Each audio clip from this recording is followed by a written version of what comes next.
All right, lay it on me.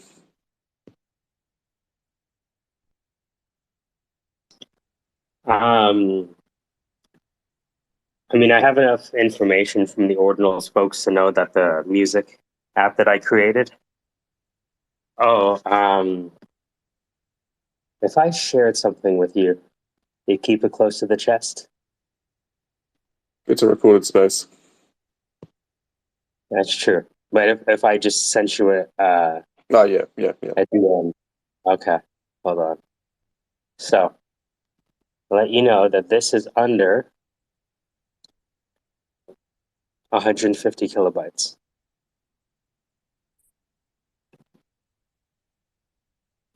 Ah, you're like the third person I'm sharing this with.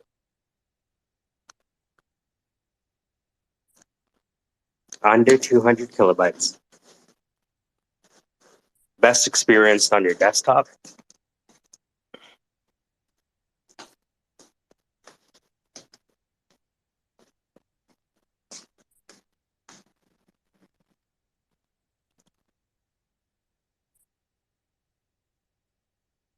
Very good.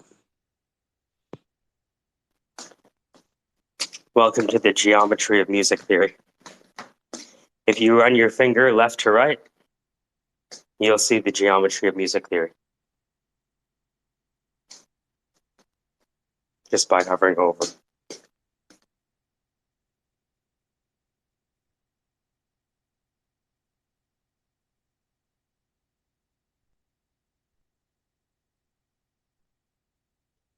I see by clicking, you also get the sounds. Well, try clicking Q on your keyboard.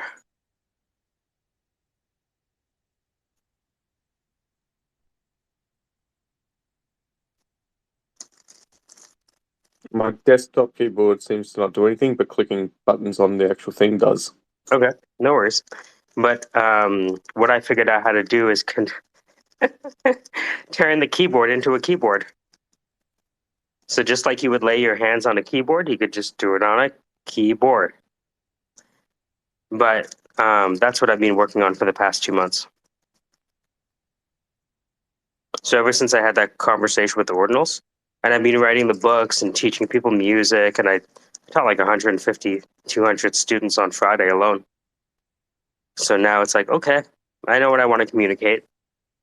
And I was like, wait a minute, how do I turn the entire body of knowledge into a single screen? And I'm like, all right, well. And so I just kept building. But yeah, your eyes only, but that's where we are. And we have Oh yeah. the test app in the Play Store, the whole 9 yards. This would almost make a good NVST plugin as well.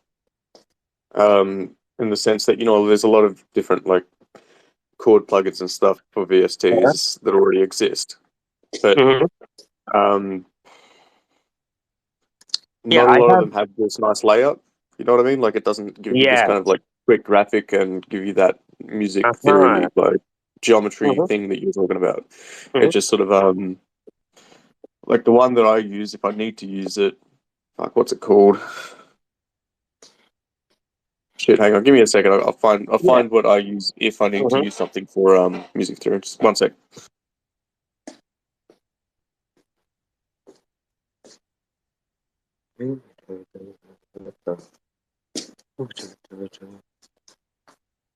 You already know what it It is. is what it is week. Welcome back to It Is What It Is. That's right. Our first guest Yeah. wants to know what time it is. Well, it is what it is. It's right. It's 2:06 p.m. Up next, stocks.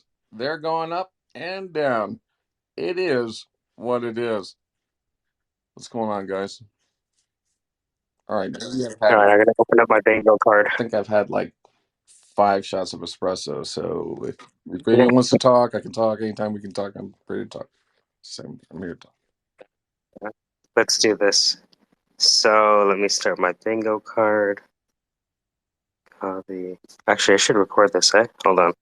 How do How you? do you do that? I would like to begin in do a dialogue. All Yeah. right. Okay, let's see if I can do this. reading a letter to a group of people that I have recently met online. Yeah. Dear General Soul's Chicken, I was extremely upset at the chicken proportions that you put in this basket. I've got only 4 crab lagoons. I had 2 pot stickers that were stuck together.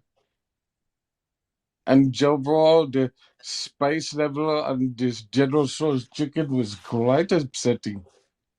In fact, I I am beside myself. This is a part of me that cannot even express the level of frustration that I have here today. This app sucks. It sucks balls. What does? This app The bingo app? No, what? sucks balls. It does. It sucks. I'm glad What all sucks these- balls? It's fantastic. Hold on. What would you prefer? How might I improve the app? Well, it's glitchy. It's more glitchy. Hire engineers. Bring those guys back. Holy cow! I'm gonna let you boys at it. Hire some engineers. The ones you guys fired. Yeah, it's a lot easier, Ruckus, when you get to hire people with someone else's money, isn't it? God. It's now coconut on coconut live on Canadian Rock. He's running like an immigrant what is it called? An interment camp. You know what I mean? Like he. Well, who do you think built Microsoft BI? A bunch of Caucasians, Right. That is a true point. He's holding visas Right. hostage. That's all he's doing. All right, so I put the video up. Play Syndicate Bingo now with a little explainer how to do it for the boomers in the room. Hold on. Wait a second. Playing with boomers. Get down with the boomers, baby boomer. It's fun because you're doing it analog, and Danalog was on my bingo card, so I got That's this. sweet, cool. Oh yeah, I gotta hit that. What else can we hit?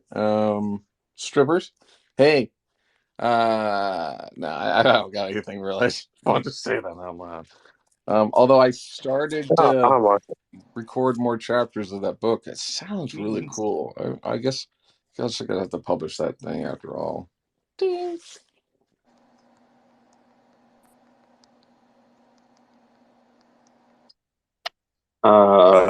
I'm not about to wax philosophical, but yeah, Michael, I just linked in a tool that I've been using if I need to use it. I set up a thing within my like project files or whatever where I mapped out all the different like like your majors and minors and whatever and like the chords and like what do you call it, like in scales and everything, so that I could just drag and drop the MIDI files like little MIDI clips into a project and then just drop chord progressions that way. The thing is, like, I never use it. You know what I mean? Like, I don't mean that in a bad way. It's like I set this whole project up for like creating music with like a drag and drop system, and then I still just end up doing it the way that I always did it. You know what I mean? But it's good to have the resources there because it gives like a reference point. Like if I just get stuck or I want to try something different, instead of reverting back to the patterns of I'll pull out my keyboard, play some chords on the piano, or like I'll just start drawing stuff into the door. Then I'll like it created some really interesting compositional things that I wouldn't have done otherwise when I do use these kind of systems. So it's good to have like different options. I'm sending you a short 30-second demonstration. I've arranged things such that the notes and chords and ideas that sound concordant and get along with each other are all adjacent to each other. So there's a few different UIs I've been testing out, but yeah. Now, Michael, what I'm going to suggest here, though, what I've sent you, Scalar 2, they're selling that for €52, right? That's the selling price. Yeah. So look. Do you know how many? Now, look, average rating on Plugin Boutique. So 42,000 votes. That's 42,000 people that have bought it. What I need to figure out then is how to write a VST plugin. Thank you for the homework. Fuck. Actually, GTP and Bard can write those. I'm thinking so. It's just, when you're presented with the idea that you can't ignore, and you're like, Oh, all right. I thought you'd be I said, excited. I thought you'd be all like, "Woohoo! I got the program and not a language. Come on, everybody, grab my hand as we go into the world of Python." You know what I mean? I mean, maybe not. I've been Yeah, doing we're voices delving and like, into the deep end though. animations. like, I'm already tired of teaching people. It's like, you know what? Fuck you people. I'm going to teach you how to program. Nice. We should have a senior syndicate programmer that we all like. It's like a stipend. You know what I mean? That's Everybody me. like chips in to keep them alive. I'm the senior syndicate programmer. I'm director of programming. Well, I mean, Okay, fine. Programmer sounds like a professionally erasing grandma. mm, Yes, but I'm a pro at it. Mm-hmm. And there's a She's pro a pro shop and grammar. everything. And in the pro shop, you can buy commas and stuff. that's right. Grandma influencers are coming back. Program. I got it. Programmer. But It's okay. He's, from Ohio, from like Cleveland, right? The first programmers were female. Y'all took that from us, bastards. What, that Ada Lovelace lady? Not just her. And then the black calculators go down the line. Ruckus, you get part points for that, I guess. He gets no points. but what about Alan Turing? What about Alfred North Whitehead? Thanks.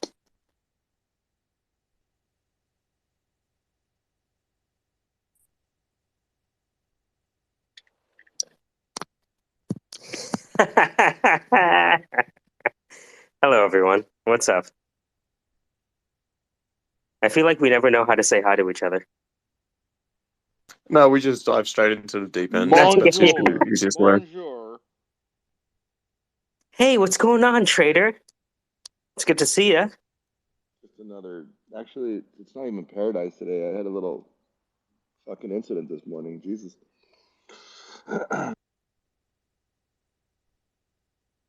Are you actually defended by a swarm of drones? Are you a fucking retard that's making fun of my business in a recorded space? Why do you accent it like retard? Are you French? Yeah, I thought it was retard. I'm being nice to the children that are afflicted with, or people that are afflicted with a disease, but you're acting like an imbecile. So I apologize. Can you tell me more about your project? I choose not to, like Seinfeld. Aw, I don't really I talk about wanted it. to learn more. I don't really talk about it, to be honest. But I do defend it from stupid shit. So I'll fight. Good. I'll fight to my death. I would like to learn more about it because it seems like something close to your heart, and if it's important to you, Well, you're an intelligent person. but if you joke about it, then it's not worth my time to I even will not joke go about down it. a rabbit hole with you. It was an incident It's okay. today that happened with my business, and it's not the right day for you to fucking come at me about my drones. Sorry, bro. What what happened? Is there any way we can help? No, you can help by leaving me the fuck alone. Not talking about it. We don't have to talk about it if you don't want to. Welcome to the space. And you're gonna if you yo-yo me, you're gonna get a drone in your backyard. FYI. What does yo-yo mean? Yeah. That means it's a subtle art of sort of like you're acting like you're being nice while at the same time you're not really being nice. Is that what you mean? I'm not really being nuts. No, he. Hold on, who's talking? Me. No, I know, not you. I'm talking about so you want to. He he yo-yoed me yesterday, and he thinks he's My LinkedIn profile is in my bio. mine is not. But why do you tell me that? Just so you know, if you want to know who you're talking to, there's ways you can find out. Who am I talking? Why don't you tell me who I'm talking to? My name is Michael Jagdo. I'm here in Toronto.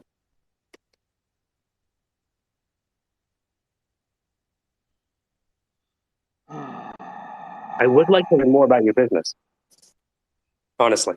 Well, honestly, you should be a little more respectful of my endeavors and people's endeavors in general. And then Well, honestly, you could also suck maybe, my left nut, but I would love to learn about your business. well, considering I haven't sucked a left nut, I doubt yours is going to be the first. But So Well, you're you leaving know. what? not in Toronto, not in Toronto, bro. Seriously, Toronto is like the Canadian San Francisco, don't you know? I don't know.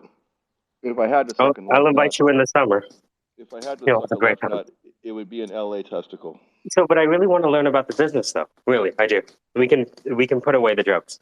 I just want to learn about the business because it seems like it's important to you, and drones are pretty cool. Yeah, well, I'm not a circus animal, and I don't do tricks. So we'll talk about something else. All right. Well, maybe we can do. What is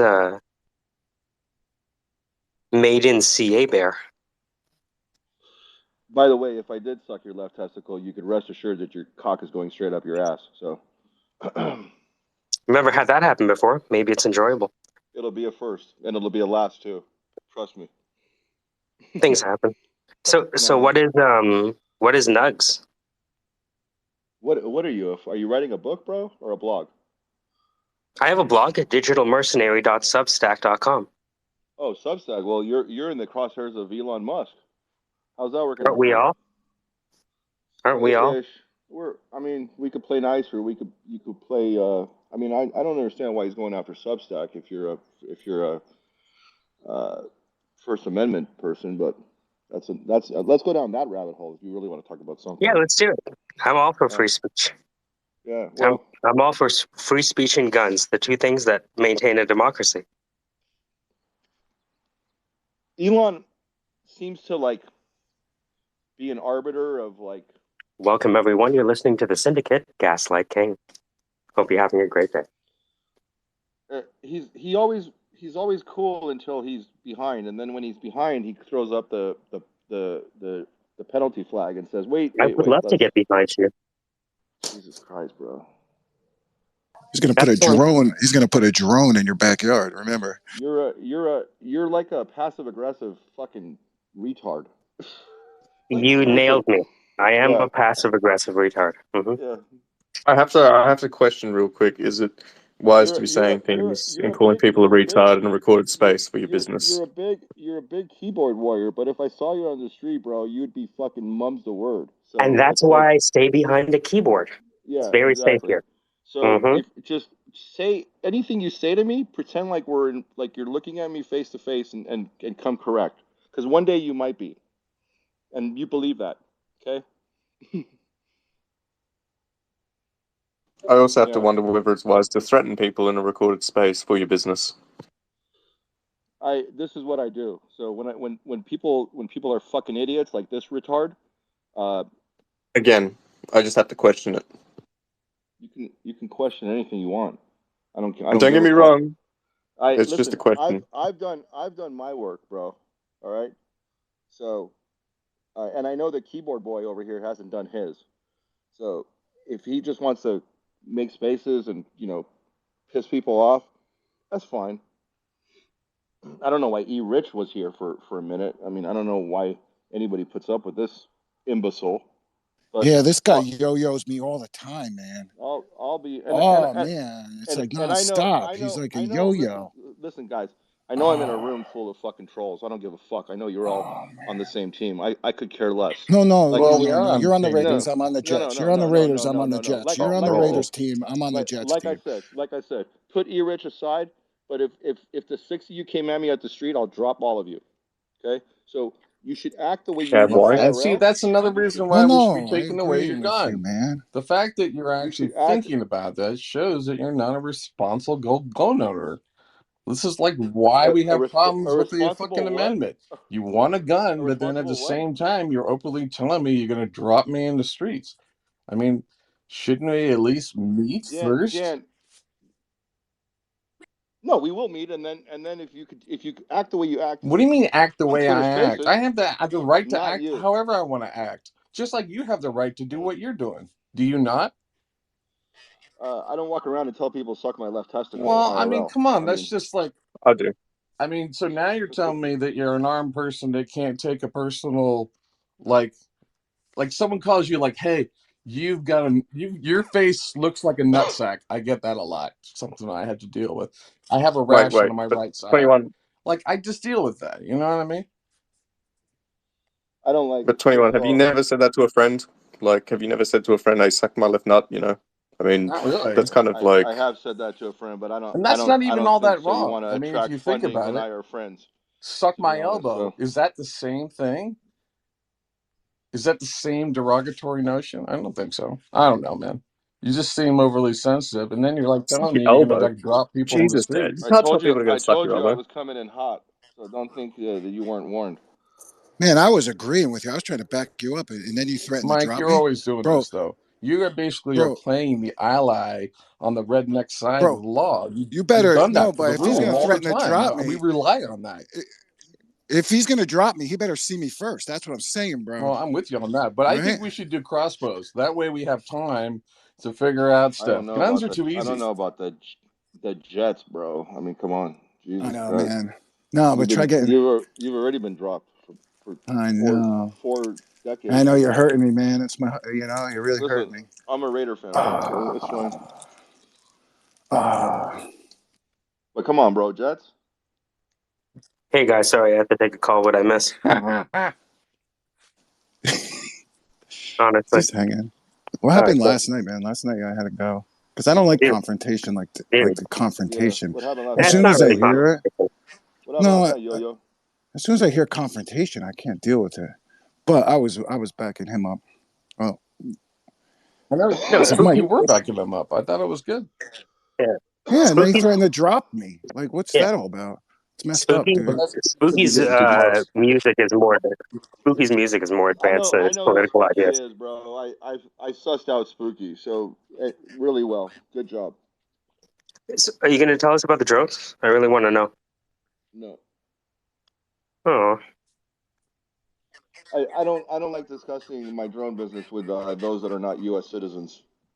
I mean, that's a I'm legit point. Canadian. He's got export What control kind of? stuff. You're In a technically in recorded space, Canada. also, I FYI, because consider myself an American, to be honest with you. this is being broadcast to 100,000 Hindus as we speak. So That's like 0.00001% of the population. I heard. yeah, but they're the best of the best. So Hey, I'm part Indian. I agree.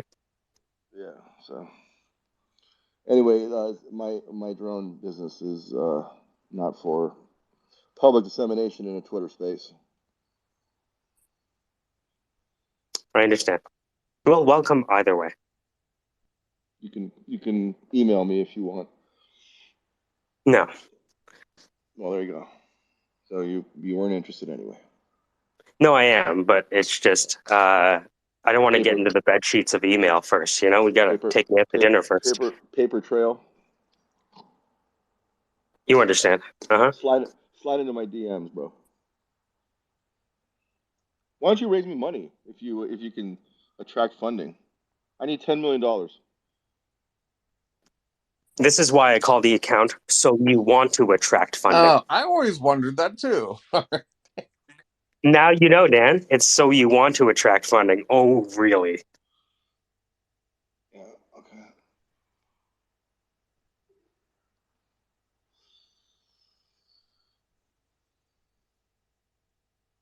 All right. I'm gonna go back to working because this is not working. Yeah, Aw, I just came up to say hi to you, man. hey, See how you doing. what up, How's Eminem? 21 Can souls? you do something for me? He said maybe he wants you to go in his DM. No, Oh it's one of 21, those man. 21, things where 21.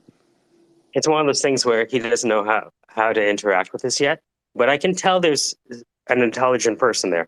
He just has to figure out how to beat his chest in front of the you know, Dan, and the I got audience. offended, Dan. I only come up here when somebody's trolling show you, so to try to defend him and try I to know. do, I thought you were doing take good. away the And I'm but over Dan, there on a phone call missing it. I don't have the spark like you, Dan. I'm like the guy that like I get in a fight with my dad, and then on the way home, I'm like, damn, I should have said that. So I'm not. That's why. I don't know, Mike. You're strange, and just for that, I'm gonna follow you. You don't have to follow me back. That's fine. Oh no, I will follow No, you back. man, don't do it. No, I just deleted a lot of people, so I got free space now. I did. I deleted like 25 people this morning. Unfollowed. Not that I have, you know, is that I have mean a anything? question. Did we get Evil Manish regulating AI, Peter Wax's philosophical room rug to right, Dan Club Overton window or Python while I was gone? No. Okay, just checking. Yeah, it's too early in the morning for me to fucking wax philosophical. I'll get you. Oh, What? tell you, Rich, that hamsters have the cutest mating ritual.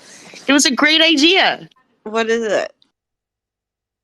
So the female freezes in place if she is receptive, and the male goes up and grooms her. And if she likes it, then they do it. Oh, Allie, share with Erich the penis thing. Because I did not think about that and look at my own penis in the mirror this morning. You know,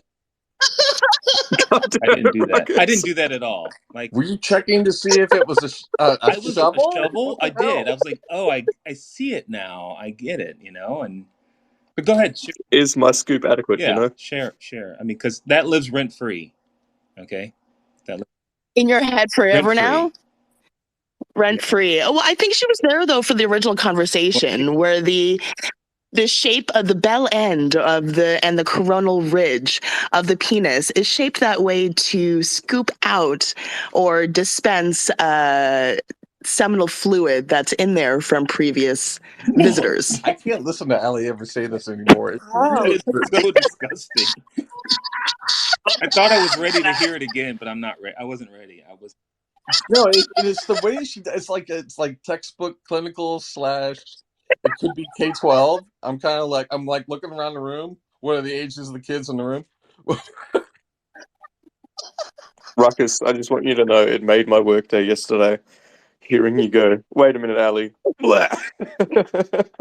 Hold on, scooping out what's already in there to make room for my own. You know what I mean? That's what makes it, right? That's the it's like, whose is this? Who left this here? Let me just scoop that out. Right, exactly. It also makes you think of the person come home. Hey, Where Allie, have you been? tell them how you have daughters versus sons. Oh my God, are we really talking about this? Yeah. Okay, so because of the difference in the size of the chromosome, X chromosomes are bigger than Y chromosomes. And so when you are thrusting, there's difference in the inertia. So if you want to, well, apparently, I mean, I've been reading up on the numbers or whatever, but if you shoot deeper, there's more inertia, and so you fling the X chromosomes farther and you're more likely to have a female. Whereas if you shoot low and let the sperm swim in, because the Ys are smaller, they swim faster, so you're more likely to have a male child. And Matthews has 3 boys. Duly noted. That's pretty much true. You're right. What you really can do is just halfway out, pull it half, and then shoot while you're on your back and she's on top.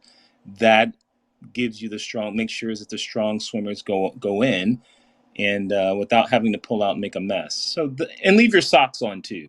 Man, you made sex into a data science project. All right, so let's open up the Excel spreadsheet, play the video. I'll go into What is your it with people Excel. leaving their socks on during sex? It's Jesus. just that was It's like you can't be fully that was naked. the 80s. You leave your socks on, you get a boy. But Sex Quill, the new product from Microsoft. You've heard it Leave your before. socks on, and then you get a yeah, boy. that What? hurt. Yeah. Oh my I God. was told by someone it's for grip, and I'm like, what the fuck are you gripping I, with your socks? I always thought Please. I always thought it was backshot means boy. No. She's right. No? A Okay. lady explained to us, we didn't ask her to, but how she had her son was she straddled her, her husband, and he, on the mid-stroke going in, stop halfway, shoot it in. The male swimmers are the strongest ones, and that's how she got her boy. And so, It sounds you know, it sounds like hitting a 3-pointer, you know? It's like you either dunk it or you fucking shoot a 3, you know? you'll get it wrong the first time because you'll a couple times you'll either forget about the half stroke and try to pull out or make a mess. And anyway, that's neither here nor there. you'll get it right. Man, I never had any of this on my bingo card. But that's, Tom, did you guys plan it? did we plan it? Yeah. Yeah. Is that how you got your son? This guy That's how- calculated angles and shit with a To protractor. tell my wife, if that's the story she'll tell you, that's exactly how we got our son. It's engineering. Oh my God, you're engineering It's humans. data science. Incredible. It's just data science, right, Yeah, Ruckus? never mind, we have all boys on my side, so Capital you know what D. I mean? We don't have any girls. Never mind that. Because a man chooses the sex. I've heard that too, right? It's not Welcome to the Syndicate. But You're listening to semi-automatic conversations Right. in a degenerate voice. busting it open and making a deposit. oh my God. That was great, Peter. Busting it open. Making a deposit and then shoveling it out. So it's like it's a 9-month term deposit, and it matures in 9 months. Pushonomics. It's big. Could push it in. Push it in. Push it real good. Oh, this is recorded. And see, this is what actually affected Yeah. the story of young Ruckus while he was growing up, is that he was basically felt called. You know, there was that scene in the temple where he was like, "Father, I feel I'm called to go to the local streets and shovel all the cum out of all the women. Everyone I could possibly meet. I could help them. I could help so many, Father." You know what I mean? And I'm scratching gangbang off my list because now I'm just completely turned off. Like Well, it's orgies, actually- threesomes is like it's not it's no longer like it's out. You It know, helps you reframe the gangbang. it does. Like like the end of the world, spaceships are coming to destroy the planet. You want to do strippers and coke, gangbang, and it's like that's on my list. Not anymore. It's just ruined it. It's just ruined. You know. Can you say more words? You're an asshole, Mike. Yeah, you got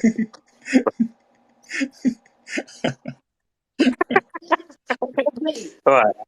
You're sad that the shape of the penis scoops out all the other stuff, so then you can't Allie, watch. please stop saying that. That's gross. Like, I don't want that. That's not the vision in my head when I was looking at my, thinking about. I didn't think it was like a shoveler outer of other people's semen. That's much. That's too much. You took it too far.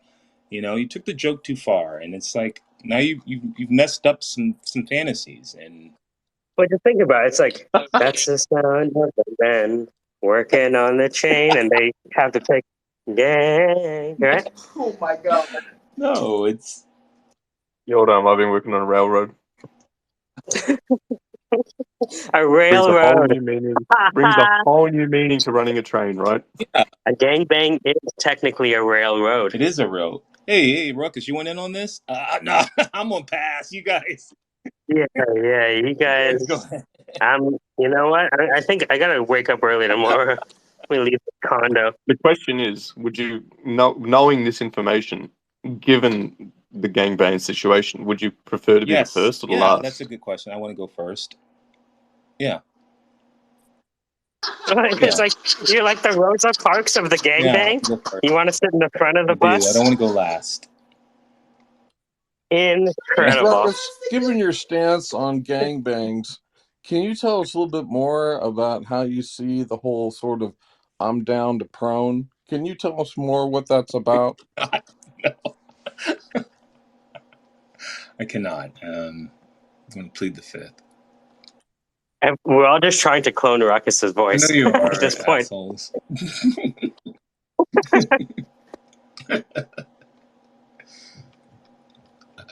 Who comes up? Who comes up with that reason? You know what I mean? Like, I would need to talk to the maker of the penis. Like, he would need to validate, like, hey, when you were making the penis, did you have this in mind? The shoveling out of other people's semen? Well, Yeah, it's but not it's not that like he made seen penis. that far. It evolved that way. He set the conditions upon which the penis evolved. Yeah. Correct. In fact, he had no idea that was going to be an issue, because just You like can't send Ruckus the everything, he papers. was He kind of doesn't know like, how to read. "Well, What? here's Eve. I know she bit from the tree, and that looks like that fucked up a lot of things for you. But look, I want you to look at the bright side, Adam. Adam, look at me, Adam. Look, pay attention now. Now you can get down with her. You know what I mean? I know there's a lot of other guys at the village, and it looks like she's friendly with a lot of them right now. You're just gonna have to work that out. I think that's what happened. Or Wait, is that what they call it? Adam's apple? Because it's like a thing that's stuck in your throat? Oh my god. I didn't think of that. That's gross too. It's blowing my mind. Adam's apple. I'm pretty sure And that's women exactly don't right. have it. That's crazy. That also makes me The think that apple is stuck in your it was neck. renamed Stuck there Apple, forever. but it may have been Adam's first fellatio, which is why he's got something stuck. Oh, this is the Adam and Steve hypothesis. So if the penis evolved into that, are you saying maybe there was gangbanging thousands of years ago, and or what? Oh Oh yeah, there yeah, dude, was. absolutely. Absolutely. I mean, if there's evidence that we cohabitated with Neanderthals, obviously we slept with each other. Ew. Not to What? mention, Ruckus, you're in the state of loving animals. You know what I'm saying? Didn't want to know that. Humans, I'm just saying, there's a humans are so reason weird because why wait, country folk like animals. Guys, Wait, we're supposed hi. to be talking about Bitcoin and ordinals. How did we get on? You know? Michael, you're about to be able to cross off a bingo card. Humans are weird because, like, you get animals like penguins that like mate for life, and humans kind of also get onto that, right? But then you have like the whole gangbang culture and like Ruckus's fantasy or whatever. It's it's fascinating because we can't work ourselves out. We don't know if we're trying to mate for life or if we're just trying to have multiple different Most partners primates throughout act our that life. way, though. Oh, sorry. Most primates act that way, though.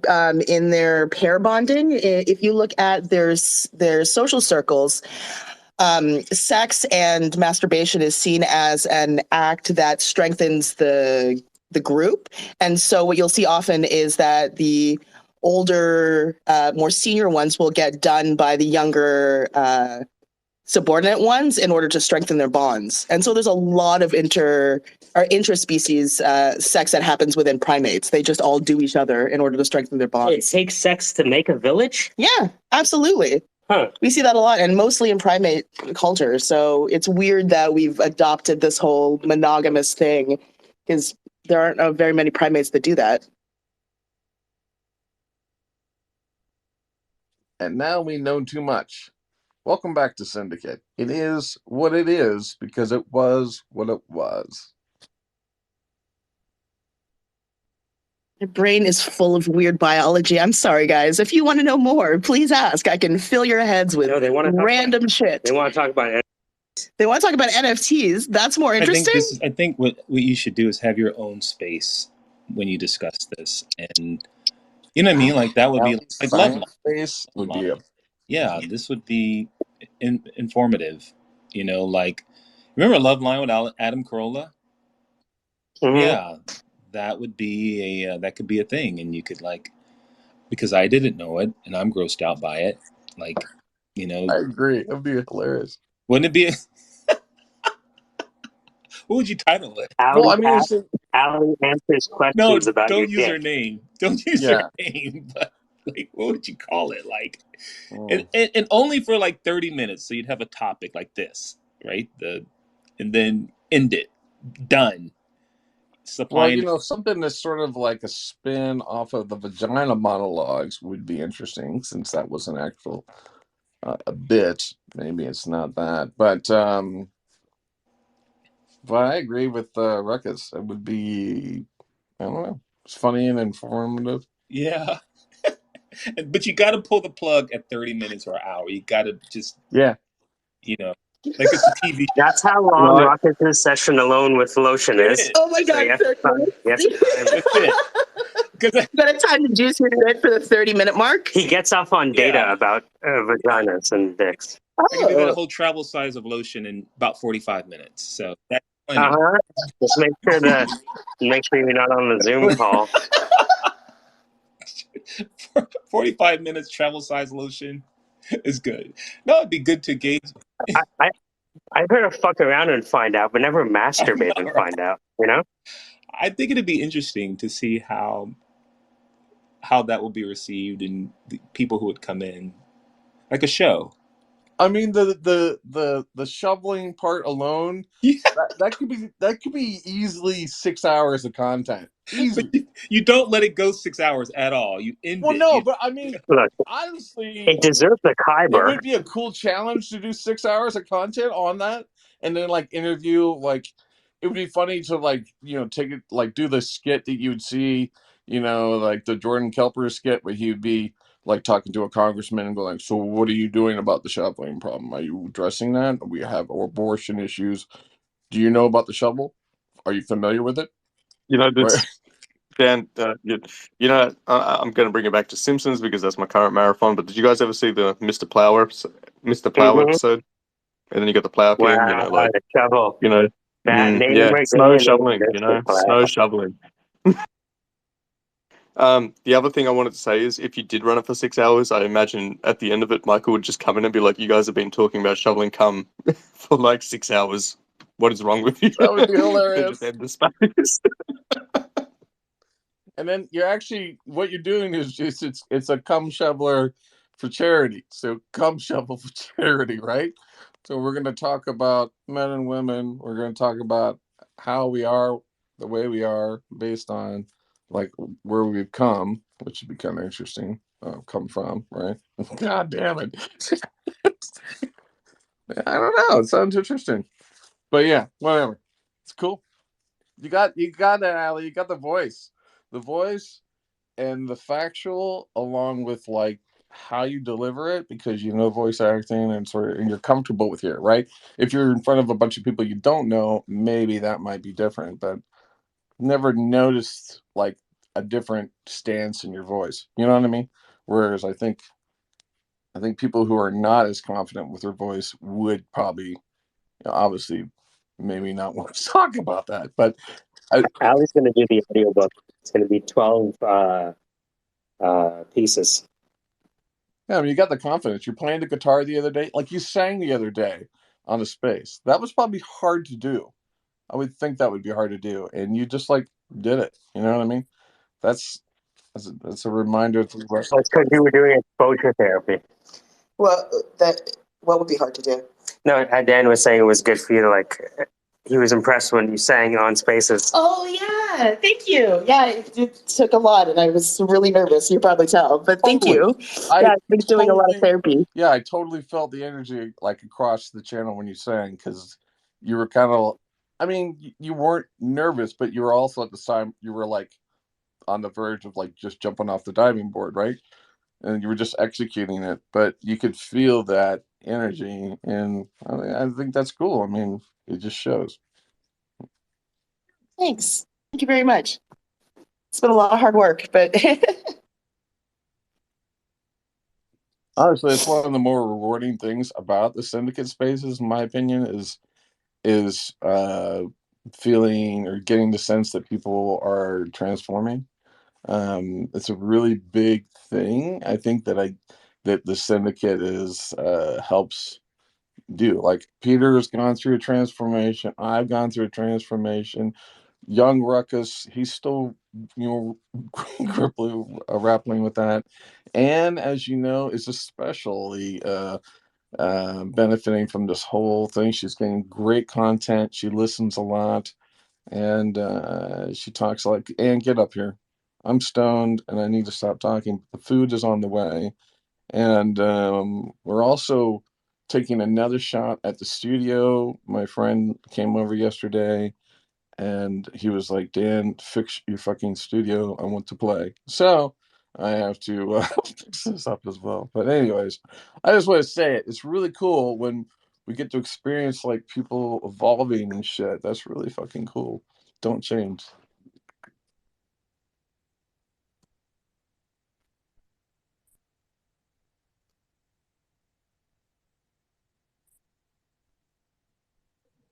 Oh my God, Dan, you're stoned.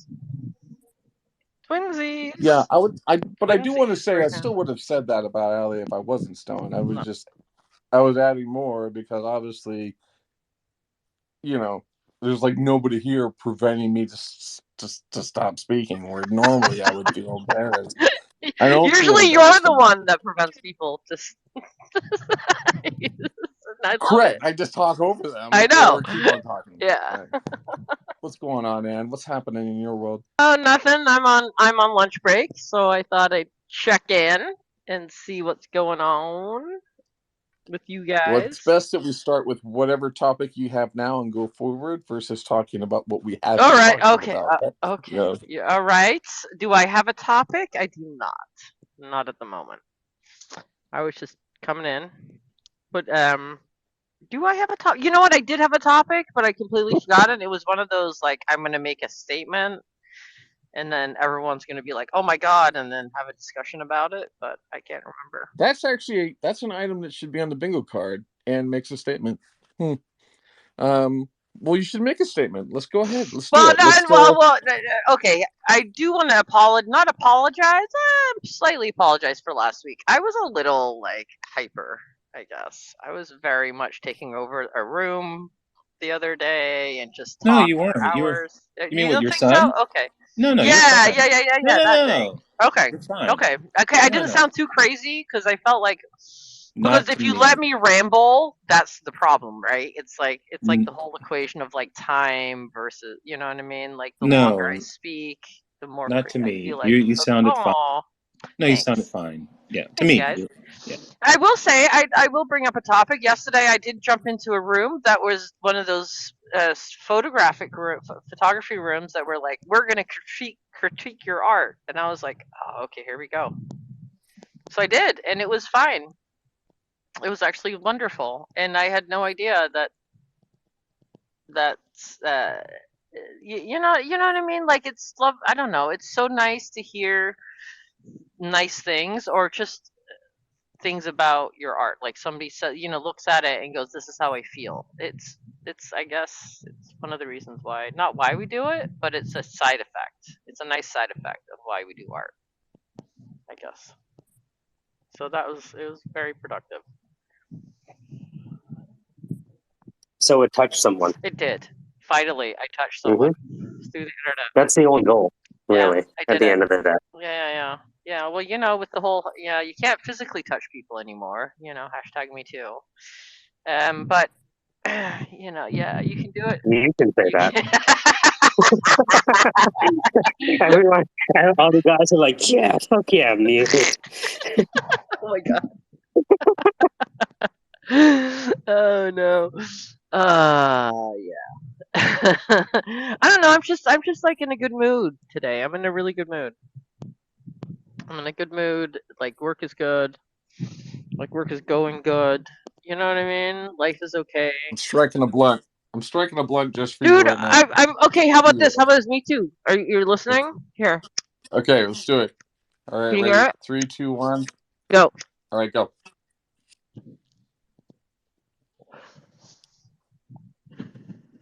Fuck yeah. I like this. I like this new job too because I'm able to like come outside like a normal human being and smoke weed in my car. You know what I mean? Instead of like, That is in the Constitution. It's one of the top numbers. I think it's around. honestly, everyone Bella, talks they shit call it about in the car. California, but we're kind of doing it right on some levels. You know what I mean? With some things. Oh, excuse me. Yeah. I really don't. I don't do blunts very much. Did you roll it yourself?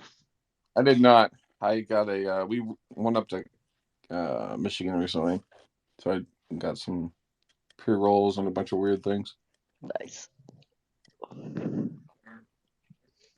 Michigan. How far is Michigan? Where are you? Oh, you're in Columbus. No, where are you? In Columbus, You're in so it's Columbus. about a 3-hour drive. Okay. About 3-hour drive, which is funny. I always go up there, and I'm always like, just super talkative. You can't. I gotta like talk all the time, right? So I'm like, interviewing the people at the front desk. You know, how many people from Columbus, from Ohio, come up? It's about 90% of our traffic. Really? Wow. Hi. It's like, Are they right wow. on the border? Mm-hmm. Yeah. Yeah, they're right outside Toledo. That's so funny. You have that in there's one right in the northeast, right on the border in Massachusetts, from Massachusetts to New Hampshire. It's just like boom, Yeah, right there's a there. guy from Indiana that came. We were up there, and there was a guy from Indiana came in. A guy from Kentucky came in. Wow. It was like What? Grand Central Station in that little town. Damn, Kentucky. That seems like a bit. That Yeah, seems like a bit of a haul. And you couldn't just go down to local bar, find like your local drug different dealer. high, different I high. guess so. Yeah, I guess so. I mean, that's an art that's going to be lost. You know what I mean? Like trying to finding finding your like drug dealer. finding Yeah. your dealer. Now it's a phone call, and now it's an Uber away, an Uber Eats away practically. Which is, you know. Yeah, I can't imagine what it's like in areas where it's It's delivers. literally delivery. I mean, I could just call a number and have it just delivered to my house. Like my friend does it. My girlfriend does it. She never walks into a dispensary, and I'm like, how are Yeah, you? She's been using it for years, and she'll find like new deals. Like this guy over here, these guys over here. I'm just like, oh my god, you're yeah, crazy. Yeah. But free commerce, right? That's what that is. totally. That's what that I is. hear it's bad in California, though. I hear that you guys, either the price is super Yeah. high or the taxes are really Yeah, the high. price is ridiculous. It's so expensive, but it's more expensive in the East Coast. So I'm like, fuck. Like when I tell people it's expensive to me because I don't buy. I only buy edibles if I haven't made them, right? If I'm out with my own. But yeah, expensive. Yeah, it's expensive here. But again, like East Coast is even more. I couldn't imagine. Like, how much are you buying? Like, 100 milligrams of edibles. Oh, probably easier just to. I don't know. I'm getting like 100 1,000 gram milligram and vape. edibles is probably $15, Yeah. maybe Okay, that's the same. That's the same here. 15, 20. And an eighth goes for about between say 30 and 40. Yeah, it's the same here. Yeah. 1,000 milligram vape goes for like 63 Yeah. here. So. Yeah. Yeah. It is funny to watch the. My friend has a testing business, so he does cannabis testing here in Ohio. Yeah, it's pretty cool. And so he's got a lab and has all that. And so him and his investor guys get together, and I like to sit in, talk technology, understand what the problem is in different areas. But I'm always probing them for trying to do more stuff. To be fair, that's actually a really lucrative industry to get into because there are not enough labs. There just aren't. Yeah. And it's the one thing, and you know what I mean, that everybody needs, because you can't sell your weed legally unless you get it stamped by approval from these labs. Yep. You know what I mean? What I think are even more lucrative are labs that aren't for testing. It's kind of like when you get your car smogged, but you just want to check it without having it actually run the test. You know what I mean? Without having your whole batch be fucking, because that's the thing. It's like you send in a batch, you send in a test, a little piece, and it comes back bad. You got to get rid of the whole batch. Yeah. Right now, what if and then it's legal? It's like illegal. You know what I mean? So I don't know. I think that there's a little window of opportunity there, where I think smaller labs could be thrown up just to test your shit, because I think other people want to test their stuff. Like even people who are in gray area, we're gonna call it, because I don't agree with it being illegal, so I'm just gonna call it gray area.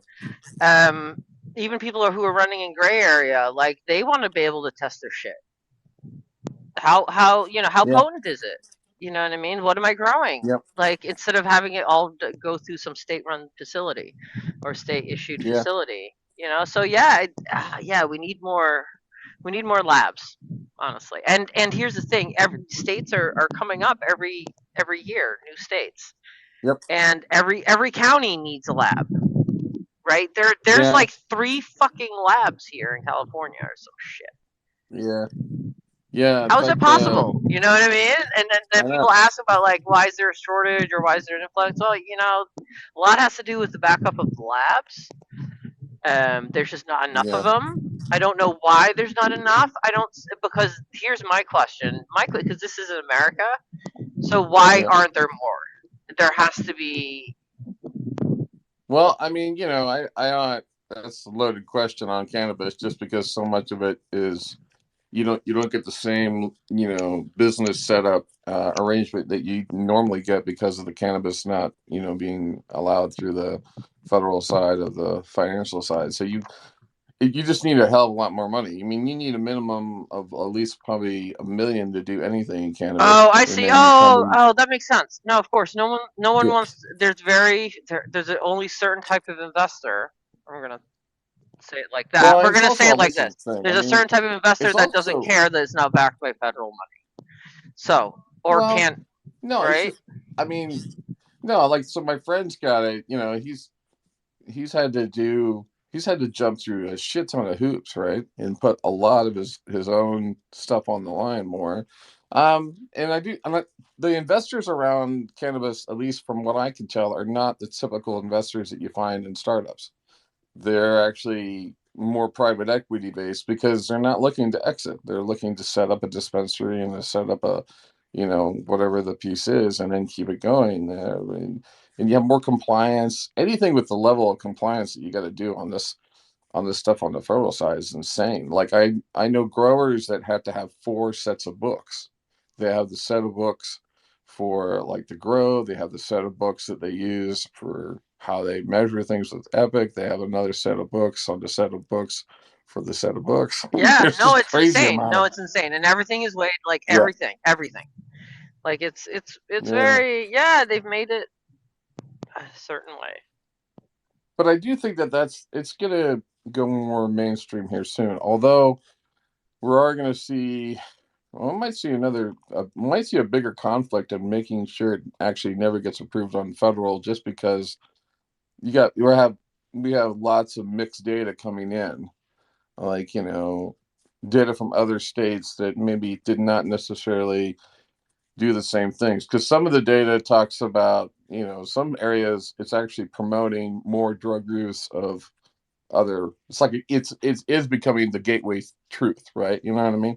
Like in some areas, I don't know. Yeah, but Just like listen, when they no, talk about it no, in no, Portland, no, no, because until they do a study that alcohol is the fucking gateway drug, I don't want to well, hear I it. agree with I don't that. want to hear it. I don't want to hear that. I You know, know what but I mean? alcohol's already established. It's like cannabis has got to like break in that door. You know what I mean? It's just under the magnifying glass. I I get get it. it. It's No, just okay, yeah, yeah, yeah. All right, yeah. yeah, okay.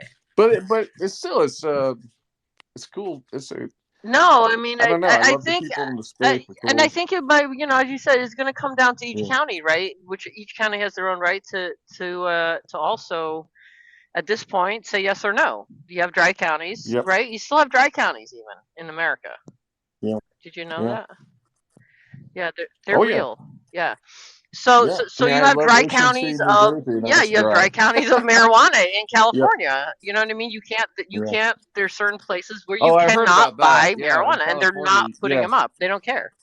Oregon, same Yeah. way. Klamath. Listen, I just got word up from Klamath Falls. Mm, Like they're pushing them out. They don't want anything to do with them. Well, this isn't surprising. mm, This is coming from an area and a community that decided to not raise the lake in Klamath Falls because they were afraid it was going to turn into Lake Tahoe. mm. You know what I mean? Because they Yeah. didn't want all these foreigners coming in. No. Mm. So you know, like, yeah, there are definitely, but I guess if you turn it federal, legally federal, then that's a different fight on their hands. If they want a dry county, or does it matter? Then it just goes to state. How does it work? Yeah. I don't Right? know. I Okay. don't. Yeah. Okay. Yeah. Mm. Get beyond my Okay. reach. I just know that. I figure I just smoked the blunt. I Calm think down. Ohio's gonna. No, it's all good. No, I like talking And I'm about it. There's not smoking a too, whole and lot I'm of like, people to ooh, talk to about it. Yeah. no, but it No, is, it's fun to talk about. it is interesting to me though. It is because Yeah. because I guess I would like to, I could see where it could raise some statistics up. You know what I mean? Mm-hmm. Sure, Mm-hmm. sure. You know what I mean? But Well, the one thing I was going to talk about is I kind of like at first when I first got in the industry, I was really studying the Delta 8 side, and the reason is I was studying sort of the marketing because their marketing rules are free for all, yeah, right? They're just like anybody's rules. yeah. They can do a lot more than what the normal brands could do. So I was sort of seeing, what one group looks like off of compliance while one group is on compliance, Um, and I think they've recently revised, I think in some states, the cannabis marketing rules. Right. Like in Michigan, they got revised. So that Well, just helps okay, me sort of see an opportunity. here's another opportunity, and mark my words, this is going to happen. It's already happening, and I've seen it. I've seen the future. I've seen the future, but no, this is for real. So they're gonna make like having flour illegal, and they're gonna turn marijuana into pills because they're gonna literally say, yeah, we'll make it legal, but only in pill form. Really? Yep. Hmm. Yes. So if you want to invest in a company, invest in the company that's making pill form marijuana because people don't want to touch it. They don't want to smell it. The majority of people. Is that a trend that you see? No, Like, this is just experience of being in the industry. You know yeah. what I mean? This is what I see. Like when people ask me, like, how do you see the future of marijuana? That is the future of marijuana. It's pressed pills. It's way it's easily regulated. It's easily transported. It's completely controlled. You know what I mean? You don't have to make anything pretty. Like the reason why this extra, like we have all this extra stuff with grows, is that it's a whole production on how to make it look cute to sell it, right? So like we went from nobody gives a shit, sticks and seeds, you know what I mean, in a fucking baggie with a brick, you know what I mean, and nobody cares, to everyone's a fucking expert. And you know what I mean? You go fuck yourself, literally. You know what I mean? Come on, get out of here. Everybody wants it to look a certain way and to be trimmed a certain way. Well, that creates jobs. Fine, yes, 100%. But eventually, that's going to get smaller and smaller and smaller because what they're going to do is they're going to make it illegal to even own flour. And then they're going to be like, it won't be illegal to have pills as long as you have a prescription for it. Yeah. I don't know. Yes, Dan. If you want to make money, I mean, the dark side is that. That's the dark side of this. Okay, well, that's the dark side. I'm a fan of the culture side. I am too, but I mean, I'm also a realist, unfortunately. You know what I mean? And this is the future. Yeah. It will be turning into this because it'll just be a matter of time. Yeah, you know what I mean? Or is that just the agony side of your side of the business that you don't want to do anymore and you just want to get it to a pill? You know what? Maybe, but no, it's not. Actually, it's not because I've seen that vision or whatever you want to call it. This discussion. I've had this discussion with people for over 7 years now. I know it. I can feel it. I feel like you picked up. This is not something I'm like, oh shit, I just thought of something. No, I've really thought about this, and I myself have coming up with I'm trying to come up with the kind of a product. You've heard me talk about it. You've heard me talk about this, like people not wanting to touch it. And how about this? How about old people, or like people who are sick, or people who can't actually use their hands as much? Like this would be a benefit for them. Yeah. I that's suppose they can but they can yes. take a tincture. Come I on. get. Listen, I'm not a fan of my own vision. Okay, Dan. I, The no, I calamity. am not. No, I'm like The you. calamity of I man. just, I'm just gonna be the one like growing my own weed in my garden and smoking my own flower. Hopefully not running fucking under blades again in 20 years. Yeah. Like, you know what I mean? So like, but I yeah, see it's all good. that's it. All right. That's my little take on the future of marijuana I'm and what it's liking gonna it. look I'm like. gonna get this DoorDash. I'll be back. That's my TED talk for today. You know what I mean? But yeah, that is pretty much it. Yeah, I could probably, if I actually maybe I'll ask Chat GPT to do it, to write me a lecture on that. But I mean, if I actually came up with a decent thesis and come up with like actual like numbers, I wonder if I could put together like a 20-minute like thing. I probably could. You know, because I'm very passionate about it. I really do believe this is what's going to happen.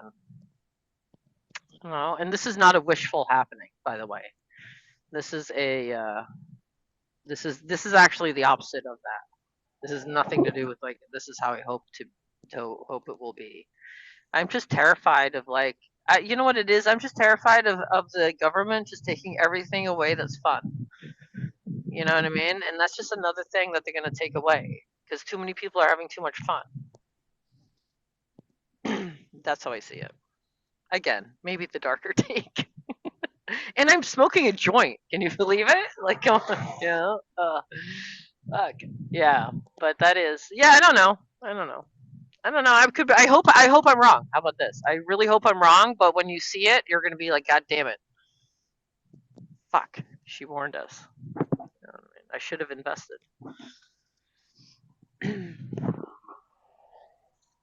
Here's the thing, though. That's the thing. Like, do you even want to invest? Like, do you do ethical investing? Here. That's a now. Here's a topic. Completely different. Do you do ethical investing or no? Like to your own ethics, not to your own, not to other people's standards. I don't invest in pharma. I never really have. No, I don't either. I refuse to. I have a friend that's got CF and he's like nuts. I don't know. So just for the sake of him. So I guess that's part of my ethical trading platform. But yeah, I just see it as like people it's just the same industry. It's gonna, like you're saying, it's gonna turn into the same industry. It's gonna be a medicinal. Yeah. Everyone's gonna need a permit. Then you can't get a Yeah. gun permit. Then because in my state you can't get a gun permit if you have a marijuana permit. No, absolutely. You can't get a gun. No, you're in California, right? No, New Oh, Jersey. New Jersey. Yeah, you can't. Neither can you here. Neither in Florida. You know what I mean? Well, Florida, you can just walk around. no. Actually, with a gun in your Florida's pocket. You don't even need a permit. Well, Florida's only medical, but that's the thing, is that they're saying that anybody who wants to even, you know what I mean. So that's what's a lot of times holding up Florida. They're saying is that, but yeah, the whole thing is like, yeah, you can't have both either, and that's a problem for a lot of people. Yeah, you get in a lot of trouble, man. You get a lot of trouble. So you can walk around with an AK-47, but you can't have a joint in your pocket. Nope. I know, fucked up. It's fucked up, man. So sad, yeah. No, it's sad. It's legislature, you know. It's there's a spot by me. They're a Delta 8. They're getting fined $300 a day. Really? But they're probably making hand over fist, right? Like whatever. Yeah, they don't care. Because it's $30 something a gram. I have So, I refuse to partake in that. I stopped. Yeah, I finally found a place. There's a couple places. There's one place that was a medicinal that's been open for a while. They have these carts from Washington State, I think. And then I was getting these ones from Canada, Western Canada. They were so good. But yeah, when you smoke, they have gas stations that sell these things. Mm-hmm. They're cheap. They're not. Well, but those things will burn your throat. You can't. That's what I mean. I tried like I tried it once. I was like, oh, cool. I didn't know. You're smoking. It's like disgusting. Oh, So I don't even know. Like you said, the labs. There's no labs around here. It's like just people who have the funding, like Dan said, has $1 million to buy the license. Yeah. You know, it's probably more than that now. It's probably like $3 million. Yeah, you need the I know money I to know back the it. liquor license in my state was 600,000. It might be close to $1 million now. Oh, easy. And there's only a certain number of liquor licenses, I guess. Yep. I don't know if that's That- nationwide, how that That works. is a nation. At least in every state that I have been in, that is the case. But there's some places, like if you go to Oklahoma right now, if you go to like Norman, Oklahoma, or Oklahoma in general, they're handing out marijuana licenses for free, pretty much. So it's not everywhere in the country. It's like that. It's everywhere desirable, right? And because they're giving away. Here's the thing: they're giving away licenses, or you're paying for a license to have the pleasure of, like, being. I mean, obviously you're in LA, so you're, you have automatic distribution. You know what I mean? But yeah, they're giving away licenses in Oklahoma. If you want to go to and grow weed, there, oh yeah, here. That's because there's the Well, land to because do it. nobody I know wants it. by Nobody you wants at to live least. there. You know what I mean? But I know by you at least with the wildfires and all the, I know in Northern California, a lot of the soil was disrupted from the growth. Yeah. So it's like that could be also why it's, not like it was 20 years ago. Oh, well, Not that I smoked this. I did not smoke 20 years ago. I did not know anything about marijuana 20 years ago. But, no. it's like it was so much better back then than it is now. Well, yeah, I do feel it's as crazy. strangely as it sounds. I kind of liked it when it was illegal. I don't know. But here's the thing, and I've always said this. Like, me personally, I've always liked it, but pre-legal. But I understand, like, you have to make it legal because the fucking laws in this country put people in jail for a fucking joint. Like, you know what I mean? So it's just like you have to do it because you have to be okay with legalization, whether it fucks you or not. Like, it fucks me big time. It's fucked me up the ass. Put it that way. Like, without protection and without fucking Whoa, lube. whoa, time out. There's Honestly, kids no, kids in for the real room. though, no. But it has. But This at is a the end of family the day, show. But at the end of the day, I'm okay. I'm okay. I'm like smiling because guess what? A lot of people aren't going to fucking jail anymore. A lot of families are ripped apart because of this horseshit, because of the laws, right? And I'm okay. Like, whatever. I find something else to do, and I do. You know what I mean? But it does come with its problems, up and downs. But I would rather have it be safe for the disadvantaged citizens of this country to not be fucking harassed over something like this. You know what I mean? Like, we should all take the fucking hit for it because it's absolutely ludicrous that families have gotten ripped the fuck apart over a tiny amount of marijuana. And people's kids' lives have been ruined, and it's disappropriately, of course, not white people either, by the way. You know what I mean? It's disappropriately, the non-whites. So, is that okay to say? Is that PC? I don't know. I have to ask these guys because I'm European and I'm not American. Okay, awesome. Yeah, so I think the acceptable term is whitey. It's not. No, It's it's not. not. But listen, Michael, No? don't troll me right Sorry. now. No, just My kidding. bad.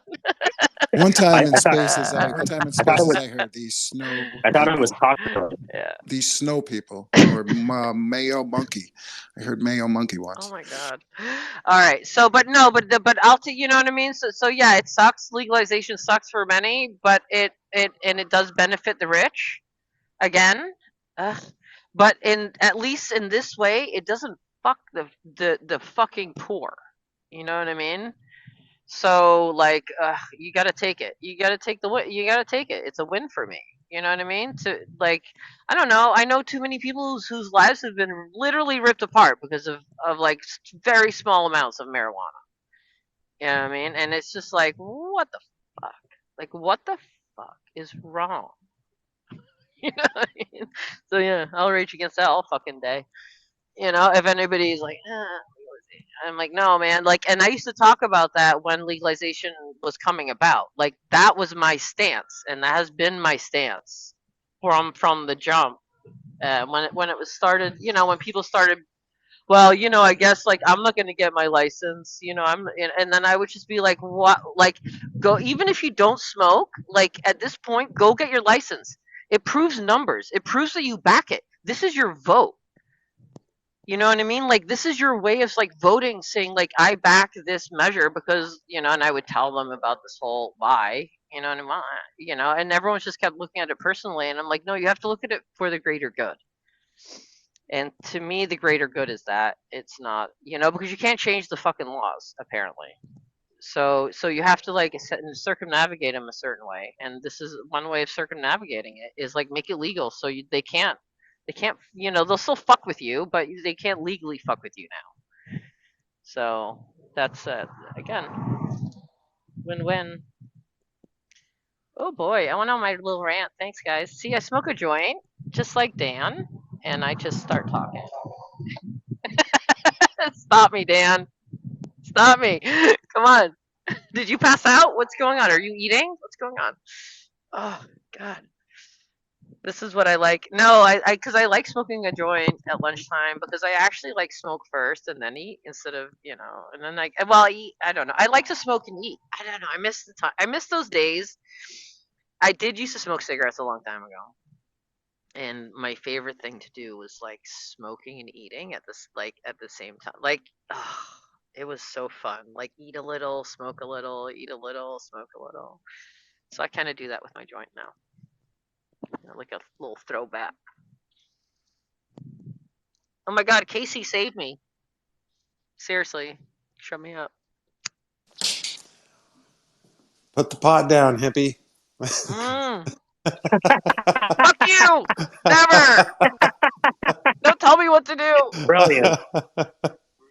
Brilliant. Oh my God. Hey, Casey! Oh my God, I haven't heard your voice. How are you doing? Oh, decent, decent. Life is good. My dad's here visiting. We're having a great time. He's taking a nap right now. The kids are calm and entertained, and yeah. Who takes more naps, your dad or your kids? Oh, my dad, by far, by far. My kids view naps as the ultimate evil. Yeah, Uh-huh. yeah. You say naps, and they're just like, no. Yeah. Oh yeah, yeah, yeah. It's good.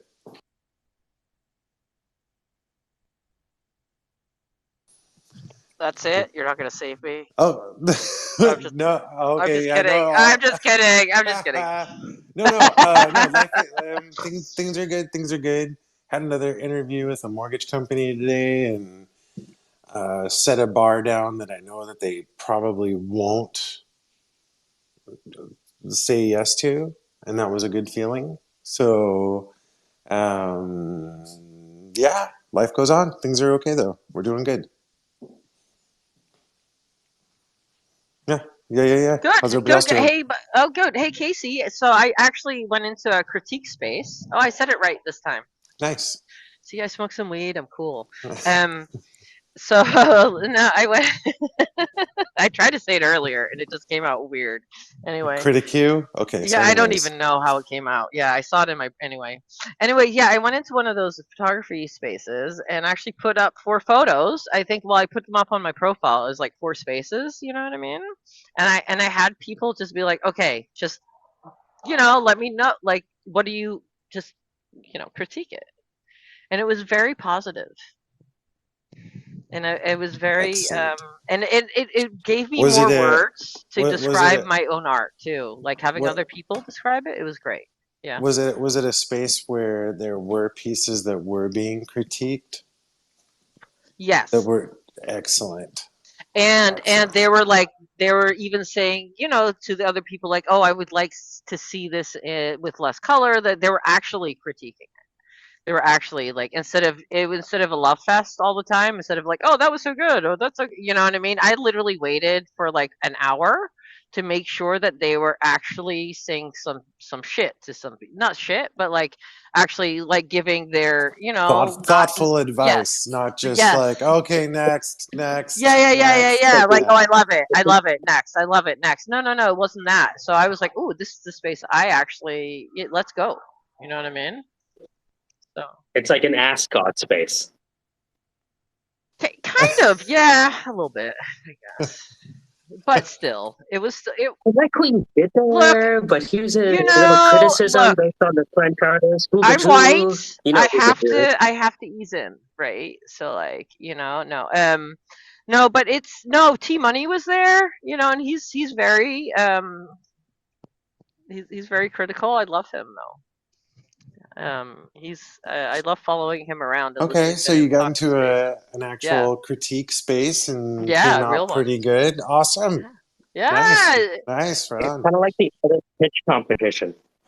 The what? It's like an artist pitch competition. Yes. Right? Yeah. Do you had any of those long cigarette holders? I have one. do you use it with the white glove? Because that's what I have in my head. I'm trying to imagine the space. A lacy white glove. Yeah. Mm-hmm. Mm-hmm. And then Like you it's pluck off the but it's fingers one by one. it's a short lacy glove, right? Yeah. Uh-huh. Well, you're a curator now, so have you started preparing your avant-garde wardrobe? You have to dress. You have to dress weird now. You know that, right? No, Like I do. weird I boots can't and wait. shit. I can't wait because like I've always dressed to impress, and I think I've just been doing it wrong. You know what I mean? Now I just have to really just go out there. So my style in general, if no one's checking me, or not no one, if I'm not checking myself, I literally walk around like a kindergartner, that gets dressed by themselves. Like, like absolutely no abandon for color. You know what I mean? Like I wear bright You have to be like colors. Anne Lagerfeld now. Yeah. You know what I mean? Dark sunglasses, really aloof. Yeah. Oh, yeah. You know, kissing Yeah. people on the cheek without your lips, kind of thing. God. Just the cheeks touching. You have to go full California, fucking. No, what I You have know? to do, is literally just like stand in front of people, and just like not even hold their hand, but just stare at their eyes for Mm-hmm. Yeah, an that's it. uncomfortable amount of time. Very uncomfortable. Like so uncomfortable. And like, where don't blink. Like, don't really blink. hold Just that eye open. no. But once in a while you have to, because you have to be able to blink. But to blink or to do that stare, you have to blink slowly like a cat. You have to have a good eye roll too. Oh, I do. Oh, I have that down. Don't. Oh. You know that George Costanza sarcastic mouth thing?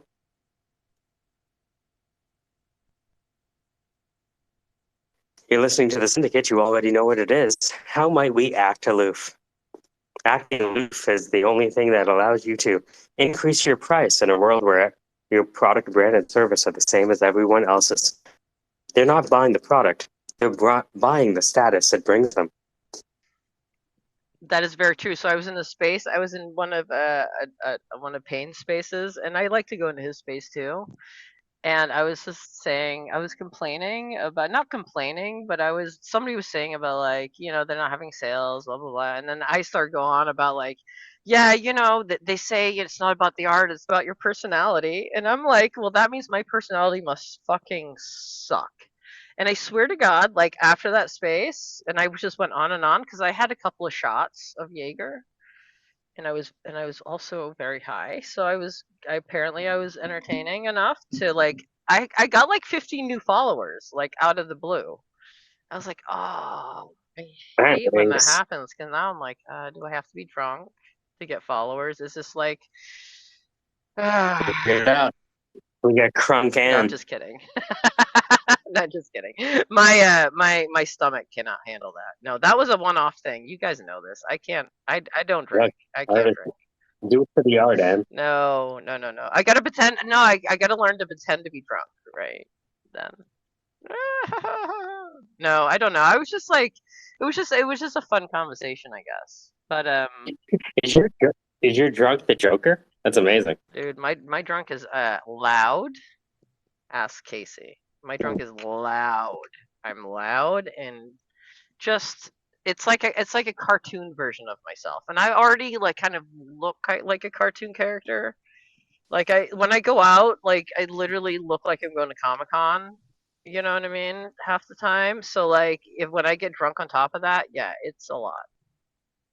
It can be a lot. Apparently, my drunk just cusses a lot.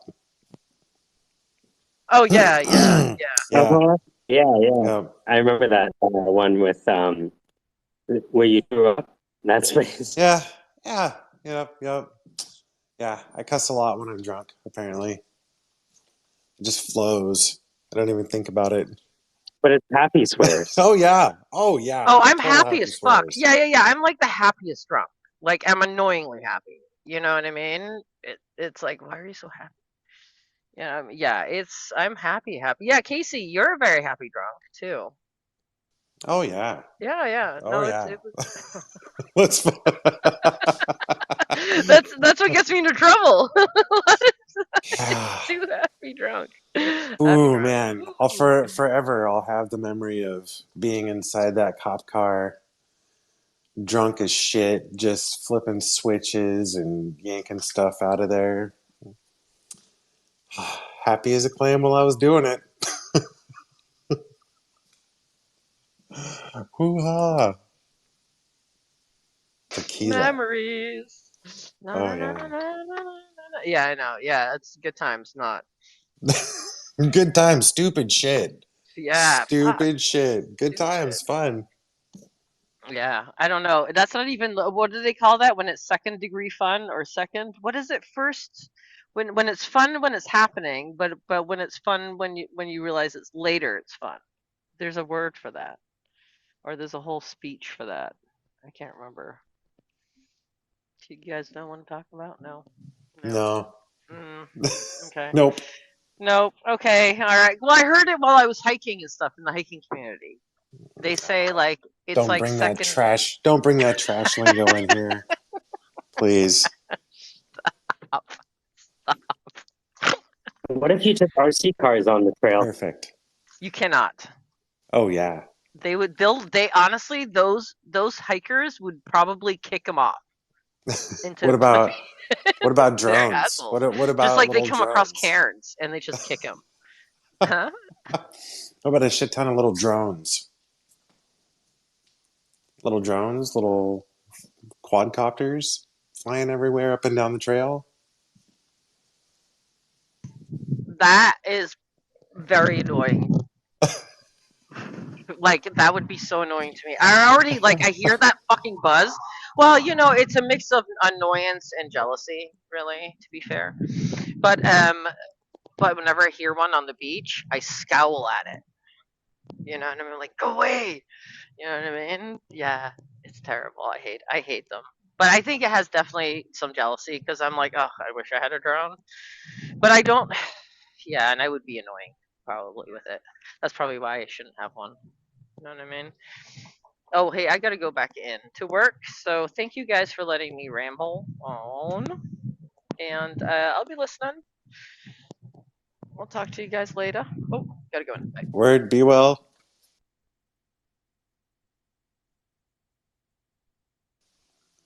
Yeah, yeah, whoa, yeah, yeah. So Spooky said, I think, dude, he gave me his email address, and I shot over my little song to him. Spooky's music is getting better. Dude, I would This is love really to hear good. Spooky sing Broken. Oh my god, Hmm. dude, oh my god, that would be awesome. Yeah, and plus he has like producers and all these people behind him. So And that'd be cool as shit. it's funny because I talked to him and he was talking to me about like putting together a budget for the release of the stuff. So I'm just talking to him through, how we can get started. That's awesome. That's so cool. Dude, that's so cool. Yeah, because he's young enough in his career to be like, okay, instead of signing to the label, let's go in on a single track, right? And if you invest money as an investor into the single track, then this is your equity in the recording rights.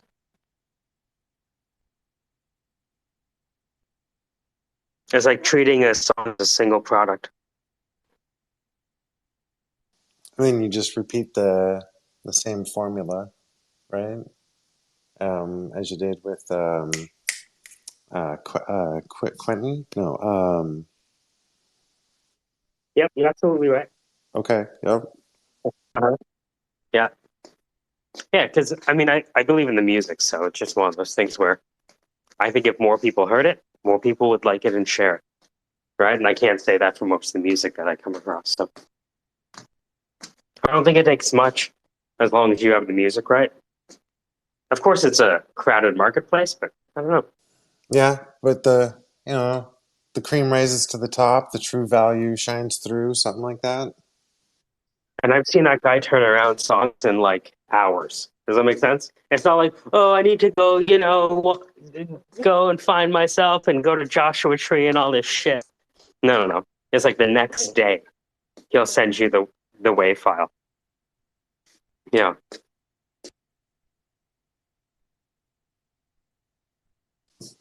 Dude, that's awesome. Actually, hold on. I'm gonna send it to you. The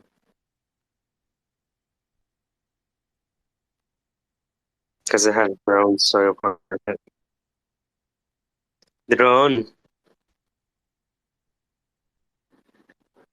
What were you gonna say? I don't even know. I'm just hanging out, taking a Yeah. breather. Big stretch. It's a good day. I'm actually thinking about a couple things I want to do when my dad gets up that Mm-hmm. I think I'd like to prep for now that I'm thinking about it. Actually, take the kids for a drive. I love letting the kids steer. It's the best. Going down a little dirt road with your 3-year-old behind the wheel. Mm-hmm. Those are my favorite memories. Mm-hmm. Fuck, Being like, and sitting on my dad's lap and letting me steer as he's driving. fuck yeah. Casey, check your DM. It's a combination of Spooky and a drone. Okay. And Toronto.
Dude, that is awesome.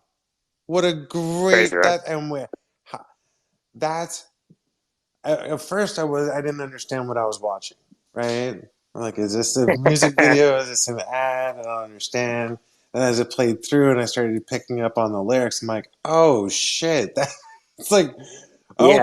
okay, I get it. All right. Wow, okay. Uh-huh. They're singing out through the okay, and then I read So I sent him the website, and then he created I sent him the website.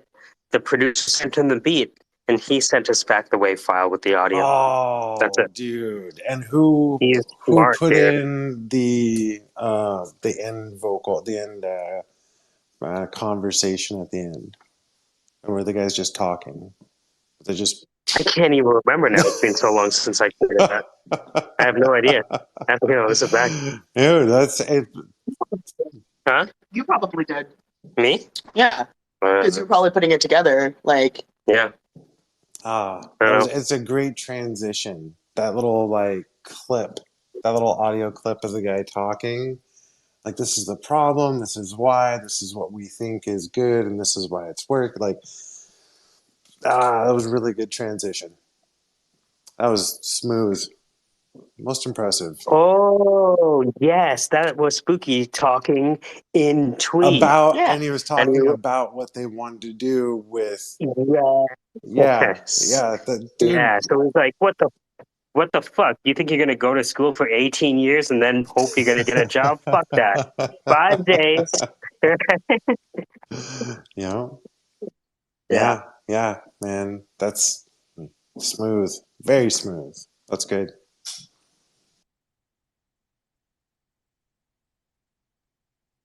Yeah, he might surprise you when he sends you something back. I get so shaky, dude. So shaky. You just have to slip into the I character. do, yeah. Right? I like I've got the character too. I know what the character is. I know how to get into it Mhm. when I'm alone. And I'm still struggling with doing that. Yeah. Well, you know, I don't think you're. When I talk to Quinn, who's been doing comedy pretty much his natural Yep. life, that guy's still nervous before shows. Nah. I'll be like, "Hey, how you feeling?" "Oh man, I'm nervous." And you wouldn't think he would get nervous because in people's minds that you're supposed to reach this point where you're not nervous, but he would say the opposite. He said, "Oh, it's just a part of the whole thing." Yeah, of course. Nervous before class, of course. nightmares before semester starts. Uh-huh.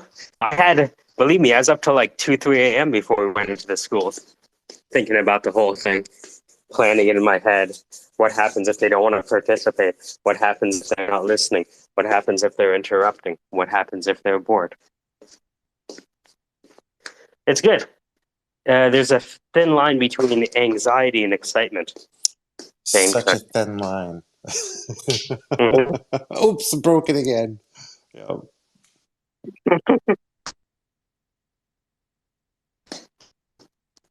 So had a great conversation with Ordinals. The other day. Yep. So I have everything under 200 kilobytes. Dude, So now I'm thinking, okay, so how would it work? Would we release 100 of these? Like, I don't know. Like, do you release one? Well, I don't know. dude, so I go to export as a GIF some of the animation, and it's still like 11 megabytes. I'm like, what the fuck is this? Chop it down and compress it, and it's still at like 2 megs. I'm like, nope. I gotta put this into Clipchamp, select like 3 or 4 frames, and then cut that. But how much is it to mint one? Well, the smaller it is, the less it costs. That's, So if it was 200 kilobytes or maybe 150,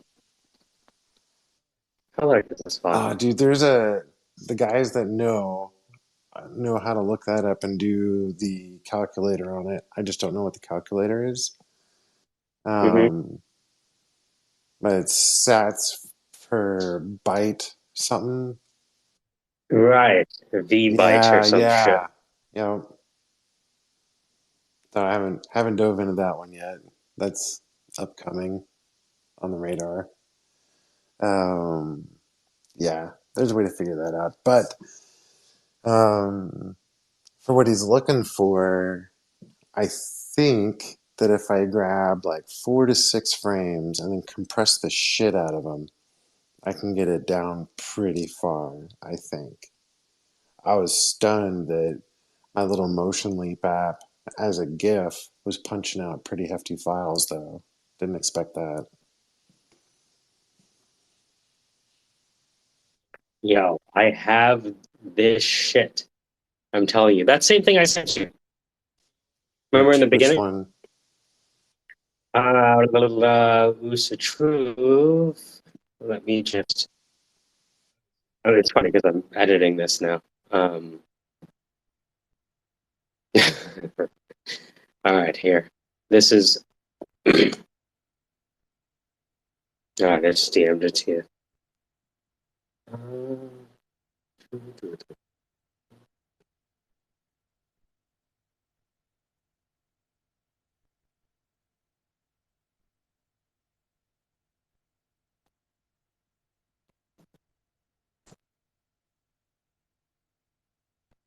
Ah, yes. Yes, yes, yes. Okay. How's it going? And that's like 71 kilobytes. You understand? That's 7-1. Is this functional right now? Oh,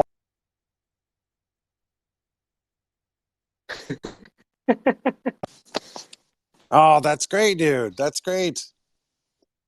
Yeah, and even if you use your keyboard, you can use your keyboard as a piano.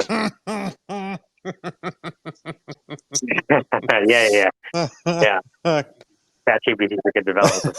So that's what I've been doing ever since we talked to Ordinals. I was like, okay, the challenge is 4 megabytes, and then because I'm dealing with text, right? I don't care if it plays music right now, Dude, the right? timing was perfect, by the way.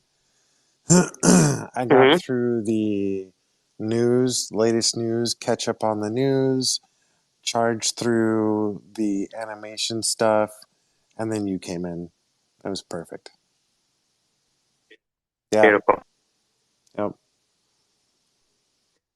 Yeah, so this is where I have it. I'm just playing around with the dimensions, this, that, and the other, optimizing for mobile, making sure it's up on desktop, right? All that kind of stuff. That's essentially all the music theory on one page. Do you? So if you know anyone who wants to go in on a project, well, the product is already created. And again, Place your and bet, it, top up and the it, money. and again, the network that pulls all this together, right? Well, that's why I wanted, because when I was showing Ordinals what I was doing, Yeah. right? I was doing it knowing that I already had this Mm-hmm. created. And so I'm giving him all of the game that I have, answering all the questions, sending him the tweets. This Yep. is the dodecahedron. This is the Hopman tonnets. This is the blah, blah, blah, right? And I'm doing that so that when I have a conversation with him about potentially, linking Yep. arms, right?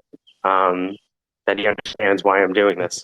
Because it's not so much about the music as it is about demonstrating what's possible. So, because I have one question. Can you have an app that does not require Bitcoin to be used? Like, does that exist? What do you mean, like a Google Play Sure, Store? whatever. Yeah. We already have the Google Play app up in test with. Because, I mean, the more, dude, the more, Oh, I don't care. Web 2, Web 3, Web 0, Web whatever, 1. I dude, can give right? a fuck. I can give a fuck. You think school board's on Web 3 yet? No way. I'm printing books. Right now, I'm just trying to find a good printer so I can increase the Because margins on the the book. more I look at utilizing that for the app, oh man, does that really solve a lot of problems, dude? As long as you don't have to tell people they need to buy a digital currency to use it, then yeah. Yeah, I'm more doing the ordinal thing is one part in the revenue tooling, let's say. Yeah. A business creates X Yeah, value and No, captures no, Y percent of I'm it. with you. I'm Yeah, looking for a right? No. functional device here. I'm with you.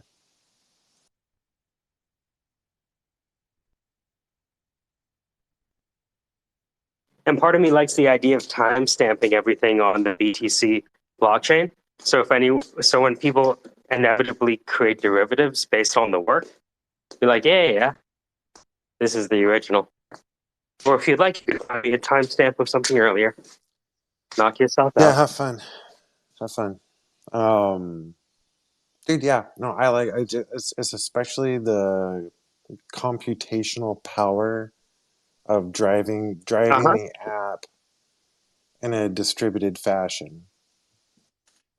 The guy Mayo who did the Tesla analysis with LangChain, he showed people what was possible, right?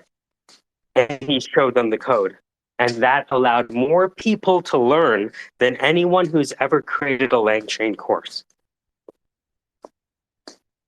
He has 1 million views on a tech tutorial.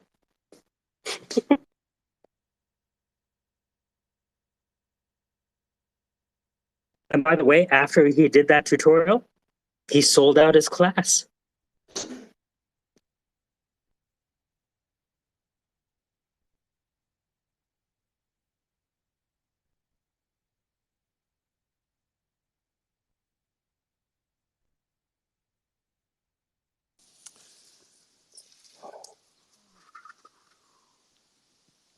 Go figure that one, huh?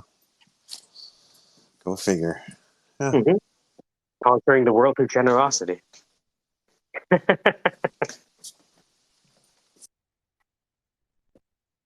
And most people, you gotta understand, like 99.9% of people who know this shit are like, I'm not showing fucking anyone. And he does the exact opposite and sells out his course. And the beautiful thing, did you see the pricing of his course? He had $99. And then if you wanted consultations, right? Private consults, where I help you do this, it's $2,000. Oh, Fucking yeah. gorgeous. Fucking gorgeous.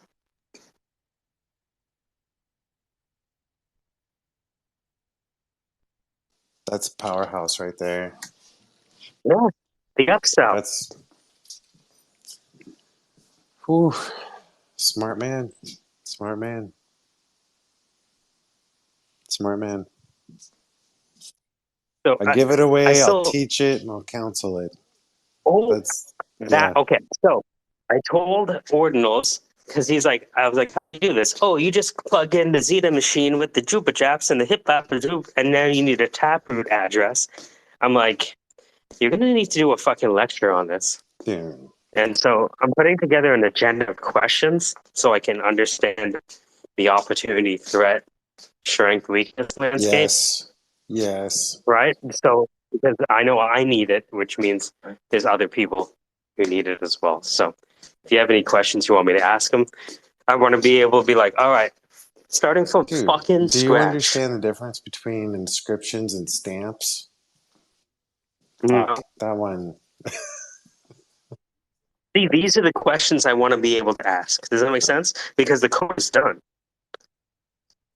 I just want to do it in a way that's, meets my intention, which is this something that is immutable, unchangeable, and undeletable?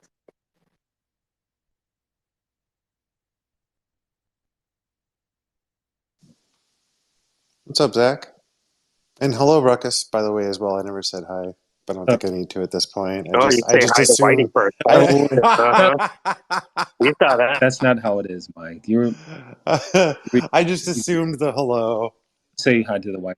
I was here. I was in line, so it's like you ask him, "Can I help you, sir?" And I've been standing here for 20 minutes. So That's how it Hey, is. hey, What's up, Zach? I would just like to point out that importance knows no color. Okay. Hey, Zach, can you tell Casey I need something in aisle 5 after you're done, please? After you're done. Just when you're done. Oh. Gotta come in with his roller skates and roll on out of there. You ever hear that story? No. Oh. That's the story.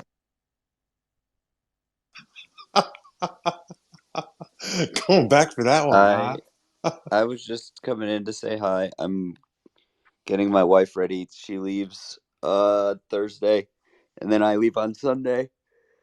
So I just scheduled like 3 tweets a day for all of the time I'm gone, and I just realized that like I'm gonna do a month's. How do you schedule tweets? Is that a blue thing? I don't know if that's just like a.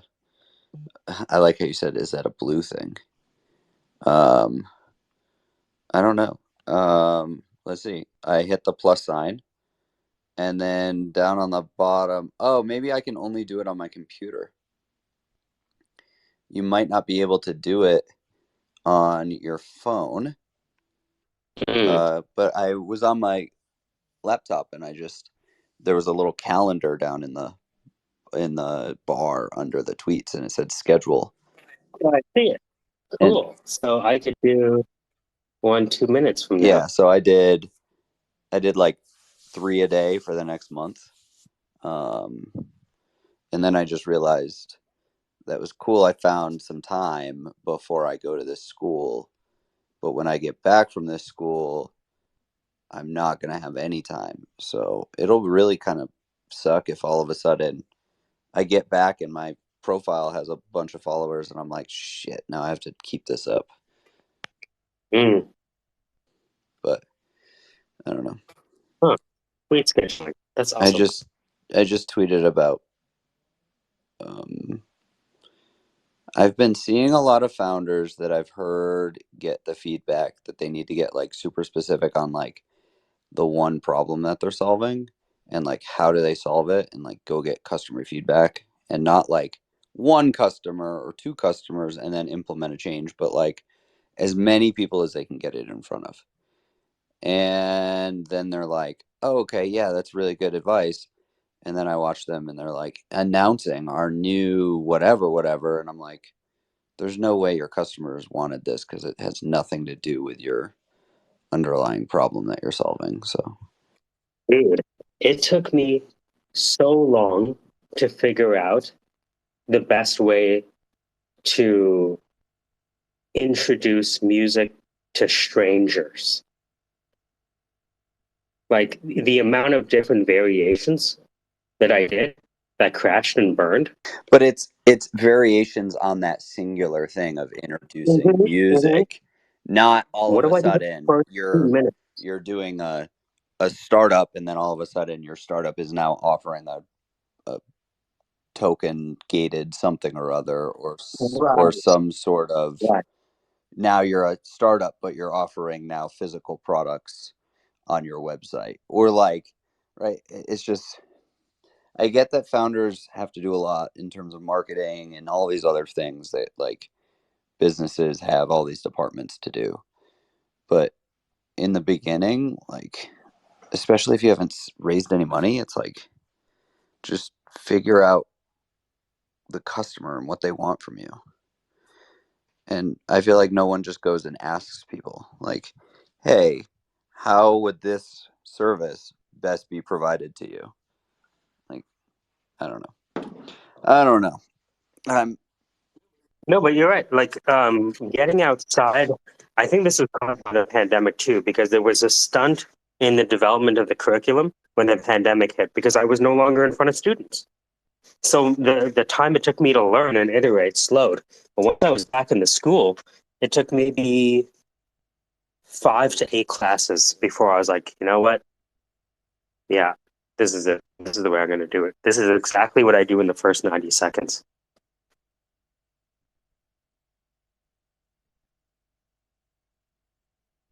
Yeah, Ali saw me crash and burn a lot. What did you do? What was your after you crashed and burned and saw Allie out in the audience. You guys walked out to the car. Did Allie say, "Hey, let's go get a milkshake"? Cheer you up. Oh yeah, well that started in stand up, well before Yeah, well, school. stand up. Like, did she? Hey, let's go to Denny's and Oh, you know, you know. yeah, let's go get some chicken wings. That was his go-to. Let's go get some extra hot chicken wings. There it is. That makes it all better, right? Then you can just kind of learn and build and you know build on the mistakes and refine your approach. The thing is, when you get it right. You know what I mean? But doesn't it And you know when you get it doesn't it wrong. have something to do with the temperature of the audience as well? Like the But that's where stand up comes in because every audience is yeah, different. every audience is different. So So you have to know how to deal with these audiences that look the same but are completely different. correct. Because, for example, like grade 9 to grade 12s, I noticed that the grade 12s were more apprehensive about participating than grade 9s. I'm like, oh, wait a minute. I said this to them. I forgot that you've learned shame now.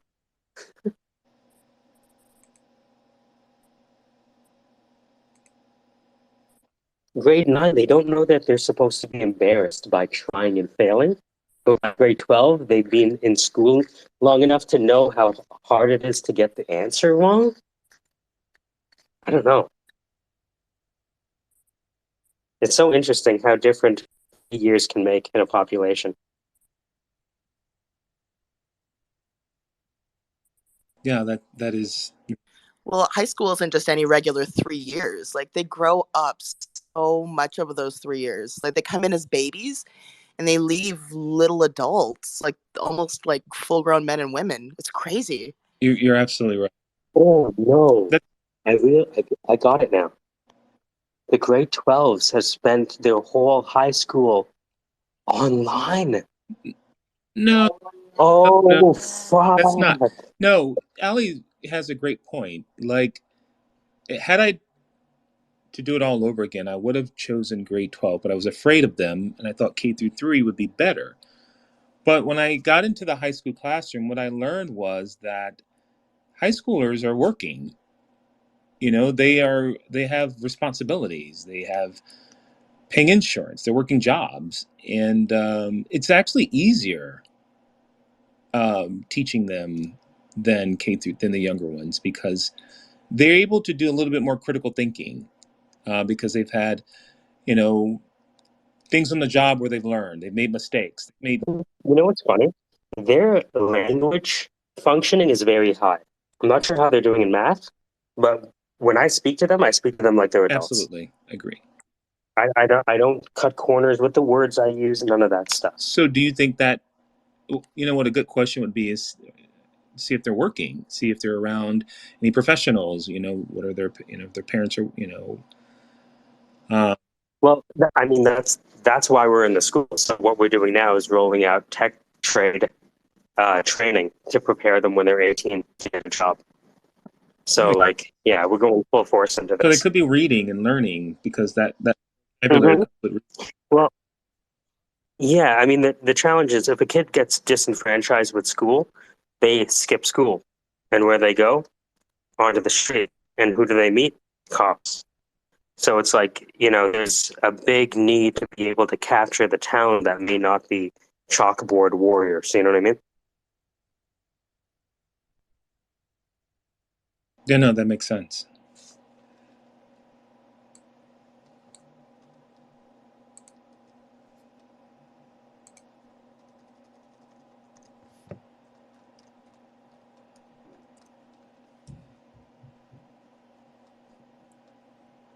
The only thing that bothers me with high school, and I shouldn't say bother, but maybe, and I'm old and probably dating myself, Very old, yeah. is that there used to be a dress code. Like Dude. I Oh my God. dude, You have no idea. I pick up my son, and I'm like, they would Yeah, it's nuts out there, I mean, dude. like when we're allowed to wear sandals to school, and I have pajama pants, right? These flannel pajama pants I got for Christmas, but like the kids are wearing those to school. You know what I mean? Like, Dude, I wished I saw flannel pajama pants. Allie can tell you what's on display. I've had male teachers come up and be like, "Can you go talk to my class? That girl's fully showing her bra. Can you just ask her to button her shirt up? Because it's so inappropriate for me to ask her." And it's happened so often when the girls just come in basically naked, and you're like, you have to go up and be like, "Darling, the puppies are out. You need to But cover what up." happened to the school? Okay, one, there's two, right? You left the house, which means mom and dad should have saw you. But then two, isn't there a dress code? Don't restrict my personal freedom. Yeah, I mean, there is a quote unquote dress code, but nobody enforces it anymore. Like the kids come to school naked, and it was never like that when like I was in high school. Like you had a strict dress code, and like you'd go to the office and they'd have to put on like old gym clothes or go Yeah, home. But yeah, yeah, they don't do that yeah, anymore. yeah. I don't like that. I think that's okay if you're out of school, but that comes into the workplace too. And every summer we would have to have this guideline, update our dress code at work. You know what I mean? And because people would push the envelope, but it was stopped. It was halted. Hey, wedges. I didn't know what wedges were, but you know what I mean. I guess you can't wear wedges. You know what I mean? And you know, um, and I was like good. I was happy for that because it kept some decorum in a professional environment, especially if you had clients or visitors, in the building. Go ahead, Rocky. I think like half of my high school hat collection is in the office because I've got so many hats confiscated in high school. Exactly. Yeah, you weren't allowed to wear hats in the building, right? That's not a thing anymore. Kids cheat now by putting the answers in the rim of the hat, and they like flip it down, take a look, flip it back on.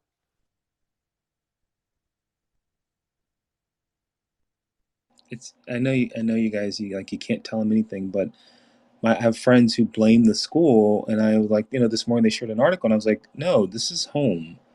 You know what I mean? That's a partnership. When you have kids, you have a partnership with the teacher, and that's why things run smoothly. If you're sending this in, don't expect the teachers. That's not their job. I didn't get trained to be, your parent. I get trained to educate you, and I'm just surprised how many of my friends, or a couple of them, send their kids to be, how to be a grown up. You know what I mean? And like that's no, you teach things in the home. You know, um, I believe it starts in home. If you had a problem with your vehicle, you don't take it to Target. You take it to where you bought it. You know what I mean? You take it back to the source, and that's maybe I'm old fashioned, but that's what I believe. That's my conservative bones coming out, I guess. So sad because that wasn't conservative talk years. You know what I mean? Like, how is that conservative now? That was just common sense talk years ago. Yeah, I think I was pretty lucky because my mom was like that. Like she could have just gone out and worked like full time and just leave us at home, but she chose to stay home and like raise us and teach us things, and I think I'm better for it. But like my girlfriend, she used to work in like tutoring, right? And like she would tell me about how like she would feel really bad for these kids because like yeah, I get it, right? Like people have to make money, like they have to put food on the table, but like their parents both work like all the time. Like they work like 2, 3 jobs and like they just like dump the kids at tutoring. And you know, if no one is like teaching them like, just how to be an adult, then um it sucks because they don't know what to do when they're older. Um, And I've noticed a difference in the attitude to the parents because I swear at least half of my sessions are just parents breaking down crying, not knowing what to do with their unruly teenagers.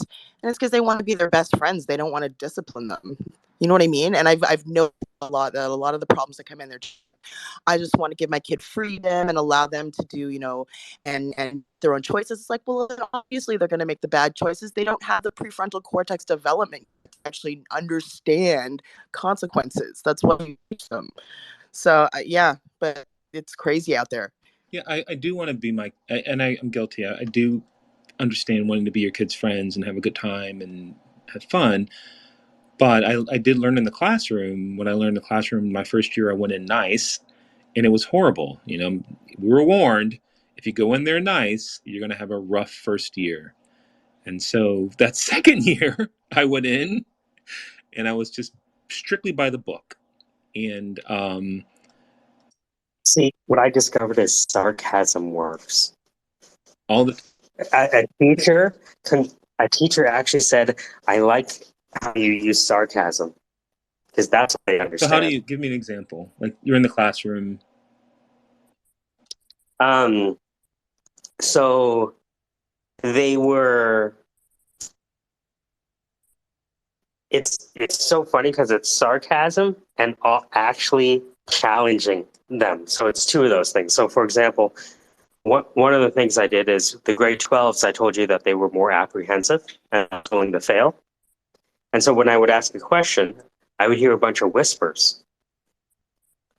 And so I'd be like, "What was that?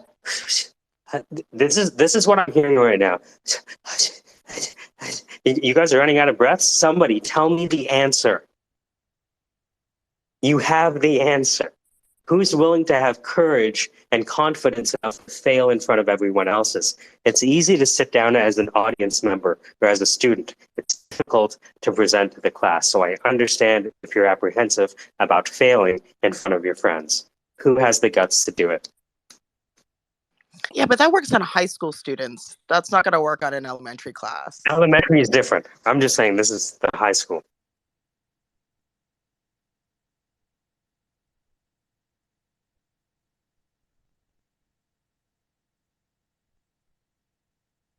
Also setting them against each other in a kind of, which is like they didn't. Yeah, because they didn't want to come up and volunteer. So instead of me asking them, I would have the person who was playing volunteer and pick the next person. So once I found instead of me running the class, that they ran the class, I just started sitting down and let them, and they just went one after another. And what's funny is that, like, Ali would tell you, they started coming up and playing, and then they didn't go sit down. So now there's like 10 kids on the stage just helping each other out.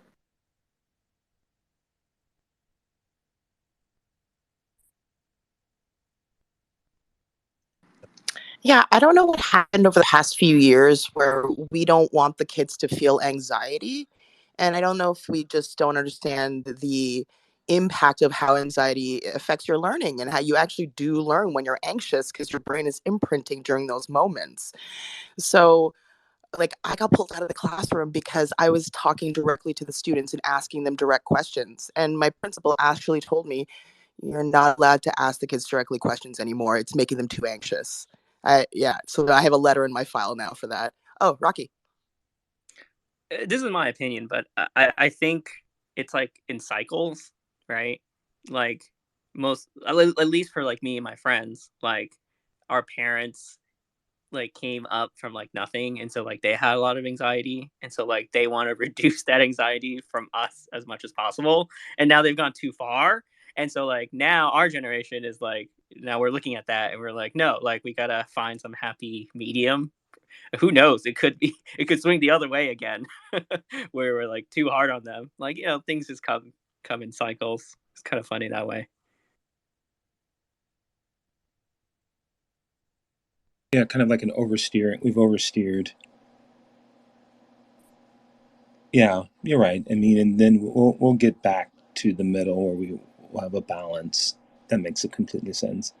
I notice people say that, like, you know, we've become too political or we've too politically correct. And I always say, how did we get here? That's like my favorite. Like, well, why is that? That didn't happen overnight. How did we get here? And, you know, I remember bosses coming in and referring to women as broads, you know, and no one said anything. You know what I mean? Dumb broads. And it was like, no one said anything. But that was, and when I worked at GM, the guys had pinups on their lockers and, you know, women on their toolboxes. And you just kind of walked by it like it was nothing. It wasn't, you know what I mean? You didn't care, but it became an issue, you know, because people pushed the envelope. You know, there were pinup girls and there were naked pinup girls, and you open the locker and the guy has boobs and all the Playboy, you know what I mean? So it definitely becomes an issue. And we should have the common sense to say, hey, don't push the envelope on this, but some of us don't. Well, I mean, we have to recognize that work is where people find mates too. So you're not going to stop people from flirting at work. No, but you're not. But no, you're right. I'm just saying, no matter what solution you pick, there's still going to be this natural inclination for attractive people at work to want to have sex with each other while they're in Las Vegas getting drunk at the conference. Yeah. Right? Let's not try to pretend that we can completely curb the enthusiasm. That's a good way of putting it.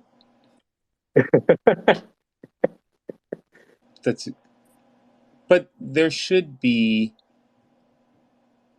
at least, I think there should be accountability. You know, there should be a measure of someone responsible saying, reminding us, as we all need, hey, you're going to make a bad choice, or you're about to make a bad choice, or hey, come on, let's not. And then when that one person does say that, other people have to back up that person, not just to correct the bad behavior, but to keep bad behavior from happening. So there needs to be accountability in the team.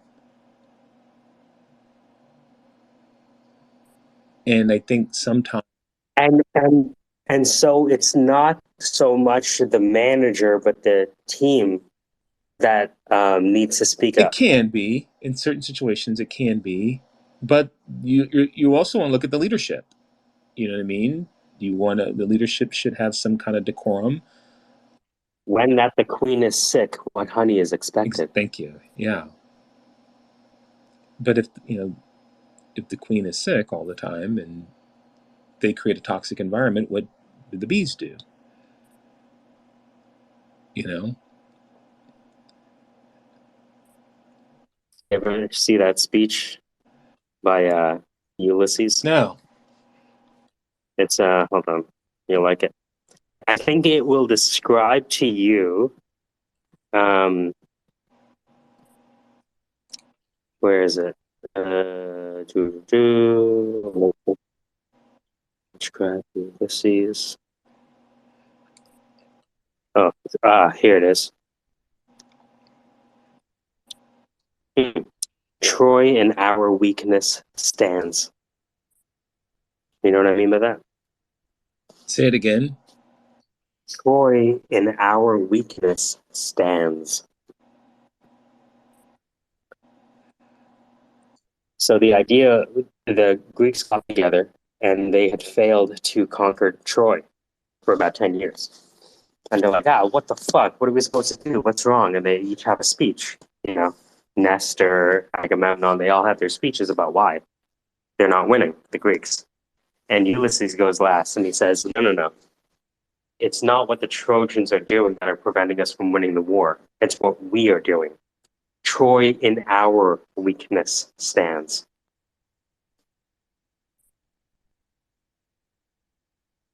Yeah, they keep repeating the same mistakes. Making the same mistakes, which is bad. It's said in that when the queen is sick, what honey is expected. So that's where the idea comes from, where it's like they're trying to blame the soldiers. And he's like, no, we have to look at ourselves. We're the problem. Let's start there. Yeah, I like that. Put the speech to the top. And that is, what we do and it's hard. It's not easy as parents. There are certain rules and guidelines that we have to do, model behavior.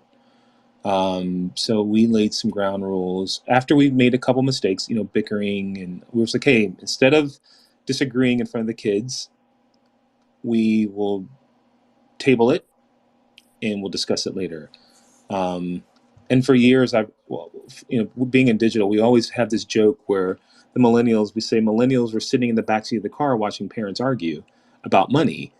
And and so, that's why they're such, they're better at money or why they don't have kids, or made the choices they made because they watched their parents argue. And so, we've learned, and it's difficult, hard to do. Sometimes when you're right, you got to bite your tongue and wait till 9 o'clock when the kids go to bed, and you'd be like, heavy whisper. You know what I mean? You got to get it out in heavy whisper. But the point is to model that behavior in front of the troops, in front of those, the kids, and it does work. They pay Zach to do it with adults. I'm sorry. They pay Zach to do it with adults. Oh my gosh, he gets paid for that? Jeez, Pete. Right, that's what the coaching is. But it's not behavior though, right? It's just kind of like right? It's just think about it. Zach's job is to look at your watch and tell you what time it is, right? To be an external person to do that.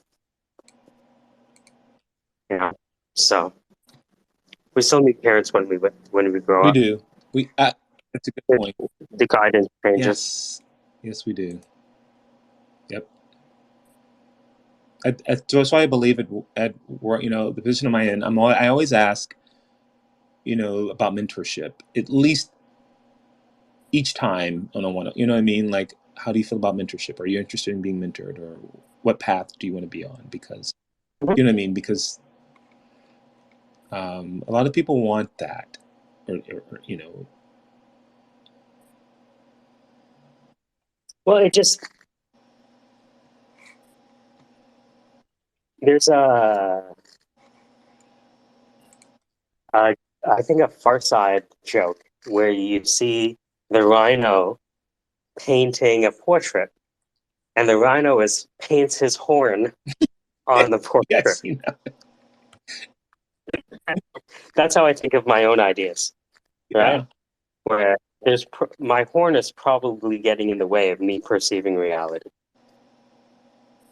So let me have some smart motherfuckers around.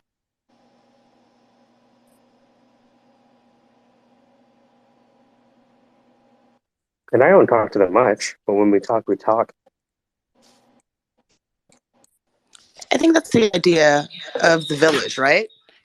Where you surround your kids also with smart people. Like, I am so thankful that I had my aunts and my uncles who were, able to show me things that my parents couldn't show me.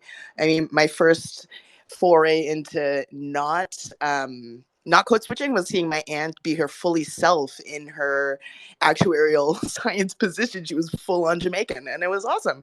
And those were lessons that I think were so important. So, you do surround your children with adults that are important and teach them lessons. I like that.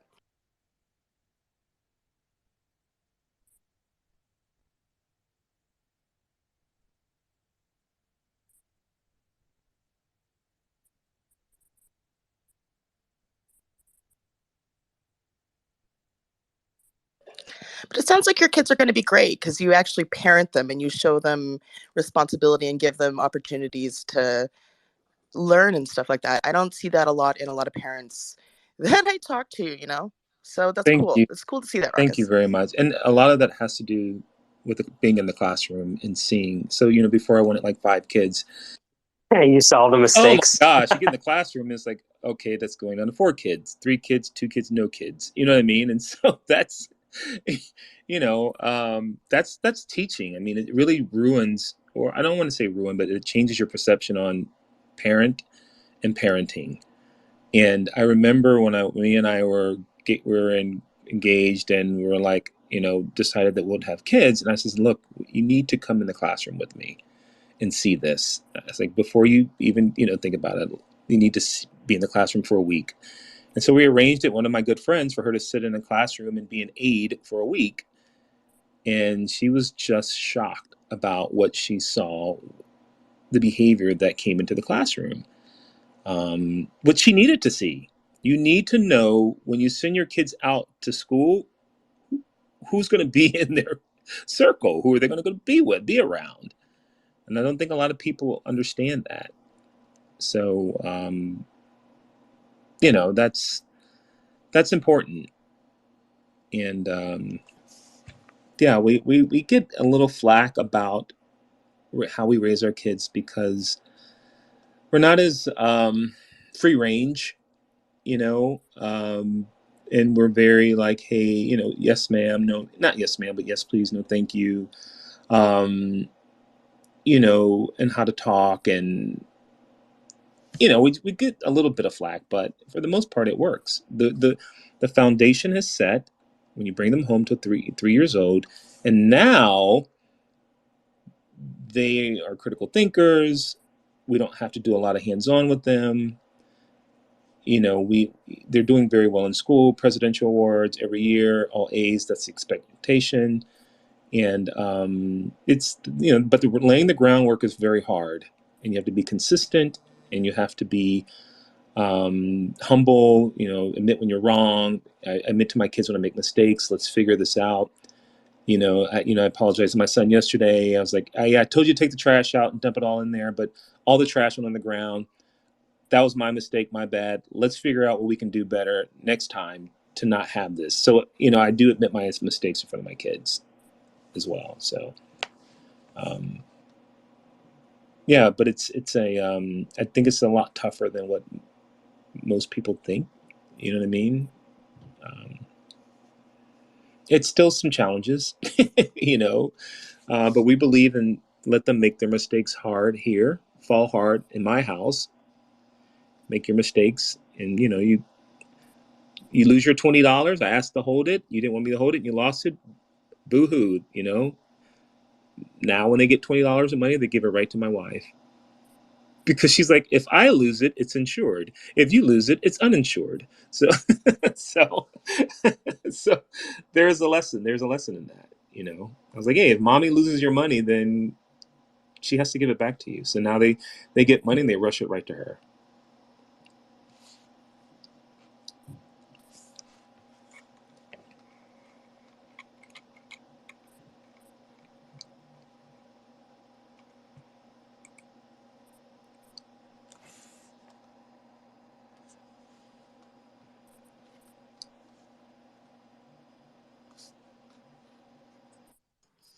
No, I like that. I really, really like that because I don't think that enough parents give their kids the boundaries and the lessons that they need early on enough in life. So yeah, you're getting flack, but your kids are going to be stronger and better off in the end for it. So kudos to you. Yeah. Kudos to you. Yeah, thank you. One of the things we don't do sleepovers. So we get flack for that. Why don't you do sleepover? You don't let your, like, no, we don't. You know how much stuff happened over at sleepovers that we hear about from our peers? It's like, absolutely not. They can sleep over here, but you're not going over there.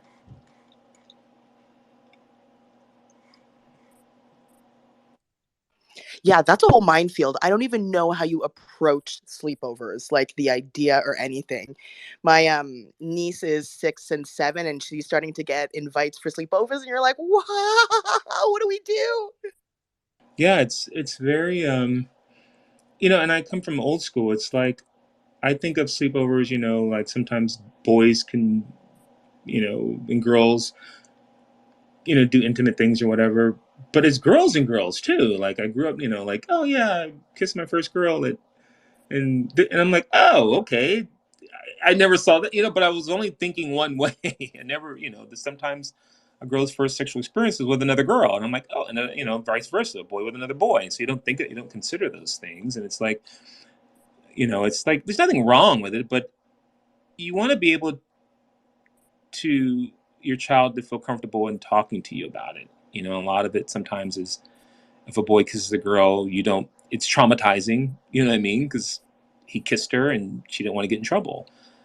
Same with a girl and a girl. And so, you don't want to get in trouble. And so we're very careful about, there's a lot of, gender issues that people have problems with and we don't. You know what I mean? Like we're very careful about, hey, that's the person's personal choice. And this is your personal choice. It's still your space, regardless of whatever you identify with. You know what I mean, male or female, and that's your space. And whether they're male or female or whatever they identify with, set boundaries. So it's just a lot going on that we didn't have to deal with, I guess, then. But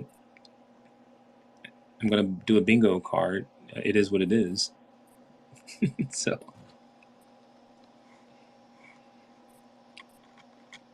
I Bingo. know. It reminds me of whenever we do like camp. It's like, all right, the boys are blue, the girls are pink. There is no purple or dark pink or dark blue.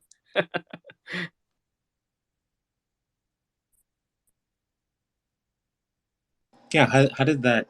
I don't know how we get into all that, but it's kind of silly, and but we progress. We're progressing, and that's a good thing. Some people are struggling with progression, but it's on them.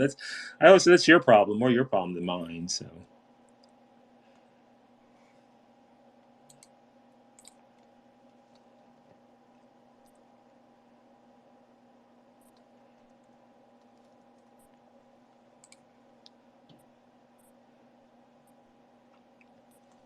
it's funny. We have this guy in our neighborhood, and he's a far right um, evangelical Christian, and just he was very adamant and stern in his beliefs until his son one day at swim, his son had fingernail polish on, and so I noticed that his son was wearing fingernail, which I was shocked. I'm like this guy is just so far right, just as a matter of fact. And I looked down, and he had his son's fingernail polish on, and so he softened. The dad has softened. The dad has softened his stance a lot. I don't think and so we have better conversations now about gender. So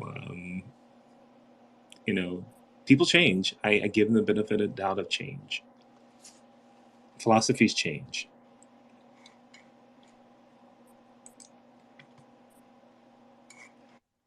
That's so nice that story went that way, because I guess being a little bit older, most of my friends have their stories go the other way, where they get in real trouble for stuff like that. So that's like really sweet to hear that of all the problems that we're having, we are moving forward as a society, no matter what I guess everything sounds like. Yeah. I mean, there are a lot more bright spots than dark spots. It's just what we choose to focus on.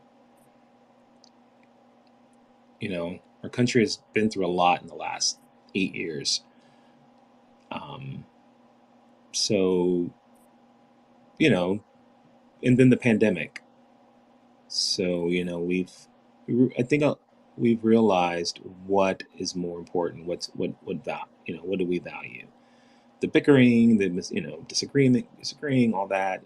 There's no value in that.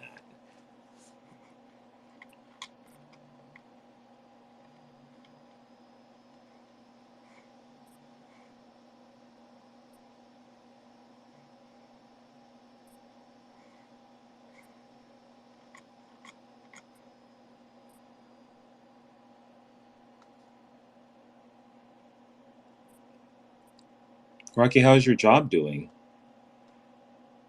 No, Sandra. Pretty good. Was putting out some fires yesterday, but I feel better today. What? They put you in the game? Yep. Third weekend and putting out fires. So What are you doing as far as well, I mean, they hired me. what kind of fires are you? So they work with a like a third party agency, and so like the agency works with like really really big brands. So like I'm talking like the Netflix e-commerce store, Pete's Coffee, and like some of these really large brands. And so like the company I work for like makes money, but they're not like Netflix level, right? And so like every request we put through takes like we need to schedule it like 2 months in advance. And so like, we've scheduled a campaign that's supposed to launch like this coming like Thursday night, and like it was delayed like 3 times. And then the stuff we got was like things were broken or not working or not like equal to the design itself. And of course, like some of it is like communication barriers, because like when you're communicating as a designer and marketing and development with like a third party, it's always difficult, right? But lucky enough, I'm good at it. So That's awesome. yeah. That's pretty cool. No, I mean that's pretty cool. They hired the right person. Yeah, it's cool. I like it. I mean, it's busy and it's like a little hectic because like they're a startup, so they're like kind of scrappy and not everything is like documented. But they're looking to like scale up, right? Like they want like FDA approval, they want to expand to different markets, and so I've talked to my manager, and it's like if you want to do that, then you got to start documenting things. You're not going to be able to scale up by just remembering things in your head and having to meet someone every single time whenever a new setting gets added or something needs to be like switched or changed. Because even things that I like code up, like I'm not going to remember what it did like a month or two from now. I have to write it down. Like I'm not big on like memorizing things I don't need to memorize. Always big on like taking notes and documentation, but it seems like they've appreciated it. So my managers, I'm doing a great job, and the team likes having me around because then like my mentality has always been like spend a little bit extra time, document things and make things clear so that like when you pass something over, like it's not coming back and you're not getting um, like poor delivery, because it's going to take longer. It's going to take way longer than the extra time that you put in. Yeah, that's always been my mentality. So it seems to work so far. Yeah, do it right the first time. Exact. That's same my position as well. So yeah, I took on a position that does pacing reporting in delivering the report for that control, because I know that it's going to be done right or wrong, and if it's wrong, then I can figure it out a lot easier than having it going through different departments. So completely understand what you're saying.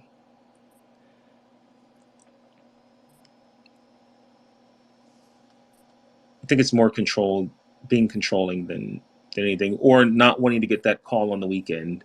The fire, the fire to put out or the dragon to slay. That sucks. Yeah, I expected it though. Like my manager's like, the campaign's coming up and then there's a big upgrade going on, but it'll be busy, but it's like nothing compared to the last agency I worked for. So What's different with this all, agency? What do like you mentioned, like the last agency? What's the difference? Is it more structure? Is it more organization?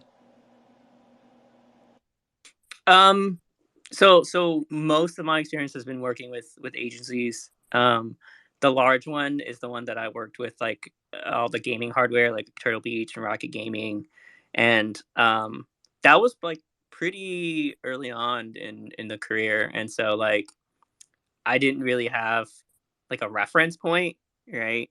And so like I came in and we redid like the Rocket Gaming site, and it went from like one store to like 10 all in one shot.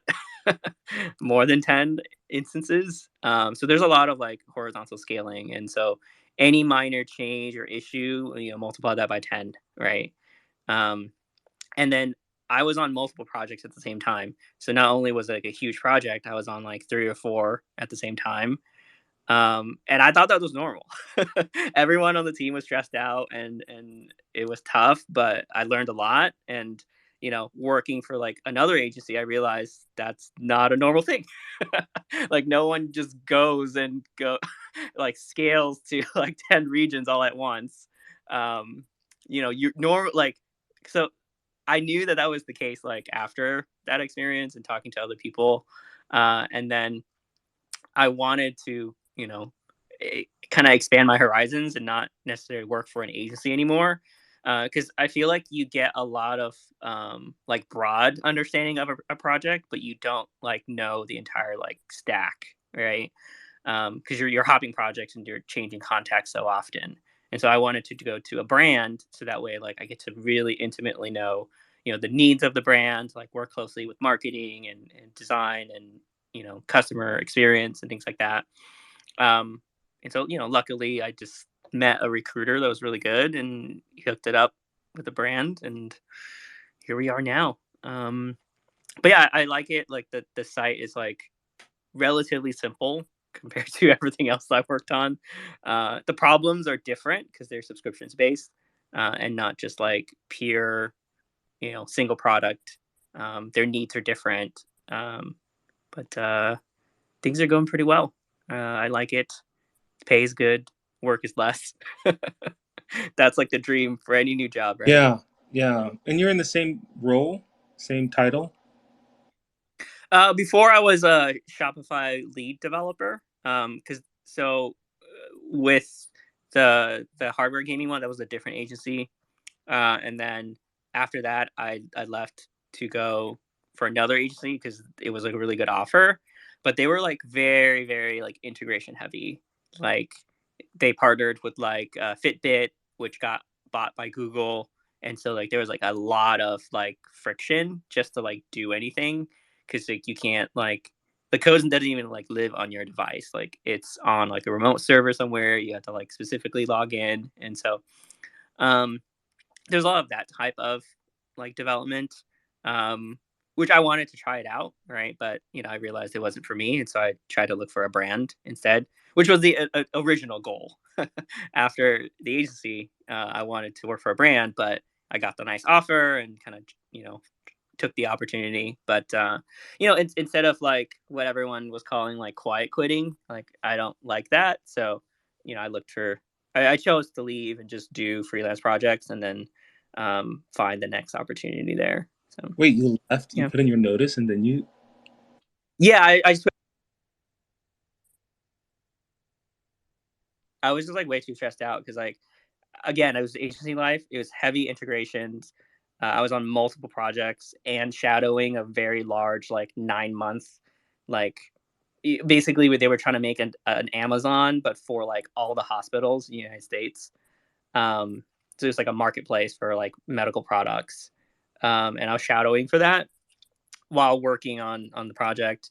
And then I was also getting trained to be like an official like technical lead, which is a lot of like writing, but I was like coding at the same time. So I was basically doing like two jobs.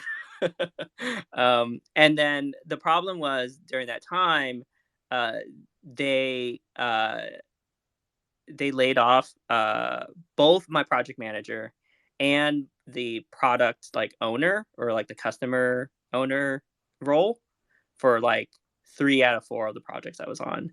Uh, so not only was I doing development, technical lead, I was also doing project management at the same time. Like me and the UX designer was basically managing the project in like Google Sheets because we just didn't know what was going on anymore in in Jira and in Confluence. Um, we try to make it work, and like you know, we got it like pretty much close to launch. But after that, I was like so burnt out, like I could not do it anymore.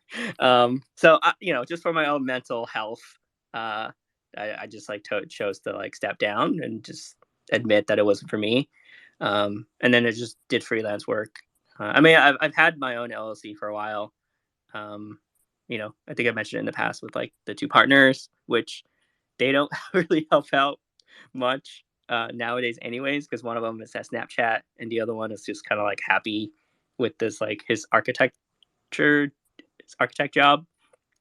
Um, so don't know what I'm gonna do with that this coming year. I might just kind of like what is it? What's the correct term? Not disband, but like officially kind of like stop that and then like rebrand because I want to work in like Web3 and blockchain more. And since I'm already mentoring the guys at Pigeon Pigeon DAO and their decentralized courier, and that's like, I think that's gonna go places. You know, I don't think it's gonna be like super huge or anything, but there's definitely a need for that in countries like outside of the United States and the UK. Definitely useful for the smaller countries. But yeah, I think the rebranding would be pretty cool. I can help them out, and we can kind of do some kind of partnership or something like that. I'm already doing it for free, doing technical lead for them and kind of mentoring the junior devs. So yeah, that's what's going on so far. So I'm sorry, so when you resigned or stepped down, did they try to retain you, or if you know, because you were leaving a hole, right? Yeah, I mean, like, I I think they could tell that it was like taking a toll on me. So I mean, they asked like, "Oh, do you just want to like take a break or something like that?" But like, keep in mind that like, there were layoffs, right? Like, I already noticed the trend that like, you know, their client base was not as great that whole summer, like that whole quarter. And then like things that were promised to me like weren't a thing anymore. Like there used to be a 401k match, and then there wasn't. There used to be a bonus, and then there wasn't. And so like I, you know, I saw a trend there. Um, and so like that with everything else, like I just didn't feel like it was going to be a good relationship like long term. So just chose to step away from that. Good for you. That's good. Yeah, a lot of my friends were like, "Oh, like why did you step away? Like, you know, you were getting paid so much or whatever." And I was like, "Not worth it." No, I loved hearing. I think one thing I learned from you guys and millennials is that mental health is a benefit, and that's very true. And you know, we struggle. My generation struggles with that. Of course, boomers struggle with that. They don't want to hear that, but I like it. You know, that's one of, you know, I don't mind saying, hey, millennials say mental health's a benefit, so go talk to them. You know, that's how I see. You know what I mean? Like it's, but I also realize that companies also realize that mental health is very important to employees. So thank you guys, your generation, for trailblazing, setting that. Yeah, and this new company is awesome because like they're in like the health and wellness space, and so like they provide like a nice stipend for, you know, just getting like, um either you want like a gym membership or go to like chiropractor or, you know, like massage therapy, all of that. So they promote that, and it's pretty cool. I just got their box of their product, which is like the supplements. I haven't decided if I wasn't going to take it myself or not yet. No, that's pretty cool, because I wonder how companies are going to uh, give perks to their employees. I know I've read that Google are getting rid of their perks. Facebook's getting rid of the breakfast, you know, the coffee, all that stuff. So, you know, people who work from home, what are going to be the new perks, or if are there going to be any new perks? And I think about what you said a while ago about equity in a company. Is that going to be a perk? You know what I mean? Is that going to be something to negotiate? So, you know, for people who work from home, what are you going to do to incentivize, you know, to retain talent? Yeah, I'm definitely gonna negotiate when the time comes after because I don't get equity until like after the first year, but that's also in like just after like annual reviews. So planning to make a big impact and then definitely negotiate some nice equity there. Especially if they're looking to get FDA approval, and of course, like I don't understand all the sciencey parts of it, but this company has some great partnerships, and I think it's going to go places. So I think the equity would be pretty valuable long term. I think like 3 years in, they also give like $1,000 to go on a trip or something, just like vacation. And then like you stay like 6 years, which is like forever for millennials. They give you a whole month of vacation time and another stipend to go on vacation. So it's pretty cool. It's the first time I've actually seen any company offer that kind They of do. stuff. They So give you a stipend for vacation. yeah, so on the 3 year anniversary, they give you $1,000 to go on. Like you spend it, and then they reimburse you for $1,000 after your 3 year anniversary. and then after 6 years, they give you a whole month paid PTO on top of the 3 official weeks PTO that's like given to you, including all the holidays and stuff like that. And then they recently added a thing where they take all of like Christmas week until New Year's off. So like that doesn't even count towards your 3 weeks of PTO. So it's essentially like 4 weeks at another company. So it's pretty nice. Yeah, and that's cool because I always think that if they give you it makes you not makes you, but it gives you time to produce at a comfort level that you're comfortable at. I think that's what I'm trying to say. You know what I mean? Like there's no pressure in producing. I think in fact you'll produce more because you're not being pressured to produce, if that makes sense.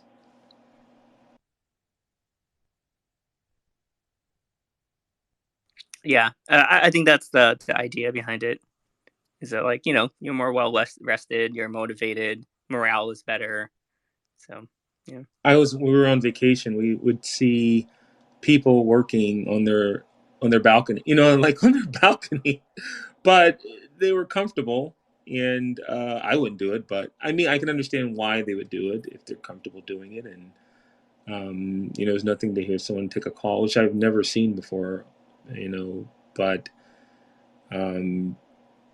I left my laptop at home. I was not taking it. I remember I was on vacation one time, and a truck ran through one of the buildings, and I checked my email, but it was stupid, and then I just closed it out of it very quickly. I was like, that's not my problem. So, like a landscaping truck ran through the building by accident. And I was like, not my problem. I hope everyone's okay, but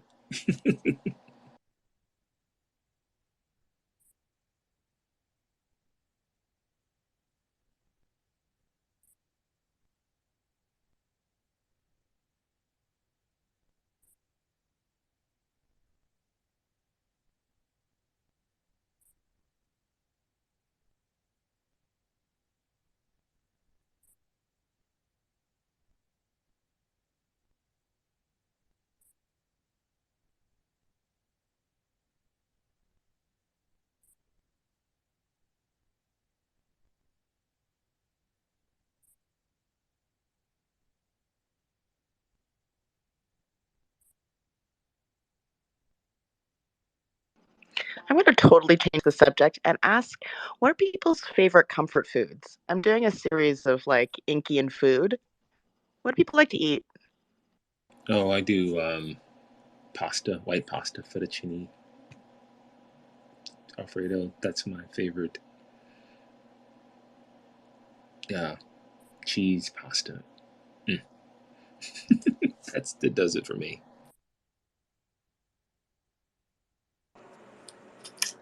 As a Vietnamese person, I think it comes down to pho. Just like some nice pho with like really nice beef or meatballs. Good I'm too. going to say beef stroganoff. Ooh, that's a classic Rockwell home fave of love. Lasagna, of course, mom's lasagna, and then that's another staple. I like a Salisbury steak. It's kind of an Ohio staple, I think. I don't know. Maybe Ruckus would know this, but Yeah, I didn't know. I mean, that's a middle America kind Yeah. of. We just got done working in the telecom mines, and we had to come home, and you know, kind of makes me think we should have that narrative of I was working down pretty hard down there in the old Bitcoin mine. We were down there for days, and we had a whole collapse. About 4 of us. We lost 4 nerds, at least one data scientist. But we're doing all right. The memes got us out, and Peter Thiel was there to hug us. He's different. Uh,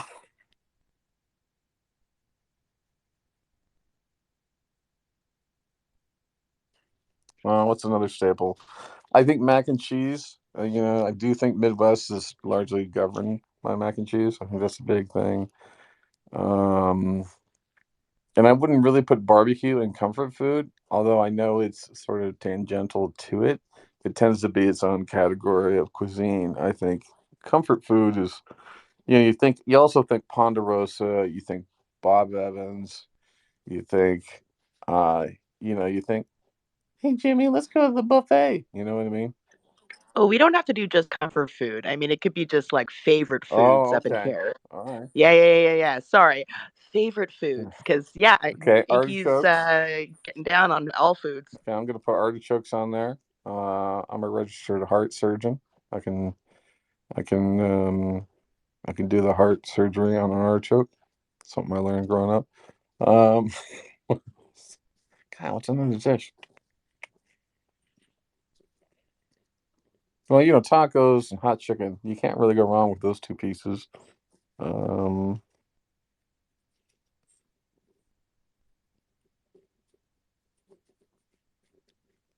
I don't know, Ruckus. What do you eat? I know you just. All I know is you go to the gym and you go in Target. So because I know your diet's really limited. You my know what I mean? my wife eats, their family eats a lot, so I eat a lot of Asian food. Bulgogi is my, one of the things my mother-in-law makes, and um, so I do eat a lot of food. We had KFC on Sunday, and it made me sick. So I was like, I haven't had KFC in like 15 years, and it dawned on me my kids had never had KFC. And so of course we get the mean eye, like, how dare you not give your kids KFC? And I'm like, well, it's shit, you know what I mean? Who eats that stuff? But so we had KFC. It's delicious. It was really good, but boy, whole bottle of Pepto with that. Um, but we have this Asian barbecue places that are popping up down here. I like, called or Asian chicken, Asian Korean barbecue. And one of them is CM Chicken. I don't know if you guys have that. It's a chain. And then, We don't, but Korean barbecue is the best. Oh my God. do you guys have that? Where you cook it yourself, like the tables? Yes. Yes. It's so good. Yeah. So that's pretty big here too. Surprising, but it's taking off. So I like that stuff. That stuff is good. I guess once you start eating, your palate changes. You stop eating the bad stuff that's bad for you. You can eat, you know, and again, like, you can credit that to the millennials because you guys eat a lot cleaner than, the older generation. I think. I have a friend who works in Kroger, so he's an executive in Kroger, and you wouldn't believe. I don't know if when you go in the grocery store, have noticed a lot of the fresh food that has creeped in over the years, and the fresh packaging and how to package this. If the reason why it's expensive, because it's expensive to package fresh food. My sister-in-law works for a cannery here, and it's just to hear how they have to, I guess I don't want to say process, but can it and package it to keep it fresh is very expensive. So that now I understand why it kind of costs, because the process is expensive. And the restrictions are crazy. My family makes Jamaican patties, and my uncle had to completely change his recipe because of all the restrictions in New York, and so the recipe's changed so much since Jamaica. Yeah.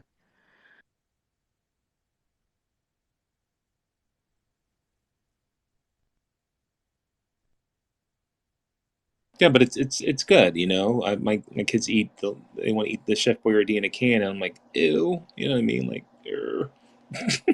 that's it's good, but it's like, you don't have to eat that if you don't want to. We've got better stuff.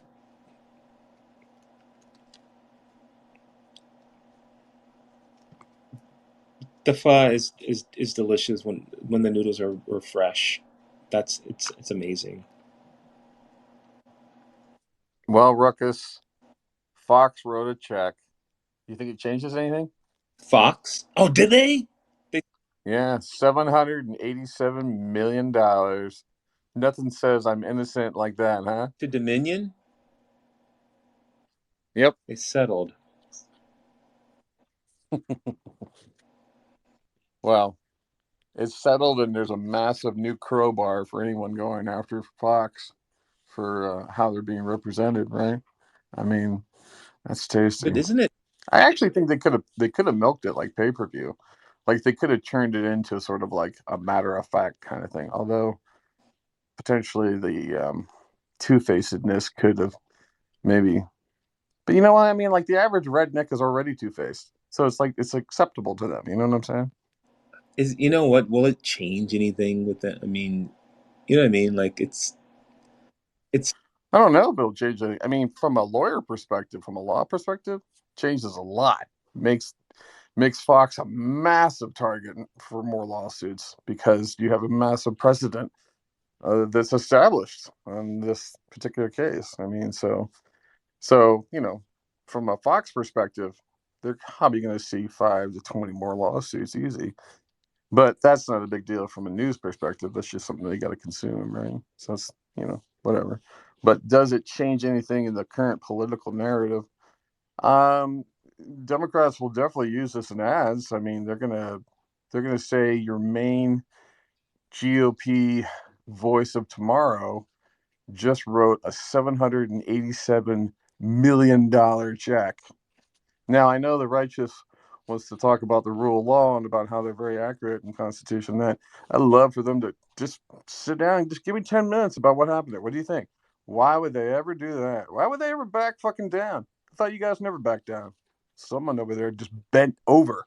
You know what I'm saying? Someone just agreed to bend over. So I think that could be used. It'll definitely be used by like the far, far, far left. Fuck yeah.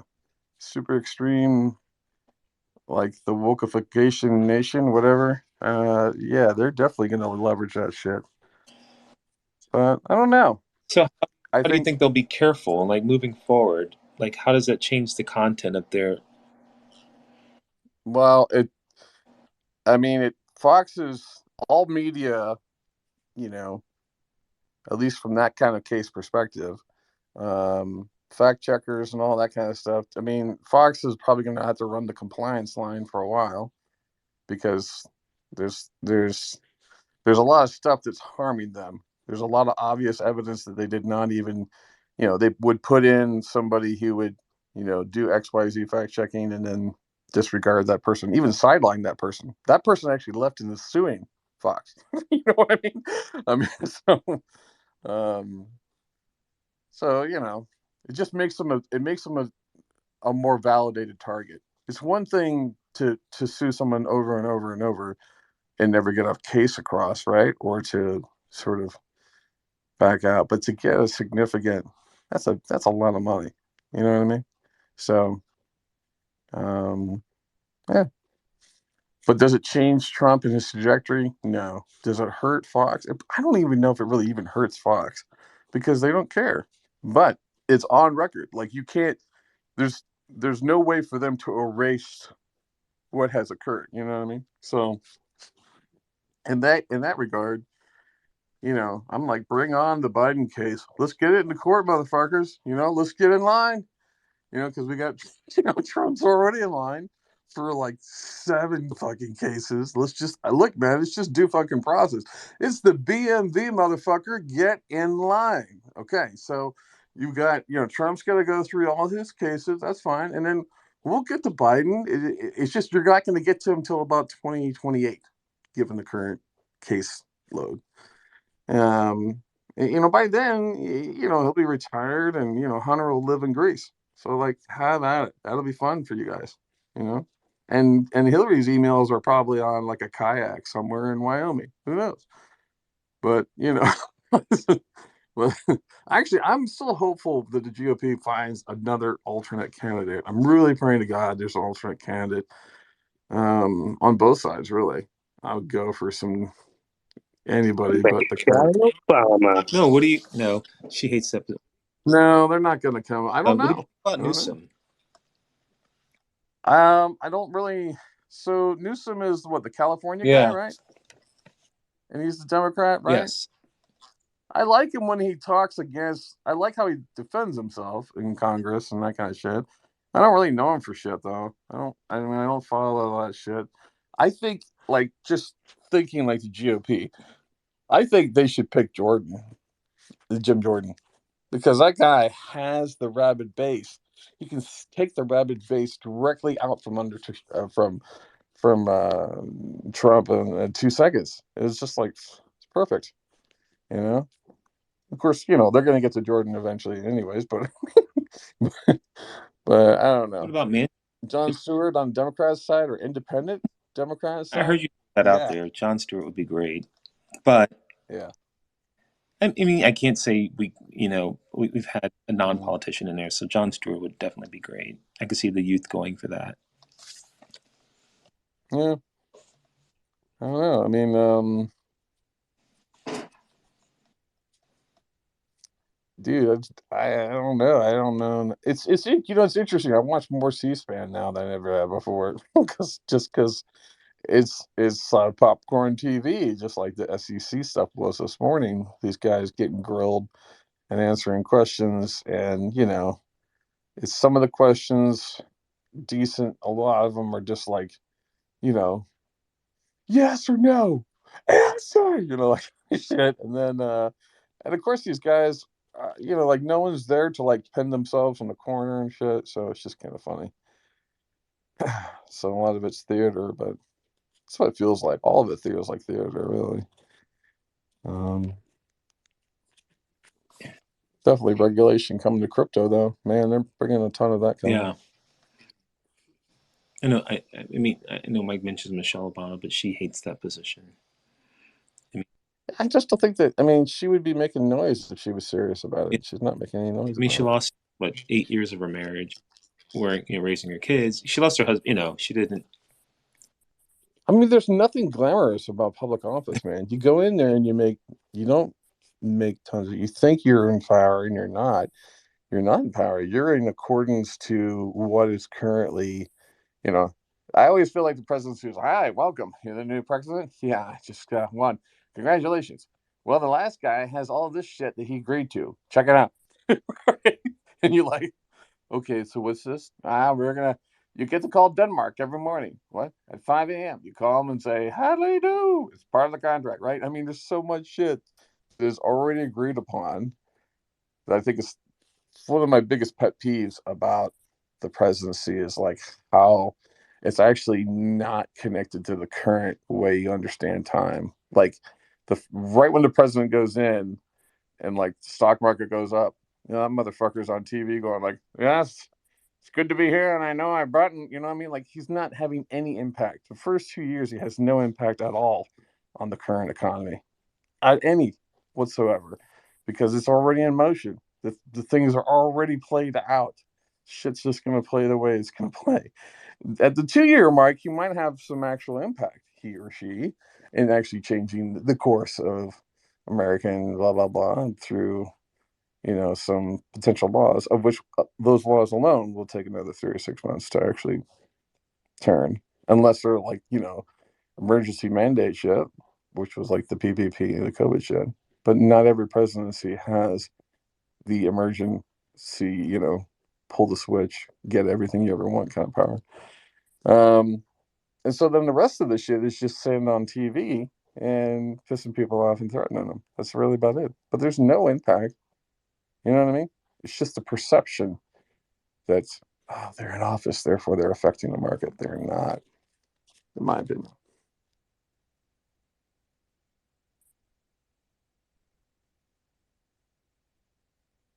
Yeah, I think we're in interesting times. We've made a lot of strides that we shouldn't have made. Other countries were. I have friends in England. They says you guys have really covered a lot of ground that we didn't think you'd cover. So you've pivoted a lot quicker um, than expected. So that's exciting. Going from what we did from Barack to Trump to where we are now. We've aged. It's been a roller coaster. So, um,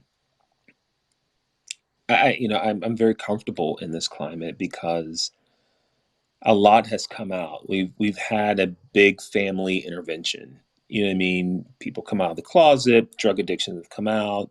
You know, I mean, we've really got the laundry out. And now it's like, what do you do with it? All this information, everything's out. What are you going to do? Well, again, I'm looking to the youth. And my dad gives me the sermon about the pig and the python. Give it to me like before pandemic.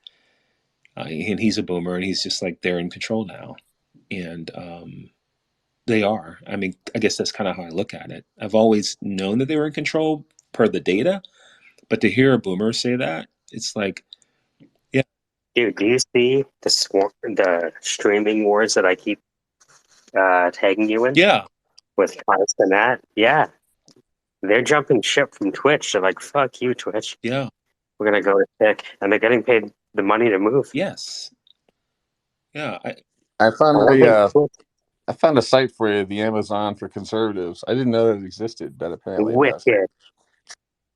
The bullets are on sale. You know, tiki torches are free with purchase. I Buy 10 times and we'll buy you a ticket to Thailand. Free shipping to red states. If you say you want to purchase as a Democrat, they just send you to like pedophile.com. I don't know what's weird. And then there's a link for Amazon. I want to say I do think it's, and maybe Funny enough, no books. I do think it's sad. You following that? Did you see that thing with Whitney Webb? No, just me. I do think it's sad that, and I don't want millennials to put a lot of emphasis on money, but if it comes down to that, that's going to be like everything's money. You know, everything is. If it You're happened listening. today, if it happened today, I probably didn't see it because I was actually working today. You're listening to the Rockalog. That's right, the Rockalog. Are you a conservative pollster and want to get a Whatever. finger on the pulse of the swing voter? Whatever. That's why you created the Rockalog. If you want to hang out with Ruckus, press 1 now. Whatever. If you want to hang out with some conservatives and complain about the new Dominion ruling, press 2 now. If you'd like to join the WEF, press 30. Alec, can you go hit Mike for me? I know you're there. Are you close? Can you hit him? Can you like?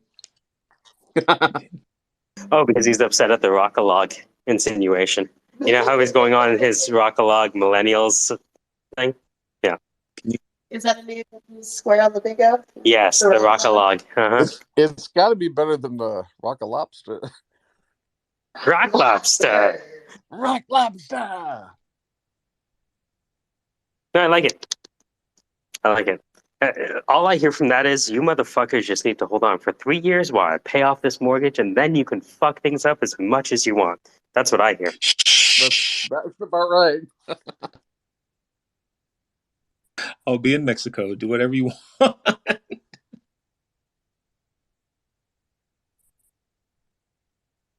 You know, politicians are like 4 more years. Ruckus is like 3 more years. Just 3 more.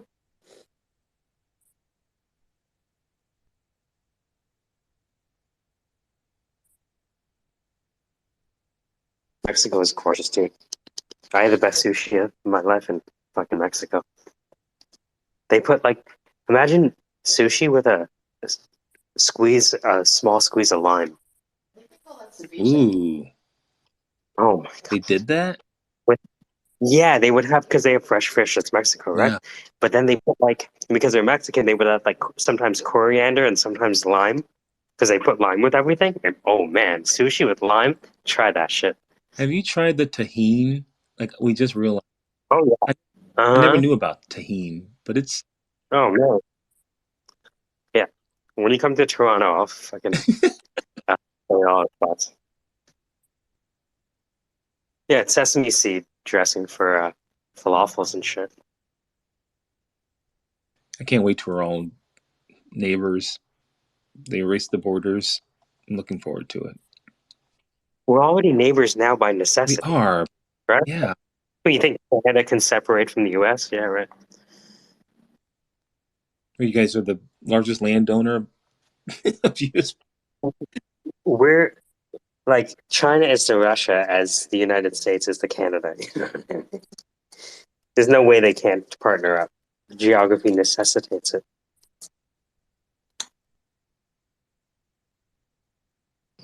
Plus, it would be real awkward if they didn't. Like, really, really awkward.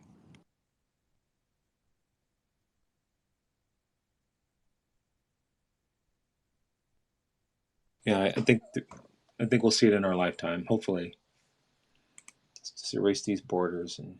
I mean, to be honest with you, like from a trade perspective, like we're already very intertwined, right?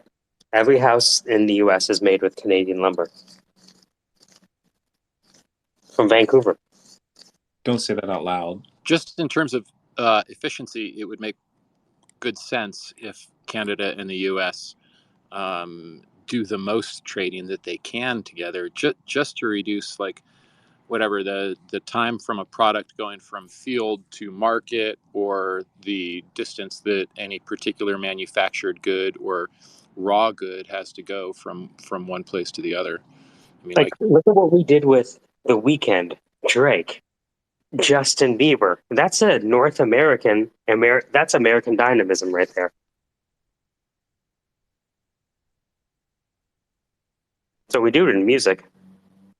well, there's a big creative pipeline from Canada to the U.S. Mm-hmm. We take a lot of your artists because they got access to a much bigger market down here. So Yeah, nobody cares if you're Canada famous. some of them end up getting big enough that they go back to Canada, but that doesn't seem to be a strong trend. No, you graduate from Canada by entering in the U.S. That's how they did it with the Waterloo software engineers, right? Chamath is from Waterloo, and Waterloo's maybe what, an hour from the border.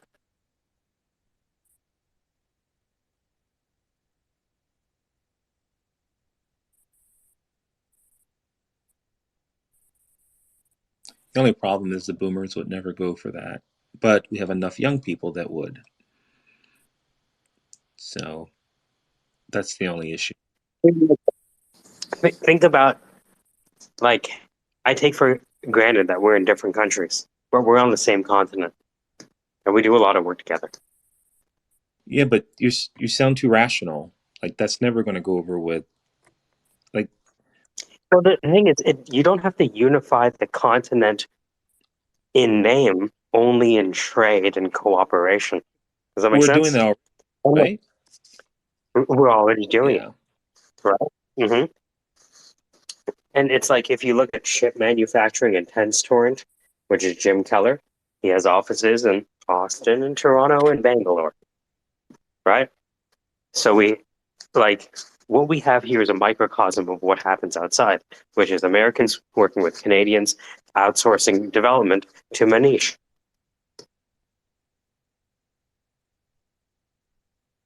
I'm here for it.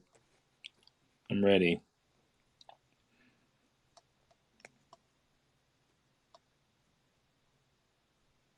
Yeah, I'm about to release something with Manish in the next few Are weeks. you? Yep. I've been working on it for the past couple months. Or is it software, or what are you guys doing? I heard you talking about that yesterday when I tuned in for some music and chaos. There was like a lot of weird audio stuff going on. Yeah, there was. Yeah, I've been I teach math and music, right? And so when we wrote the book, I looked at the book and I'm like, okay, the book is nice, but how do I express everything that I want to communicate in one screen? So I started learning HTML, CSS, JavaScript with ChatGPT and created it on my own. And then I was like, yeah, I do not want to learn mobile development. Manish, if you handle mobile development, let's chop up this money.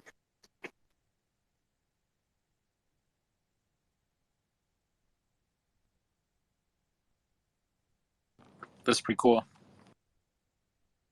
Yeah, Manish knows what he's doing. You know that guy worked for Coke, Koch? I didn't know that. Yeah, man. And before that, it was No, honestly, most of the times that I've been in the space and he's been in, he hasn't said a lot, and when he has, it's like just yeah. been pretty infrequent. So I don't have much of a read on him yet. Yeah, he does sign language on a keyboard. That's how he communicates.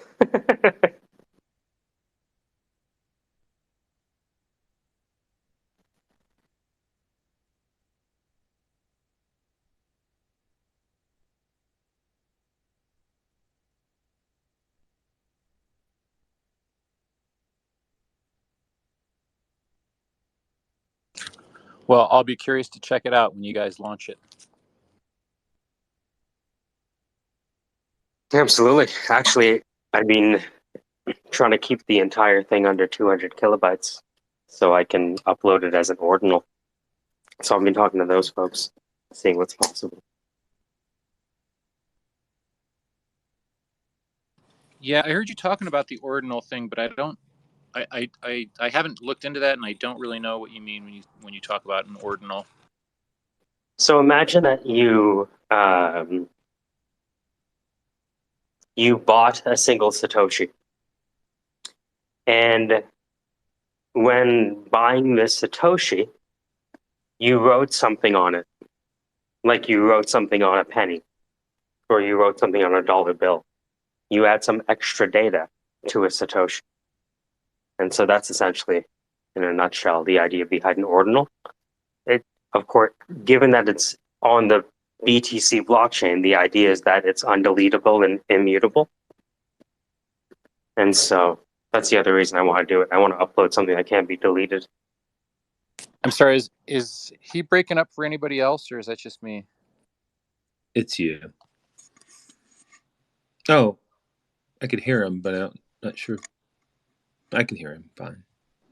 Michael, yeah, I'm sorry, I didn't catch that last bit. It sounded like a Satoshi that you can kind of convert almost to an NFT, if I understand the broken audio correctly.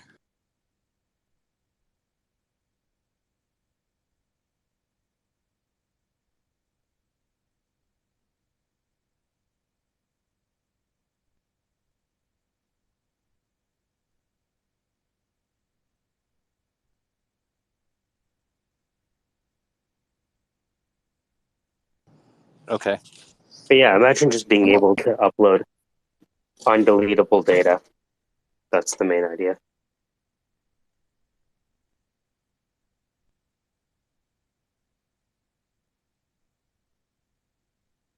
But when you upload that data, you basically attach it to a single crypto entity, like you said, carve it on a penny or whatever.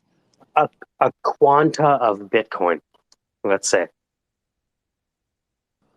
Okay, so is that am I like totally off base by feeling like that's taking a fungible Satoshi and turning it into a non-fungible Satoshi? That's the idea. That's precisely the idea. Okay, cool. So right now, when you create an NFT on OpenSea, where does the image get saved?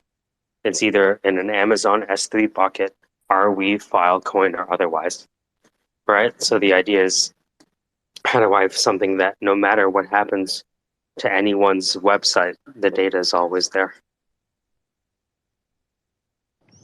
Gotcha. Okay, yeah, that's pretty cool. But obviously, like, that's super high level. The devil's in the details. So I'm gonna create an agenda for ordinals, and hopefully you can walk through everything. Yeah, that's cool though. I mean, like for me, I've described the way that I think as a bit of a spy satellite. So I first need to kind of be able to get things at that high level, and then once I can understand what the high level is, I'm pretty good at being able to drill down into whatever details I need to be able to understand it more.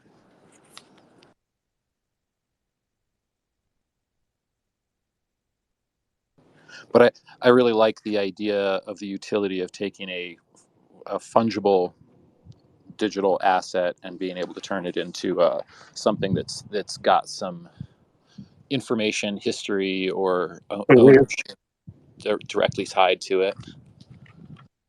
Not everyone's happy about it. They describe it as drawing graffiti on a dollar bill. So not everyone's a fan. I don't think they like the idea of changing something that is fungible to non-fungible. Well, I mean, I feel like it's a little bit more like the fact that we actually do have serial numbers on dollar bills. And how dare you? And then if you need to, you can track those serial numbers. With I mean, like that whole thing where, marked bills or whatever. I mean, you if the FBI is involved in, let's say, some theoretical situation where they hand off a bunch of cash to some kidnapper in order to pay a ransom. Okay, well, like they can throw in a bunch of bills whose serial numbers they know, and there's a certain real utility to digital currencies, which is that that kind of thing can kind of automatically be built in. And so I kind of like the idea of being able to go ahead and draw your graffiti on any particular bill. I actually at one point I worked as a valet in college, valet parking attendant, and I would get paid in bricks of $1 bills, like under the table scenario. So I took all those bricks of $1 bills and I would write a single letter in a specific place on each of those bills. And then I'd deposit some of them and use some of them for just spending cash or whatever. Just in like a whatever curious idea to see whether any of them would ever come back to me.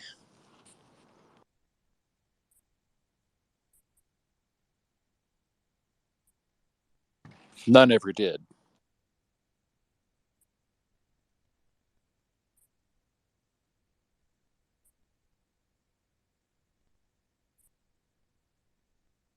That's interesting. I never thought about that. But what if one does come back that's going to be creepy, right? Or draw a mustache just on Lincoln's face or something. Put a beard on him. I don't know. It's different. Hey, Dan and Michael, you guys both signed up for that Lang chain thing, right? Did that happen already? Did you guys start that already? Finish it already? Which thing? What are we talking about?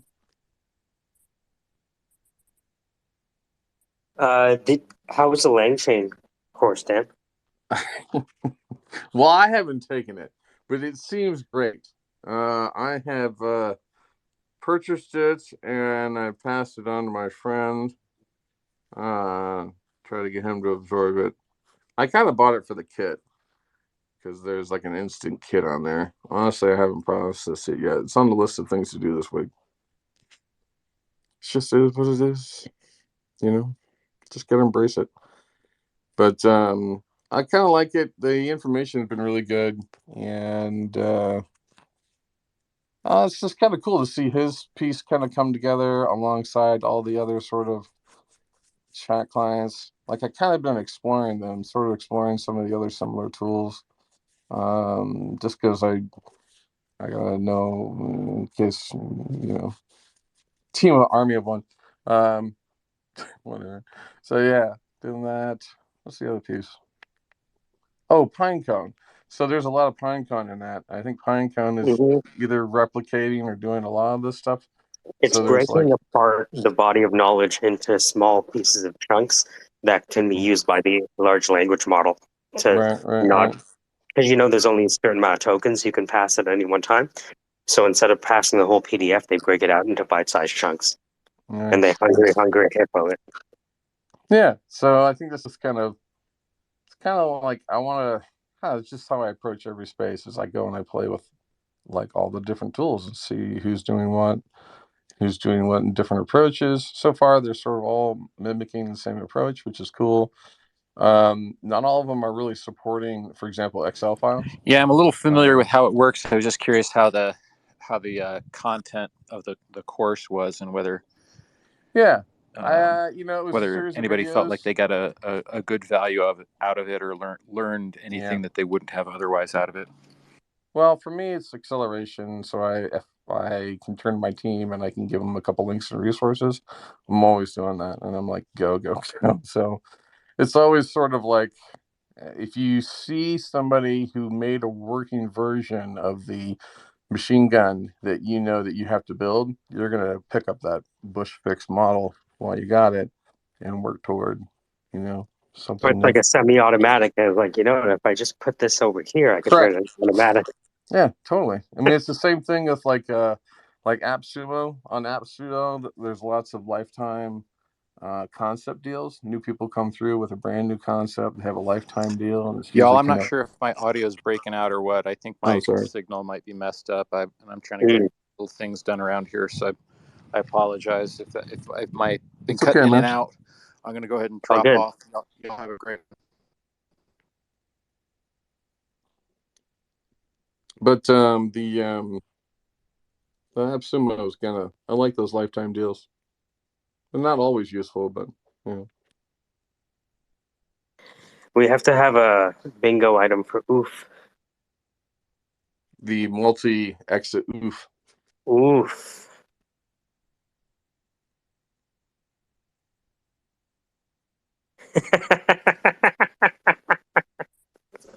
No, just the oof. And, like, you can get 2 bingo cards in one. You can get oof and unnecessary goodbye. You ever think about that? Like, The it's not- unnecessary goodbye. I love that. I have that on the card. Hold on. Oh, I have. Oh, reflect on me.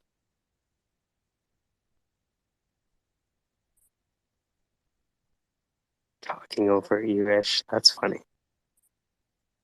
Right? It is what it is. Let's go, sheep. Hold on, broken.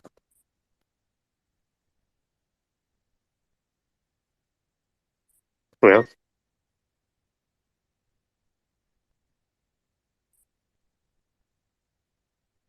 nice. You should post it.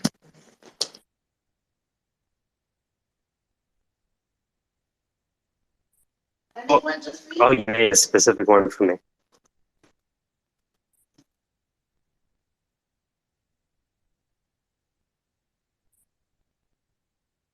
I don't do things. I'm completely original from show to show.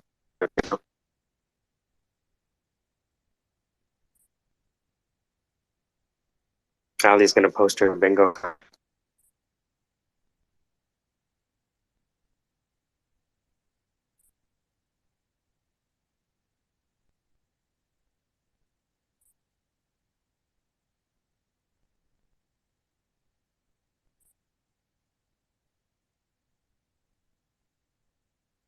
What's for lunch, Dan? It's almost there. I had the hot chicken. That was good, but this just in. I have returned to previous all-time highs in weight. It's not good. So we had to go back to the hospital. That was the only other place I was able to lose weight as well as I got. No, I'm just kidding. But I am going on I don't know. I'm gonna try a couple of things. I'm gonna try a little bit of hypnotherapy. Because I've always wanted to try that. I'm gonna try some of that, and then we're gonna try I'm gonna try moving more, and gonna do a lot of swimming coming up. So I'm looking forward to that.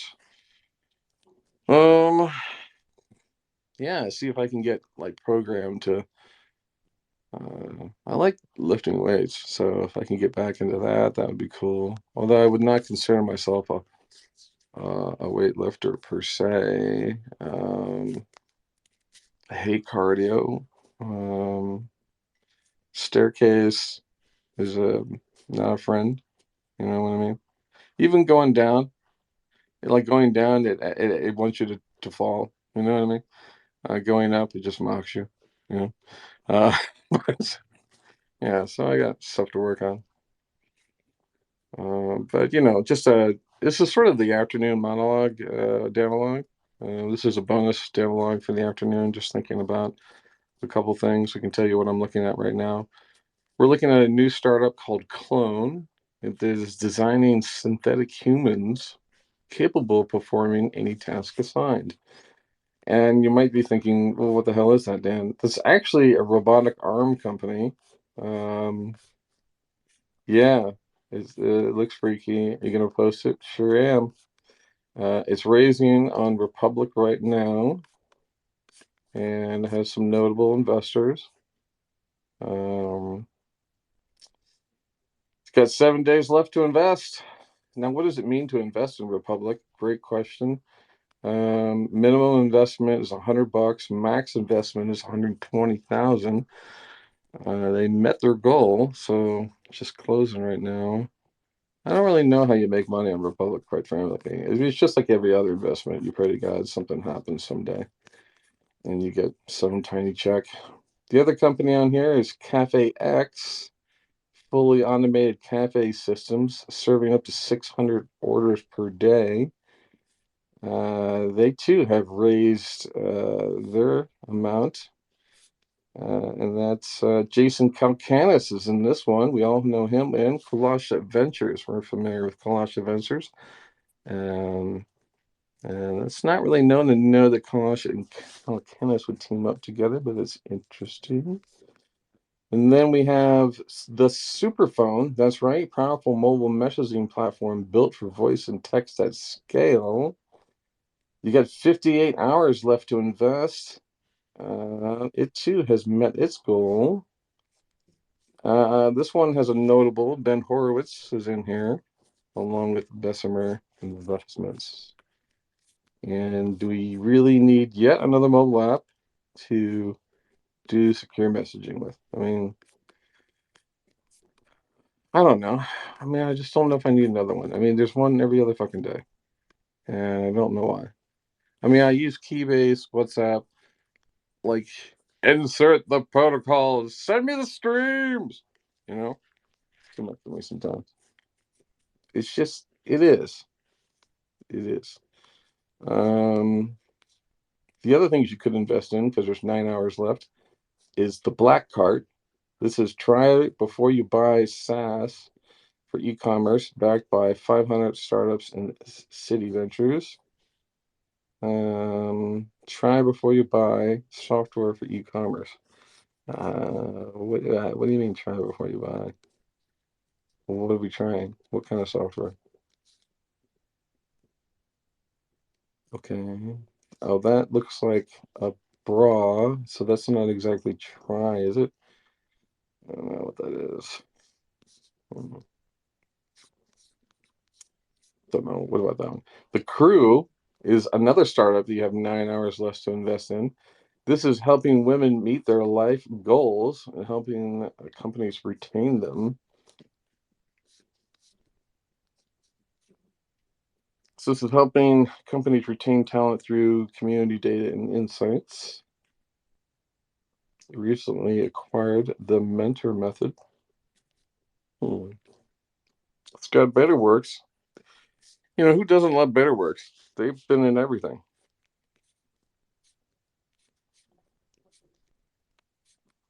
But everyone knows right now that women are a very, very attractive design target.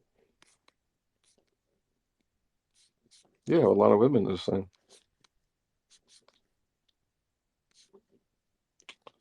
I guess I imagine algorithm matches 8 employees in a circle based on their level, demographics, and goals, or their crew.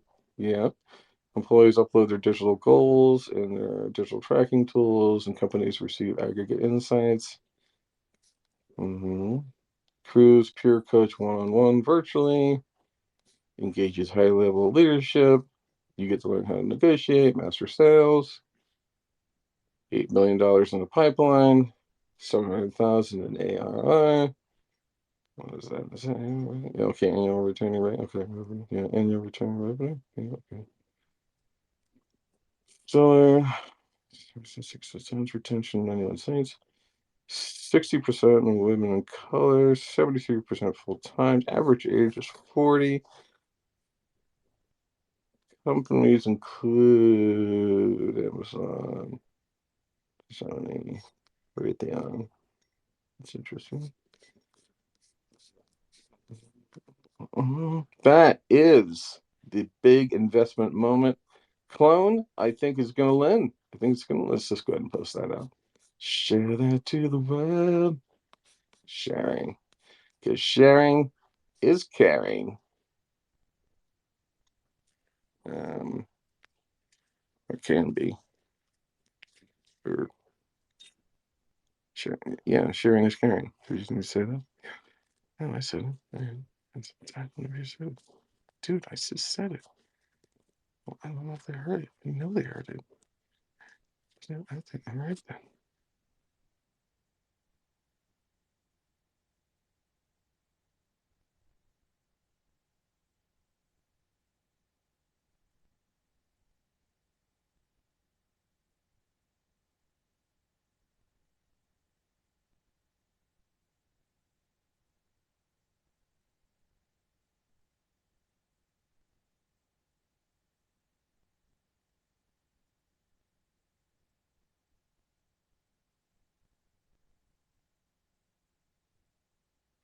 Okay, so that animation tool is addicting. Really enjoying that. I really love doing like the character voice with the character when I see it.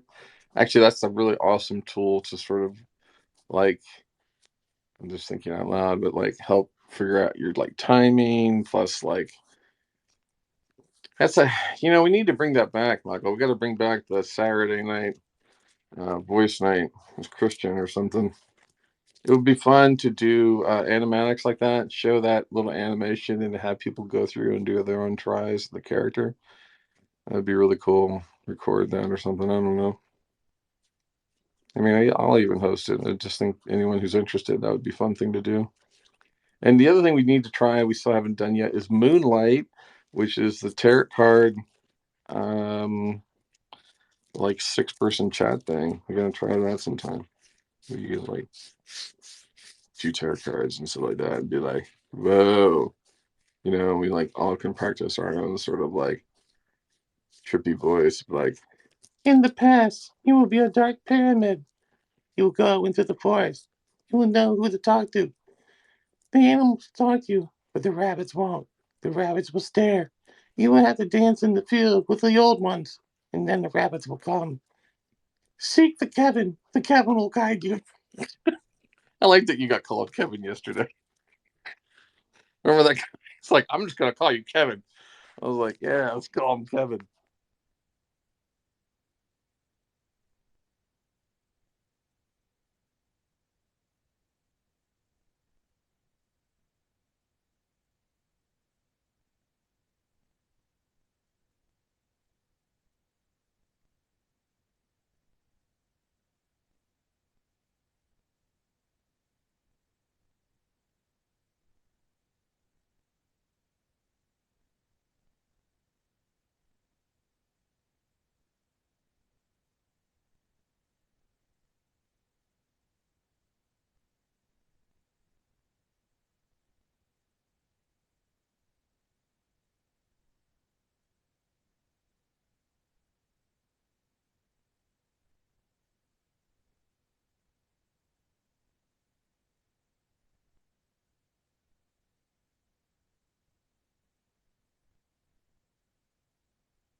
Food is so hard to incorporate with an octopus.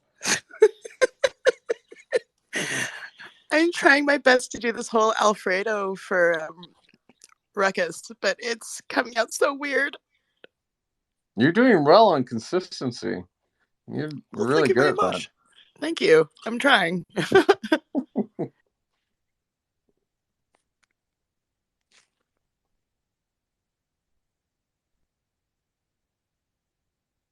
I keep getting bowls of like turquoise colored noodles, and it's so gross.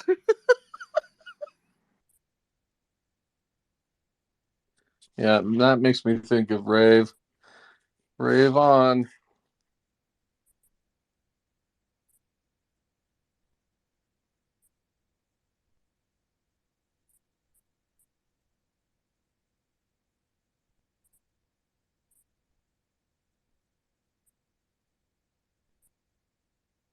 So, what inspires you, Dan? What do you mean, like art wise and stuff, or just? Yeah. Hmm. Um. See, when it comes to like art, I think it's a mix of like. I always like to try to get something 3D in the shot. I have a thing for like.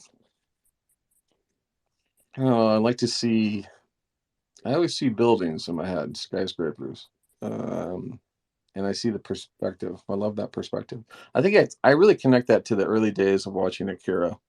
Akira just had such an impact on me in terms of like the aesthetics of things, um, the detail. You know, that artist was just obsessive. Like he could draw a billion lines on like a toaster. It's like Jesus, like it doesn't need it, but he would do it, right? Um, it's not so much that complexity. I definitely like. I'm always trying to like express a couple themes. One, I'm always doing like strong feminine theme. Just always done that because I don't know what it traces to. I think a lot of it traces to kind of growing up. My friend at the strip club would always talk about me as being the corduroy boy. Went to church, had corduroys, right? Where he's like, he would laugh at me. I bet you got reversible, Stan. I bet they can survive a storm. That's what he would tell me. And they were. You could like reverse or whatever. I don't know, but just something about that those experiences on that feminine side through the art and expression that you find in anime, which is it celebrates the feminine a lot, really. Well, of course, the Japanese culture expresses it in different ways. It's almost sort of timeless. It's like I'm a super romantic, like deep down, and I like I love anime for those stories of the height of sort of getting the courage to sort of find the one, and then you get the one, and then at the same time you have the storytelling of having that ripped from you, or at a loss, or you can't have it or forbidden. I don't know. Anime just gives you so many cool universes to play with, and I had that growing up early. It wasn't just playing from the video games. I just really got into the story stuff. So I was always creating, always making, and I'm obsessive about making. Like if I'm not making, probably not doing well. You know what I mean? Like, like it's one of my first indicators of like, are we happy? I don't know. Have you made anything recently? Yes, I have. Okay. You know, um, inspiration. I love the Death Note dark side of sort of the dark comedy goth side of anime a little bit. Mecha, of course, big mecha fan. That influences my art pretty heavily. Anime does, and then I love the sort of the abstract, extreme styles of sort of like folks like John Woo or Kongai. A lot of Chinese directors, they just they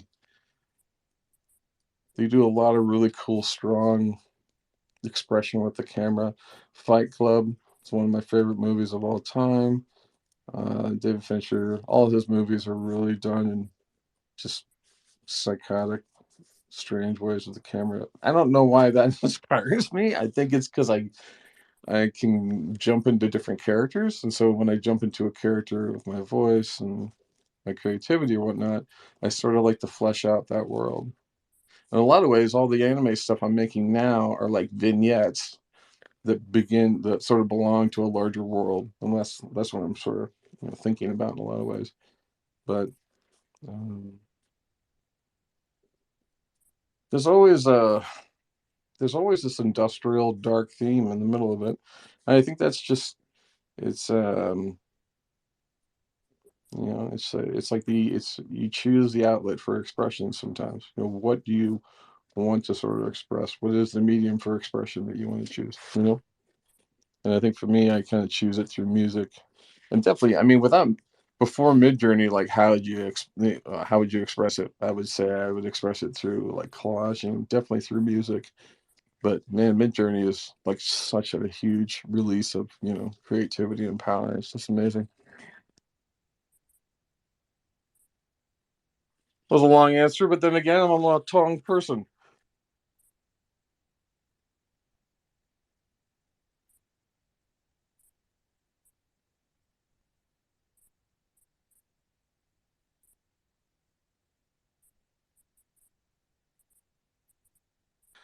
All right, Mary, you have an announcement? Go ahead. I am having half a snoop. Right, she's having a half a Snoop. Well, I might have the other half then. That way we can do a Snoop together. We just shared a Snoop. Yeah, sweet. For those of you who are listening, that is a gummy. That is right. Looking forward to the new creativity. Although it's probably going to be delayed. So, you know what I mean? What do you think? About 40 minutes in? Yeah, probably. Yeah. That is a big gummy. Jesus.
Lily, what's going on?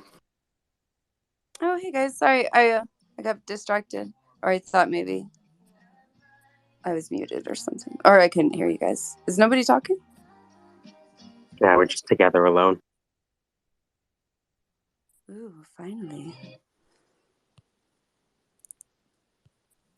It's kind I of don't think windy here, and it always messes with my like eyes and stuff, like allergies, I guess. I think I'm allergic to humans. so. You say that, but you have quite the following. I don't know why that would play a part in any of this. I don't follow anyone. I No, obviously. I'm saying you have a lot of people that follow you. Oh, say it again. You have a lot of people that follow you. Oh, do I? So, What is yeah, it? so you must be leaving some sort of impression on people. Ooh, did you stalk me a little?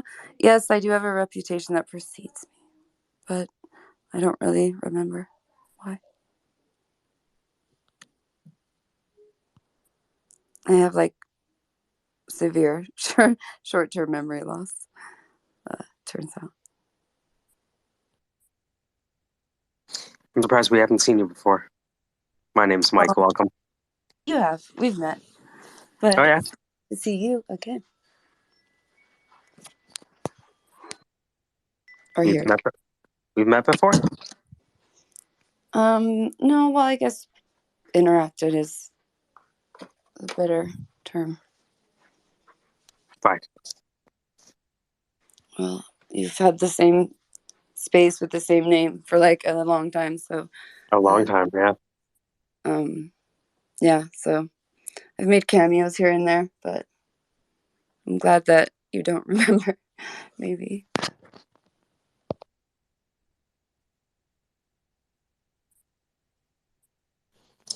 Welcome to the Syndicate, Lang Chain and beyond.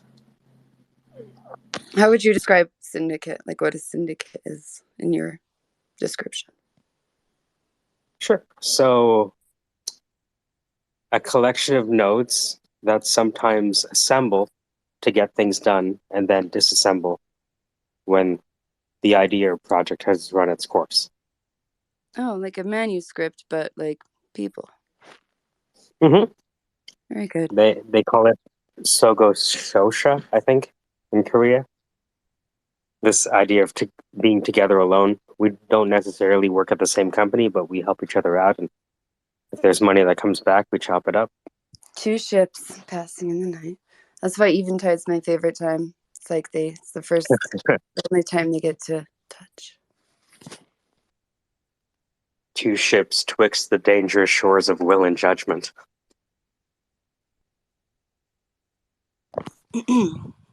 Exactly. Yeah. Well said.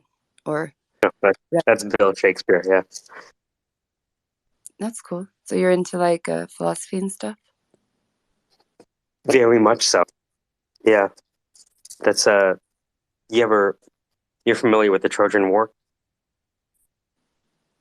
Yeah, I had history classes, sure. Mm-hmm. So have you ever read Troilus and Cressida? No, after like the Republic was dismantled. Okay, but no, yeah, indulge me. Yeah, no, so the Shakespeare wrote a play about the Trojan War, and that's where that was from. They were having an argument of whether they can stop the war by giving up Helen. And one guy was arguing that the Greeks were going to either die or win, and that it was past just giving Helen back at that point. Oh shit, like Joan of Arc, but copied or not copied. Cool.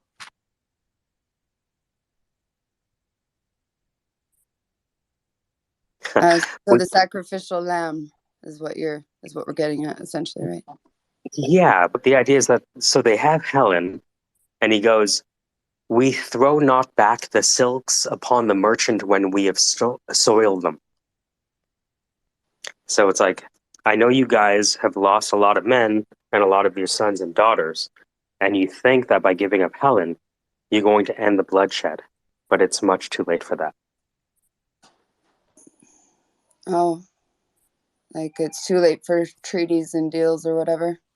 Yes, exactly. Time marches on. Can't go back. What'd I miss? Allie got bingo. Allie, you got bingo again? You're good at bingo. Ooh, good. Congratulations, dude. How random. It's not really random. We have a bingo card game that goes on in the space. You should play. It makes the Syndicate time too a lot of fun because you're just listening and looking for all the clues. You almost made it through that sentence convincingly. Good job. Eve, I've missed you. Oh, I'm so enlightened to hear that. I must have had some type of impact. I regret to inform you, I don't remember. Wait a minute, are you the lady who brought out the best in Ruckus? What? Who are you talking to? He's not talking to me. Lily, I'm trying to remember when we interacted. I'm trying to think if it was about the Korean representation, if that's somebody completely different. He's implying that there could be a connection that you may be known as somebody in our group that we call individual number one. That being a person who may have sparred with Ruckus. Is that what we're implying? Mm-hmm. Yeah. So I don't know. I mean, I don't think she's number one, but I'd like to think I have a good memory. Yeah. But maybe I'm wrong. Hey, Dan, do you say it wrong on purpose? Say it wrong on purpose? Okay. Are you judging somebody's free speech right now? Let's try harder. Let's get interesting. Dan, do you say GTP on purpose?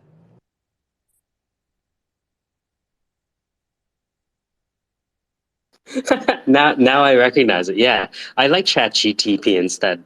I think we should change it. All right, guys, it's changed. Be bad, dude. All right, it's changed. But I want to know if he does it on purpose.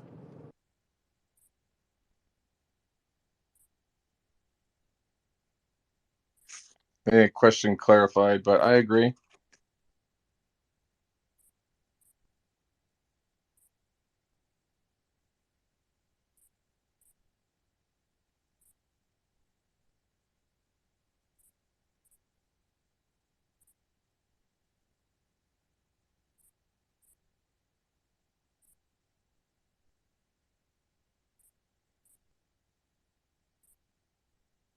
Well, that was almost getting interesting. I wonder who kiboshed that flame. It was you, Lily. I don't know. That was projection. That was just so everybody knows, like psychologically wise. You know, Dan, were you here when Moth came in?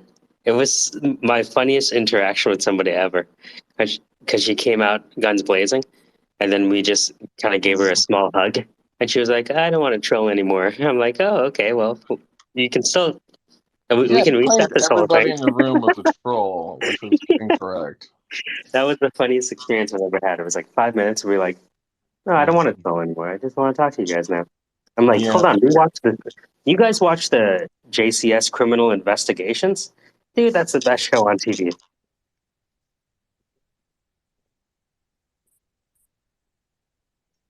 I'm surprised those people do that without their lawyers. You know, what's up with that? It does seem kind of crazy. Maybe then it would lead, me to think that if you have nothing, then you have nothing to lose, right?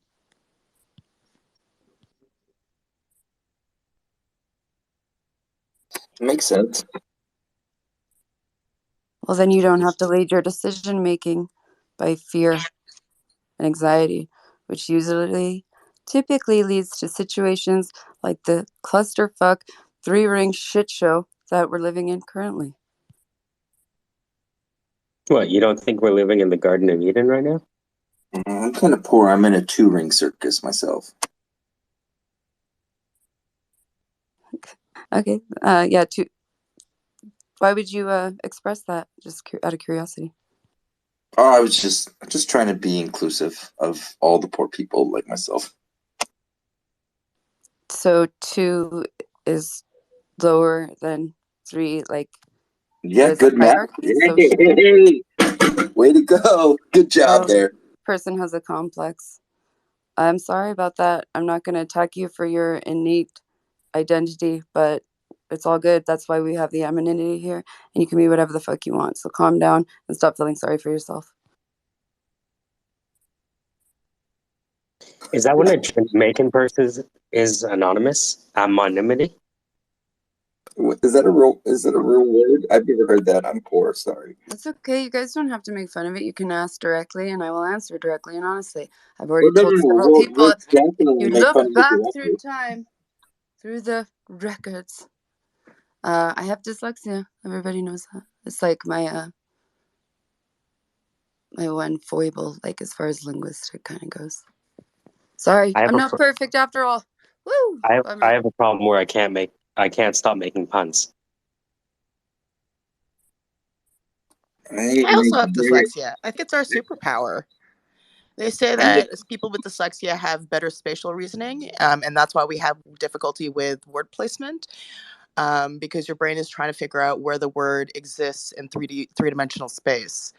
So, I don't know. I think we rock. That was a really bullshit, weird answer, and it's nowhere near in the same field of what you're talking about. My brain expresses things differently. It's like synesthesia. It's not an impairment. It just doesn't work in this current societal structure. Forgive me for having a character. And stop making fucking fun of it. You guys are so like that. I'm not making fun of it. This I'm is also envy. dyslexic. I This was is just envy. What you guys are agreeing with expressing you. right now. I think you should be Let's talk. mindful Let's of make the this snow constructive. Let's have dragons a that watch syndicate over that this can make a channel. manuscript that can This make something channel is interesting. blessed by the Snow Dragons of Toronto. They're like a famous team of some sort, and I think you should just relax. Snow dragons are awesome.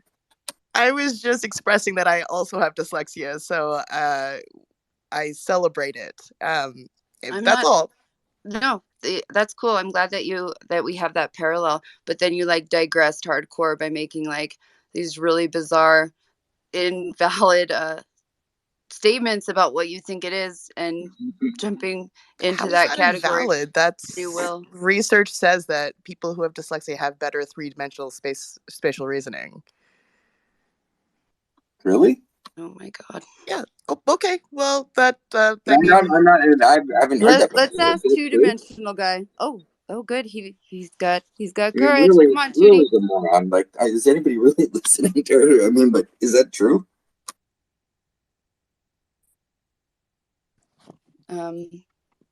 Maybe ask yourself, right? Aren't we asking too many like important questions Dude, and letting other people answer them?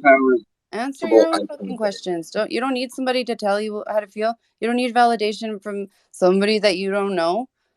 Let's see if an expert knows, and then I'll make my decision. If they agree, then I will openly agree because they know better than I. I have no decision-making skills whatsoever. My intuit is completely invalid. I never listen to the voice in my head because I need somebody else to put the voice in my head. Then I'll know it's true. What are they saying?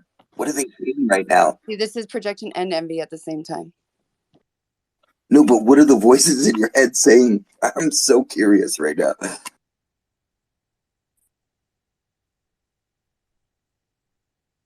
This could have been a lot better than this. We need to really start trying. I'm trying. You're talking too much?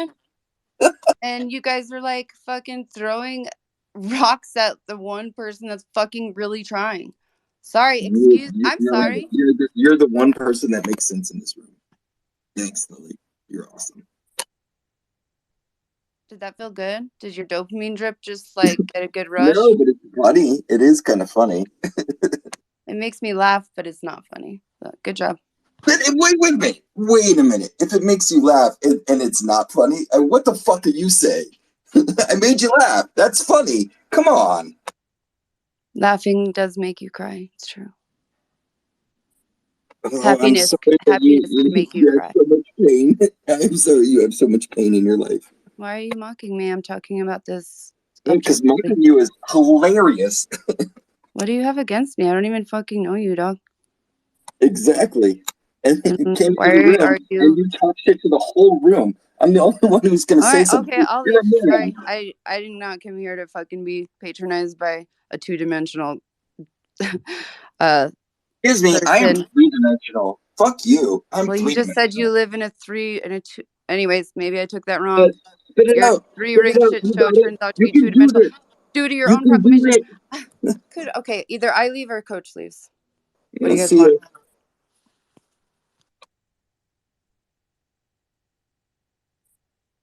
Sorry, I apologize. I was just having some fun. Unicorn, it's me or him. What do you want? Ooh. Ooh. Yeah. There All you I go. meant to give you was simple, beautiful. And you trample over it. It's disgusting.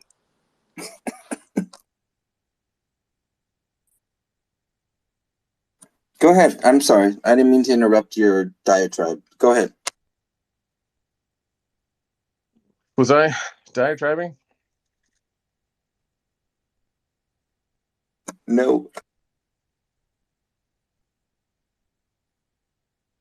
That was fun. I have been trolling all day, so I apologize. I'm just in troll mode. Okay, it's one of the squares on the bingo card that we all have, so we appreciate it. It's a good break.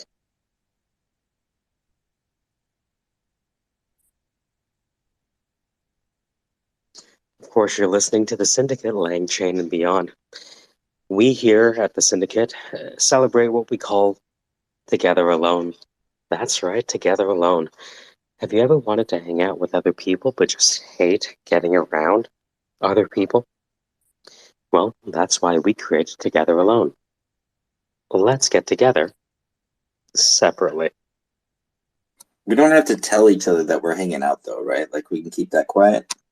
Yeah, the first rule of Syndicate Club is don't tell anyone about Syndicate Club. Love it. Lily can be Tyler Durden.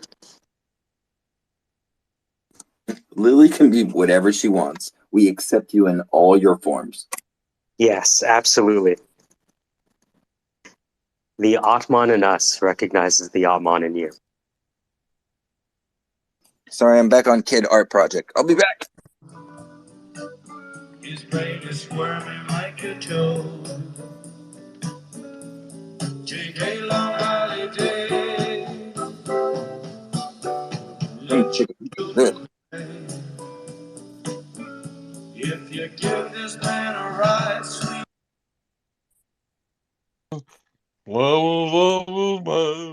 Yeah, I like Dan's rendition. Sounds like a drunk Quentin Tarantino movie.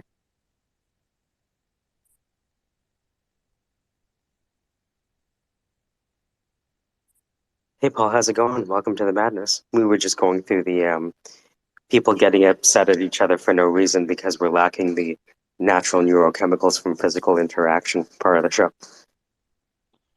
Welcome, Paul. 5 minutes on the clock. Go ahead. Thank you.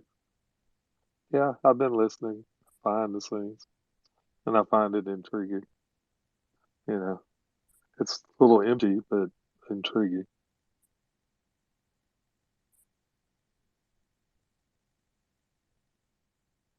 The intriguing. Dun, dun, dun, dun, dun. Previously on the intriguing. Martha, don't go near it. What is it? I don't know. It looks intriguing. Get closer.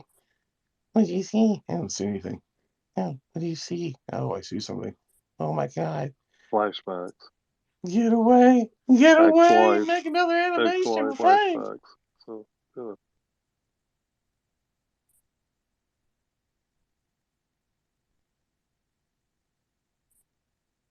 Maybe that's the true purpose of the show, to allow people to express the emotions that they don't get a chance to express anymore interpersonally, like anger, sadness, joy, surprise, disgust, fear. We can do that for each other.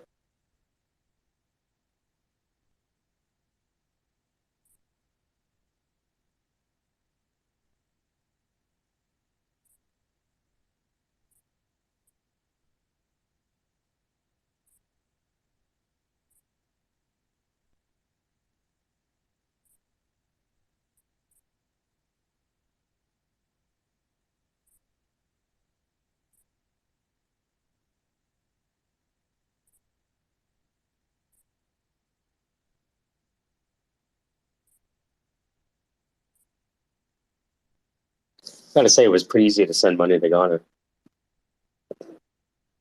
It's good, a little experiment. What's Twitter and eToro? What's up with that? What was that? They're like electronic bull fighting. No, eToro is like a stock, like a social, like you know how like Venmo is like paying your friends, but has like a social aspect. eToro is like stock trading, but like with a social aspect to it. Oh, that sounds like a great idea for people to lose money. Right? You can have like the spread of bad ideas at the speed of light. Yeah, I'm pretty sure they make a ton of money off of the spread on trades. So it's like bringing GameStop's Reddit into your phone with the button. Yep. Uh-huh. I like it. Because like that's like Elon's goal, right? Like he wants Twitter to be like the everything app. Yeah, I was thinking that, when people talked about, who's going to be the decentralized ID, right? Especially after the Equifax breach. I was like, if you look at Facebook and Twitter, that's kind of like an ID system for the most notable people on the planet. Would people actually pay for like a Facebook like blue check mark though? I know I wouldn't. Yeah, that's the boomer refuge right there. How dare you assault me? You fucks. You're abomination. You're not a You're degenerate. You're not a uncalled boomer. for. You're uncouth. Hey, buddy. What up, buddy? How can I help you out, buddy? Well, I'll tell you, buddy. I got a blue check mark, which means someone could, I don't know. I was thinking about getting the blue check mark actually, because like of the relevancy score. It's like of all the money you could spend in a marketing budget, it would probably be Twitter Blue for the reach. Well, Like if it's an important channel. It's just like an obvious channel, isn't it? I mean, you spend like a lot of time there, so I don't know. It didn't seem like a.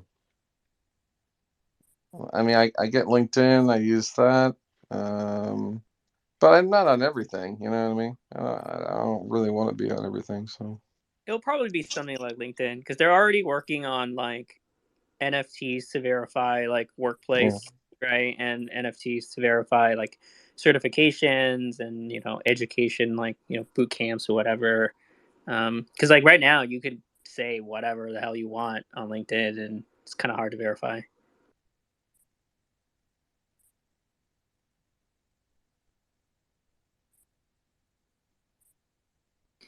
How's it going, Pylon? Thank you. I was just waiting to be called upon. Yeah, no, there's like. I love that pumpkin name. That's my favorite name.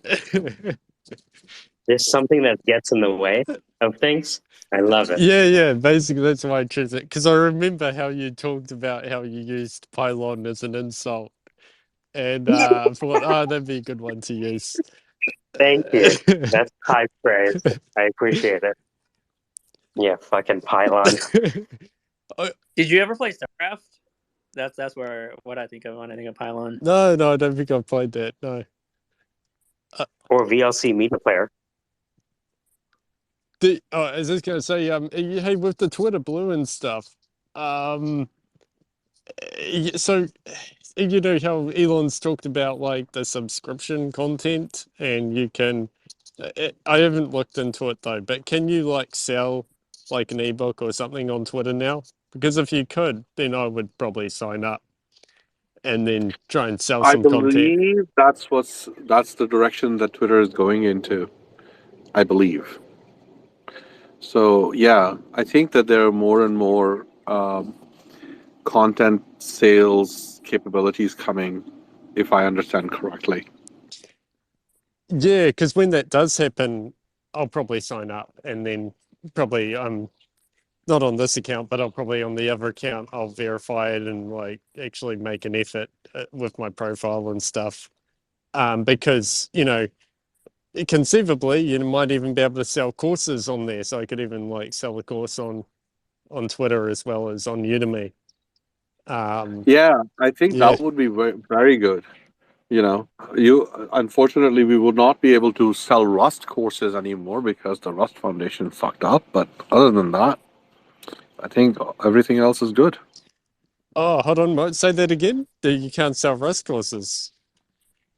Uh, well, the Rust Foundation basically took their foot and put it up their own ass, and then took it out of their mouth and then tasted it again. I looked at those videos after you posted it, Ahmed. Can you give them the background on what's happening So with what Rust? happened was, on April 11th or April 10th, the Rust Foundation, which is responsible for maintaining and holding the Rust logo and the Rust mark, decided to update, quote unquote, their user usage policy, and it was so horrible. It was so horrible that it made Oracle's policy of Java use look like a reasonable policy.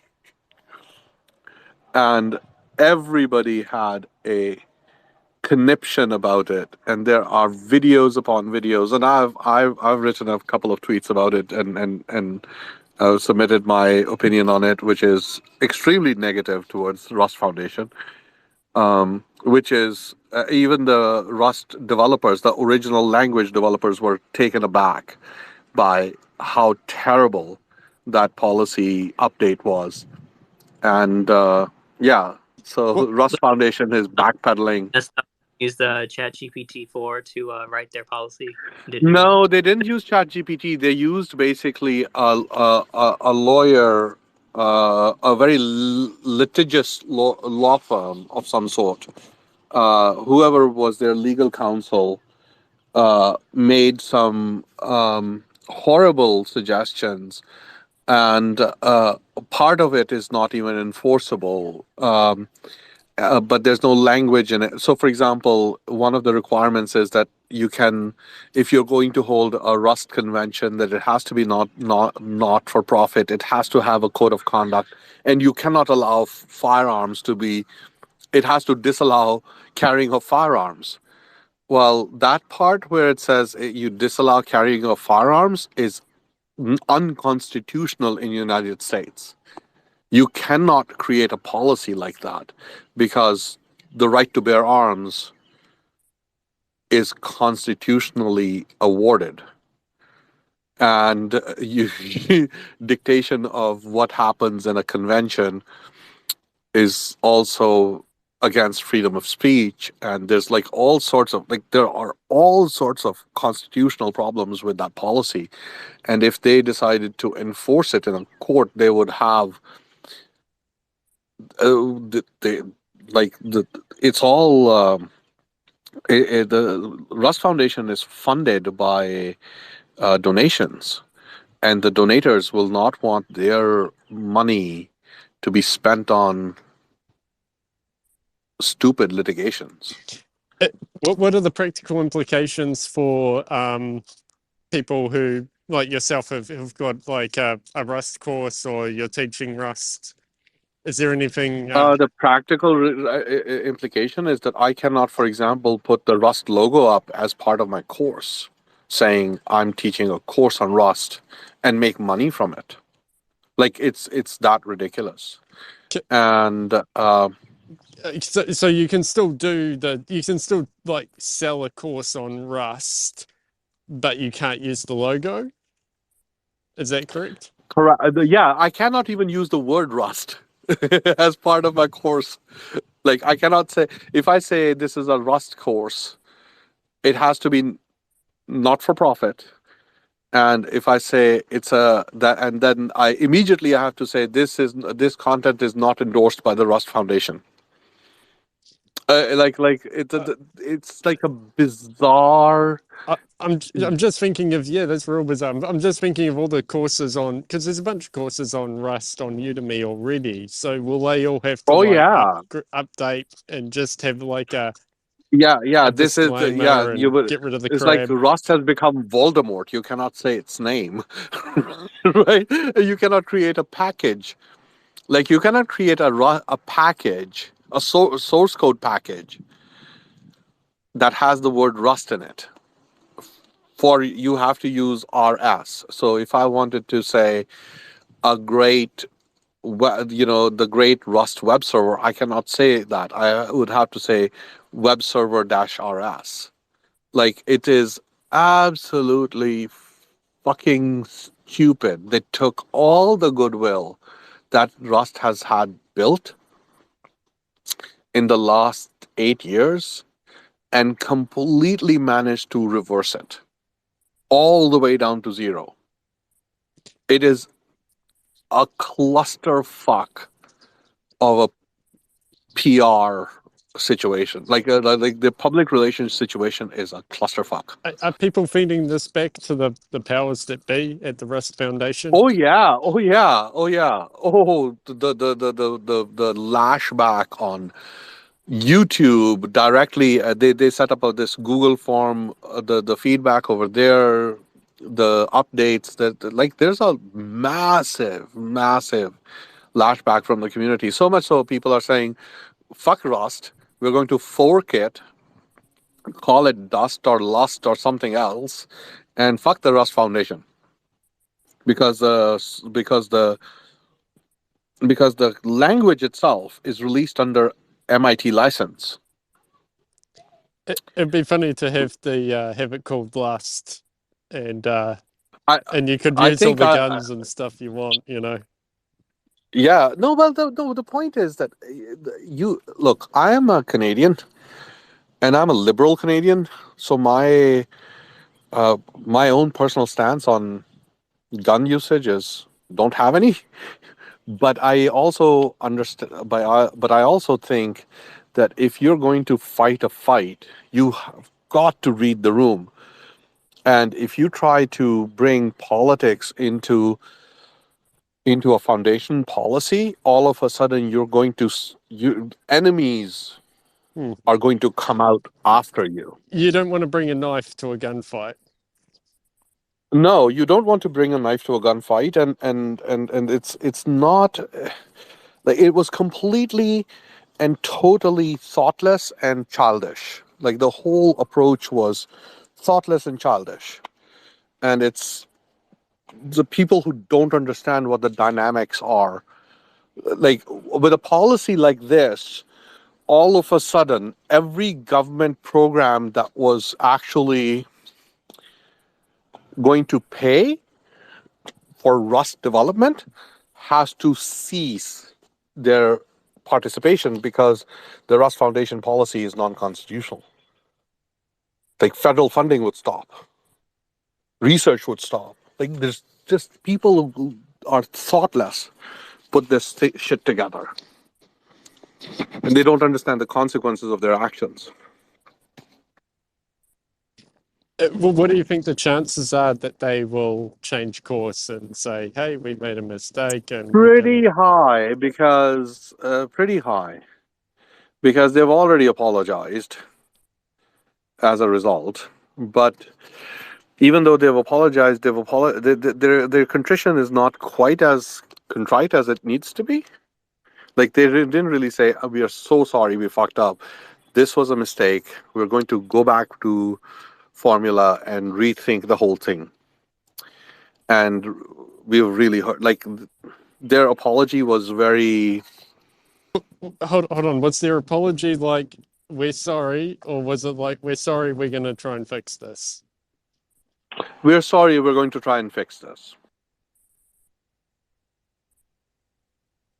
No, they are going to. We've heard the community, and we are not. And then so interestingly, the Rust project, which is the owner of the actual Rust language, has also said that we are not going to let the Rust Foundation put up a policy that is not acceptable by the Rust project itself.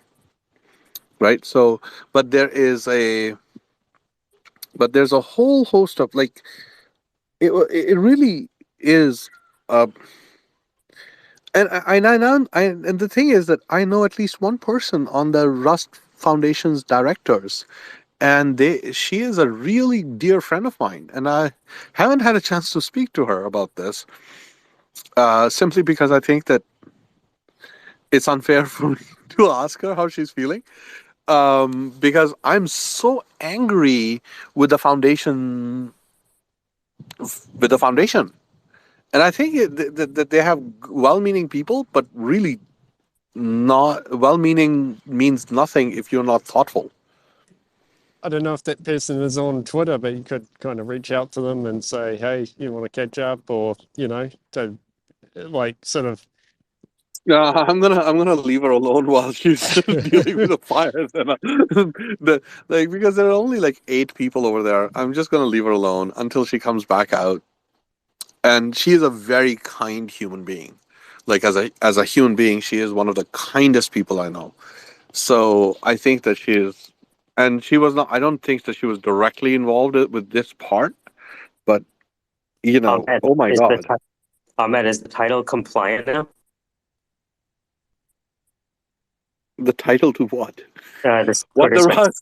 Yes, you are. Okay, So good. no, Okay, no, no. I don't want to get You are you going know. to be sued because by Well, yes, and okay. if you say what the Rust and then say this is not endorsed by the Rust Foundation, then you will be compliant.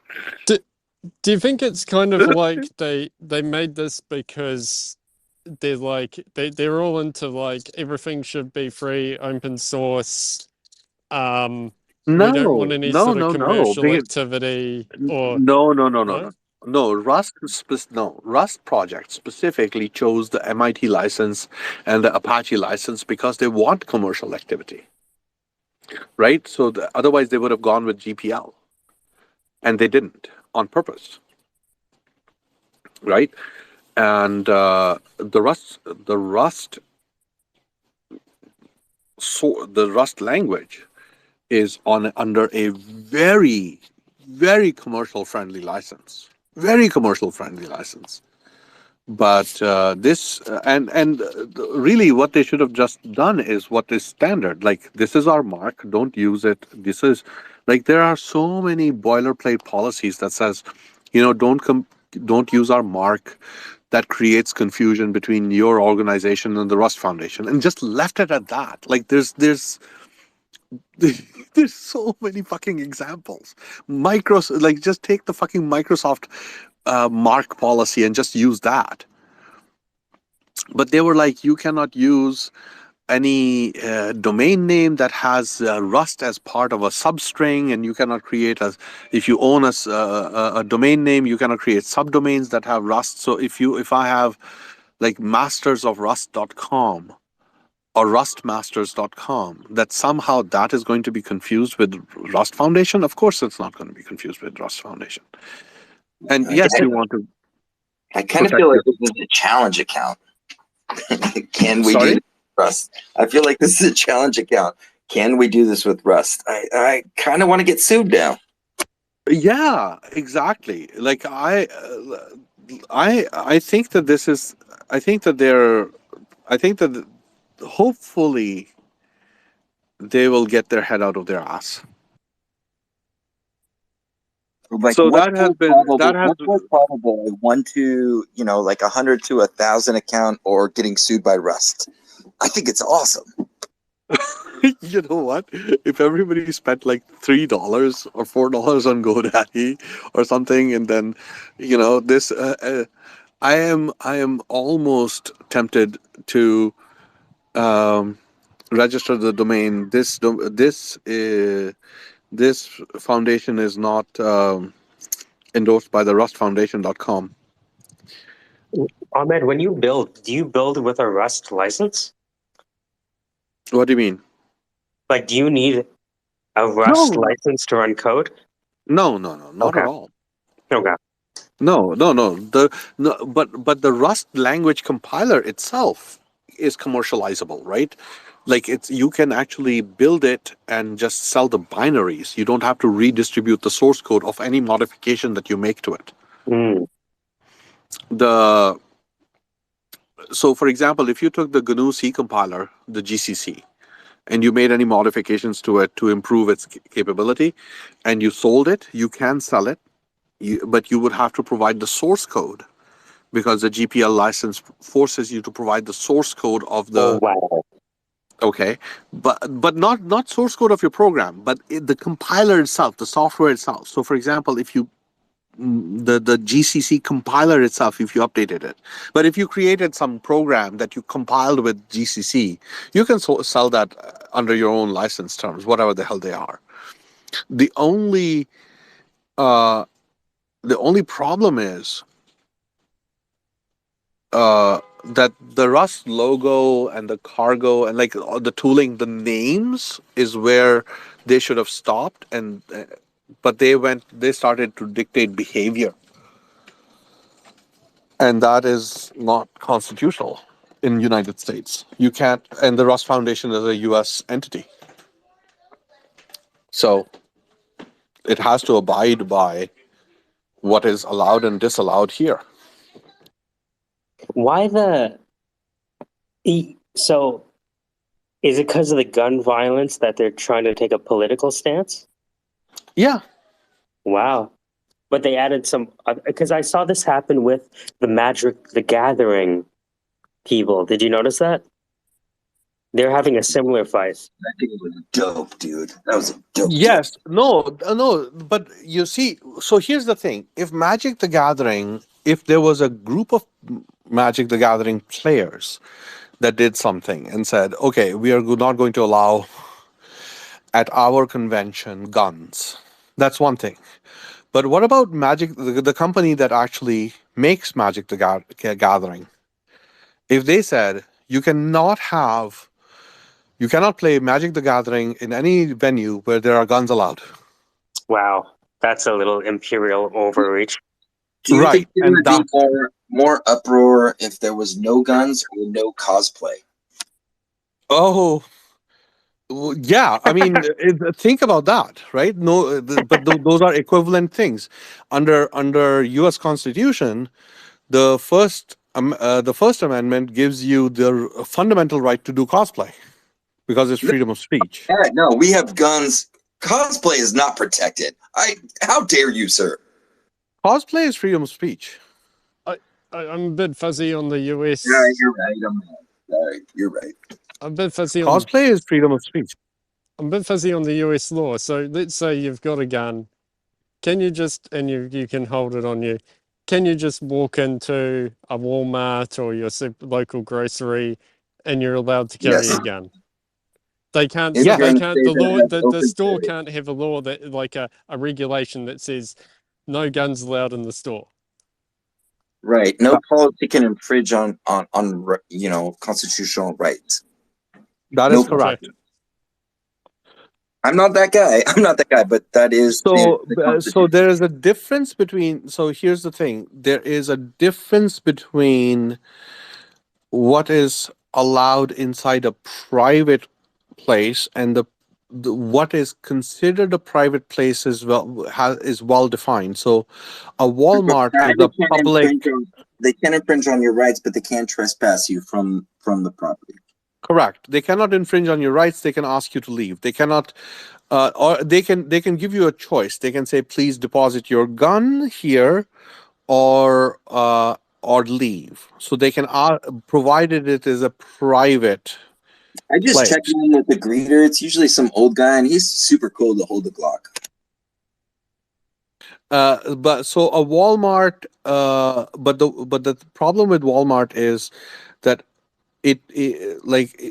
shops are there are regulations that say that you cannot discriminate about who can enter and not enter a public a business that has public access, so like a shop. They can refuse business to you, but if they refuse business to you under what is a constitutionally protected thing, then that becomes litigatable. Yeah, but private business can refuse the right of service to anyone. It's a private business. That is correct. That is correct. But there's, I mean, but for example, if you're walking in the on the street and you have you have gun, you're armed. Yes, If you're the you're AR licensed, strapped to your chest in an open carry state. Go ahead, go. yeah, and then most states also have concealed carry, which means you can carry as long as it is not visible. I don't know. Does I guess we're at 28 states now, something like that, right? Like concealed carry. Conceal more than that now. is this like specifically for guns? What about, say, a machete? Dude, machetes are No, awesome. Have any you ever arms, chopped down bushes with machetes? They work great. any arms. So it's not just gun. Well, you can carry, I believe, any type of arms. Okay. No, you cannot. But No. Okay, I no, may be mistaken there, certain but states you can have open carry, but it can't be long. It can't be. It's got to be a pistol, or there's certain regulations.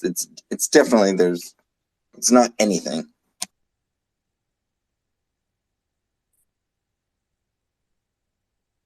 yeah, I suppose that's right. I think that so the other thing, Pylon, that's very different in US is that each individual state has a lot of autonomy on how they interpret the and how they regulate the constitutional rights to quite a degree. We're it's almost but quite not quite like independent countries. Yeah, I've heard that. I guess where I was a little bit confused, because I thought, let's say you're running a Rust convention or you own a store, I would have thought that that would be considered private property and you could disallow anyone who was carrying a gun or a knife or whatever. You can, yes, you could. As I think, as Coach said, you can ask them to leave, and you can say that guns are not allowed. But what you cannot do is create a policy that requires everyone to do that. So, for example, it's like, you see, it becomes very dicey, right? So a licensing policy cannot require you to do that, because such a policy, which is blanket, is a potential violation of constitutional rights. So a very strong argument can be made that they've overstepped, and that what they're requiring is um is not fair, especially since the entire in because they basically changed the rules of the game in the middle of the game. So I don't know how far this will go, but we shall see.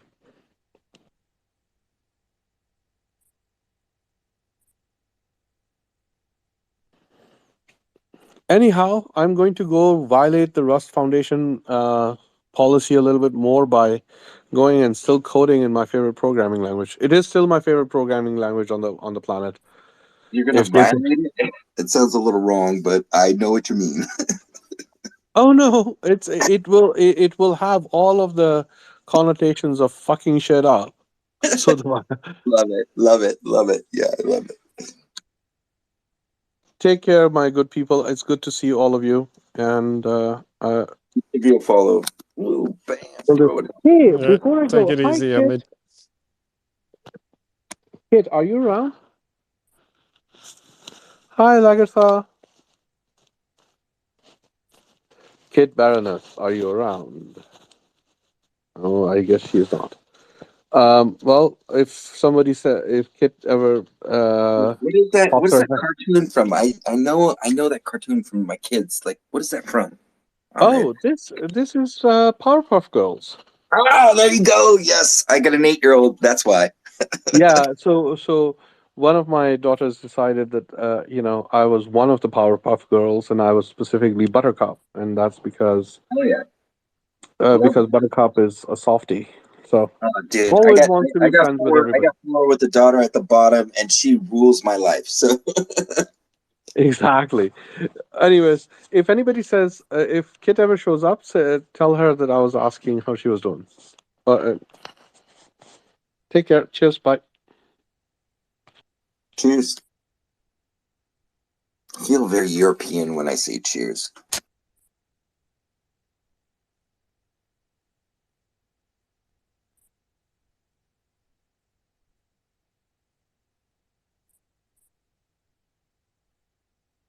All right, Kit, you're up.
You can't really see the black.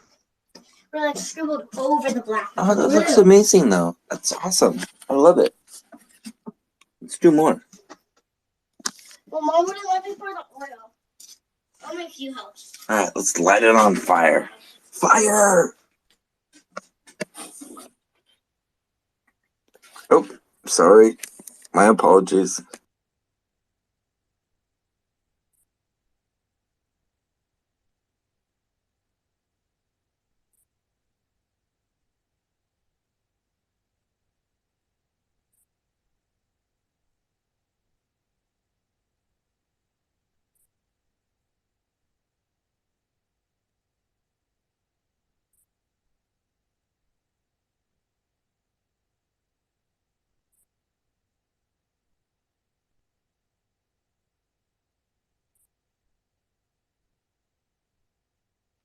I found a video of Ruckus in England.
It was a dark and stormy night. All through the house, everyone was full of fright. Dominion had closed. They had came in the night and got Murdoch and freaked him out. That's all right. With Tucker and Carson all in their beds, we were worried about what would happen, and then someone got ahead. Not what you think. Ahead is what we say. Those who have technology, they're here to stay. A boy can be green, but a girl can never be red. Those who are before us are probably dead. If you can rhyme one way, odds are you can another. All I know, it'll probably make you suffer. Part of the trick is to throw in your mind something in advance and trying to make it stick. It's kind of hard, unless you try. And if you don't even try, well, then you're not a bard. Because a bard plays a song, like a flute and stuff. He even plays the sax. Did you go to NAM last week? NAM last week actually announced a new sax. That's right, it's a $600 saxophone, and it's like a test. It's the most advanced electric sax that you can get, and it's like plastic, and it has these cool buttons and everything. It has a speaker on it and stuff. Anyways, but you can take it anywhere and play, and it has a cool like iPhone app, and you can like swap through like saxes from old. Just think about that. You ever think about that when someone made the first sax? Did you ever think like in the future? No, in the future there'll be some sort of screen, and they can emulate every fax on or every sax on the planet, or emulate every fax on the planet. When was the last time you used a fax machine? Come on, be honest. Think. 20. I bet it was sometime when I was at Ohio State. They use it all the time. So I'm going to say 2015 last time.